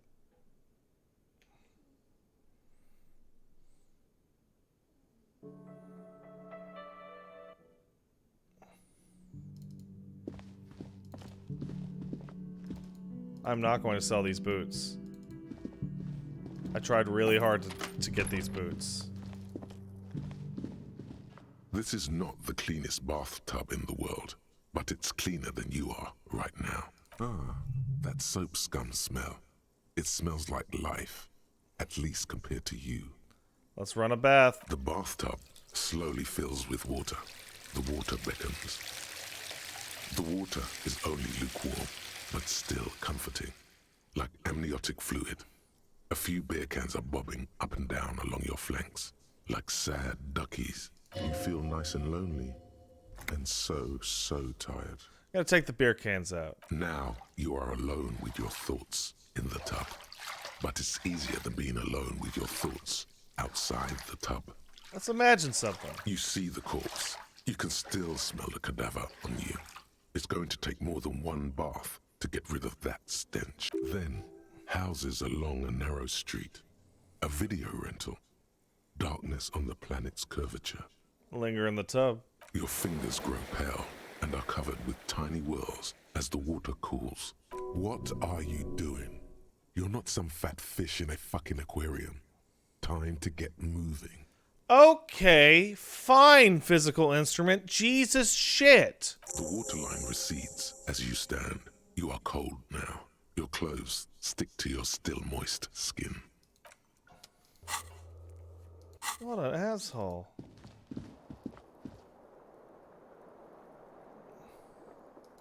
The bed is still cold from the broken window, and not too inviting. But it's yours. You've earned it. No time yet. We have to read about motherfucking communism. The face of King Freecell smiles at you. For some reason, the smile now strikes you as more forced than it did before. Editor's note. Comrade, as you know, this journal takes its name from Mazov's immortal expression, Du cristal à la fumée.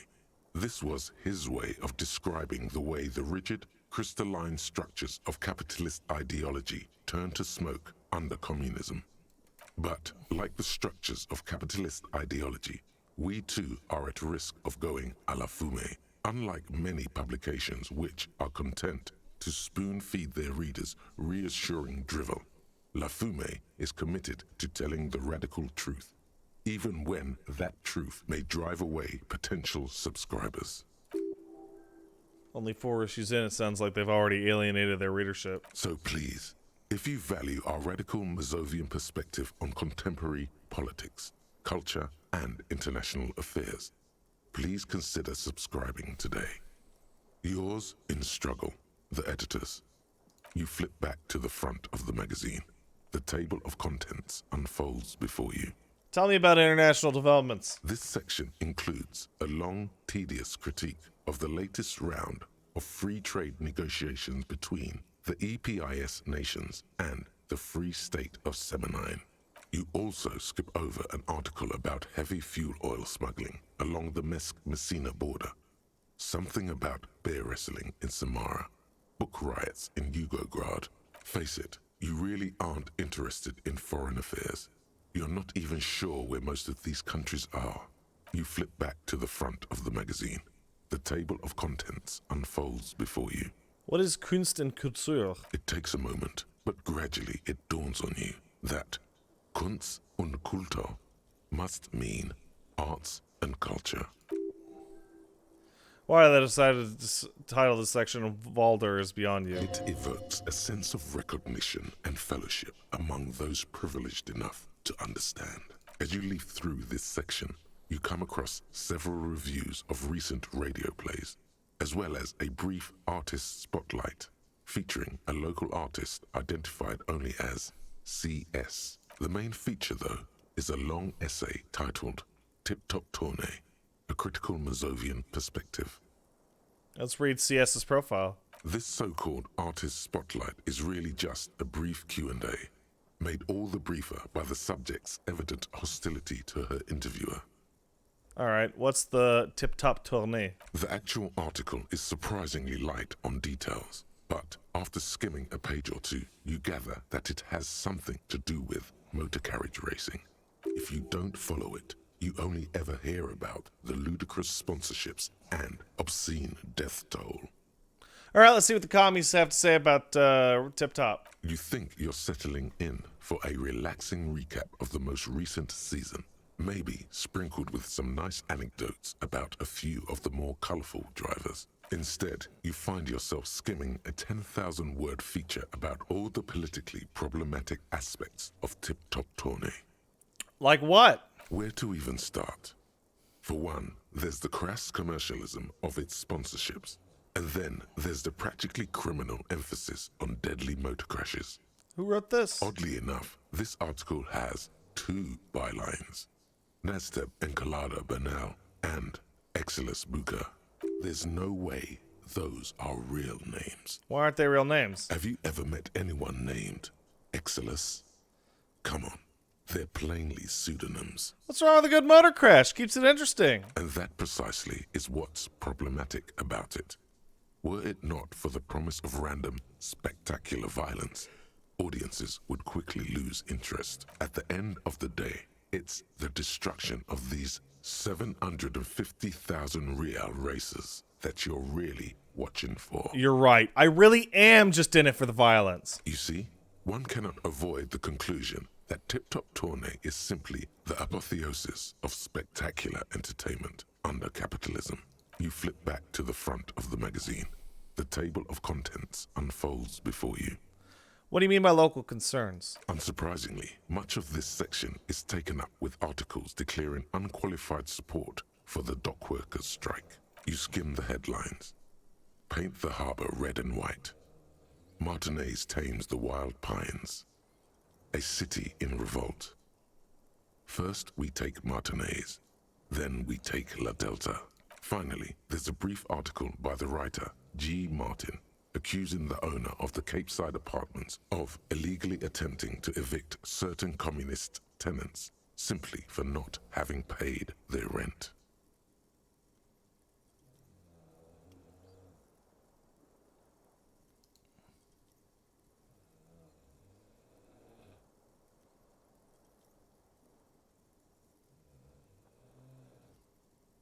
That's what I'm talking about. Charging rent just to live somewhere is pretty outrageous. The writer G. Martin remarks dryly that capitalists love wealth redistribution, so long as it's only redistributed upward.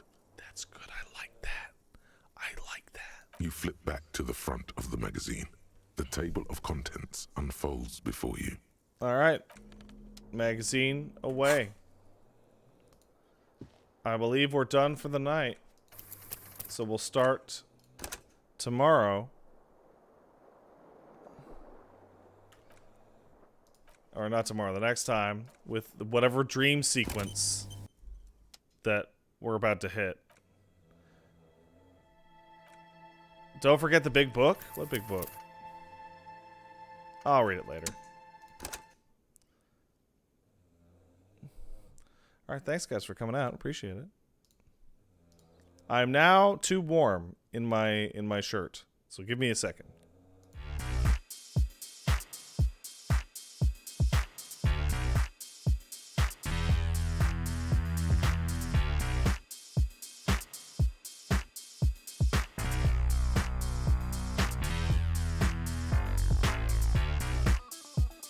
I'm back.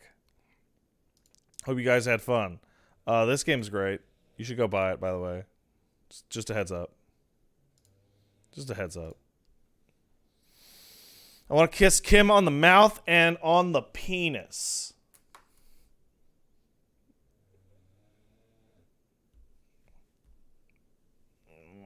Like that. Hey, Solar Instant for 11. Thank you. Watching you and Wooly play Disco has blown me away. Never seen such incredible writing and voice work in one package. Games like this just do not get made. One of them did. About 20 years ago. Was called Planescape Torment. It's literally the only game I can think of that is like this at all.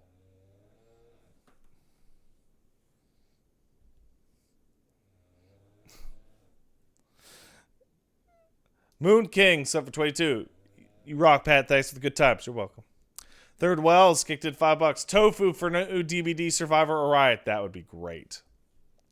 Salty Scrub Lord sub. Thank you. And then gifted 5. Thanks, man. Chris Redfield kicked in $5. Thanks, Chris.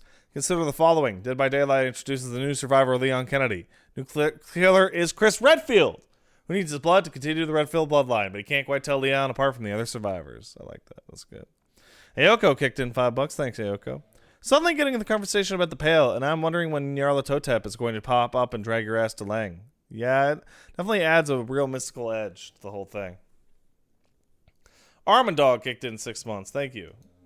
Sasha Green Spider Queen kicked in 11 months. I haven't been watching the streams much in general, but I do love this game, and I hope it ends up being a full playthrough, even if it ends up doing piss numbers. I think it's been doing pretty well, all things considered. Considering it's a extraordinarily dialogue-heavy, story-heavy RPG with no flashiness at all. I think the numbers have been exemplary. Very best plot, sub for 5. Jeshko sub, thank you. Swesterly kicked in 8 months. Hey, Pat, thanks for all the entertainment 3 years. Followed you one way or another for 10 years now. Hope you're enjoying DE. I am. Here's hoping The Sacred and Terrible Air is released in English soon. Don't know what that is. Tech support sub for 30. Fuck yeah, Disco. Playing it for the first time. No stream for me, but good luck, Hobo Cop. Thank you. Meg Boy Manuel kicked in $7. Thanks, Meg. Moving from my family home to an apartment. I'm planning on renting soon. Do you have any tips for such a move? You moved to a new place a few years ago yourself. I'm glad to be getting my own place, though, before I pass 30. Don't trash the place. And Dieter's up for 33. Thanks, Dieters. All right. Let's do the part where we find somebody we can raid. Who is doing internet now?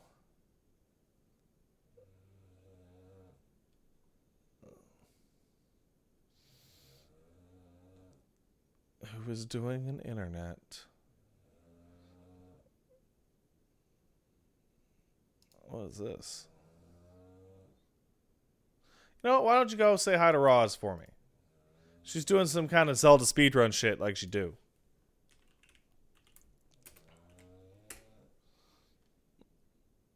Say hi to Roz for me. And you be nice. And have a good night. Bye.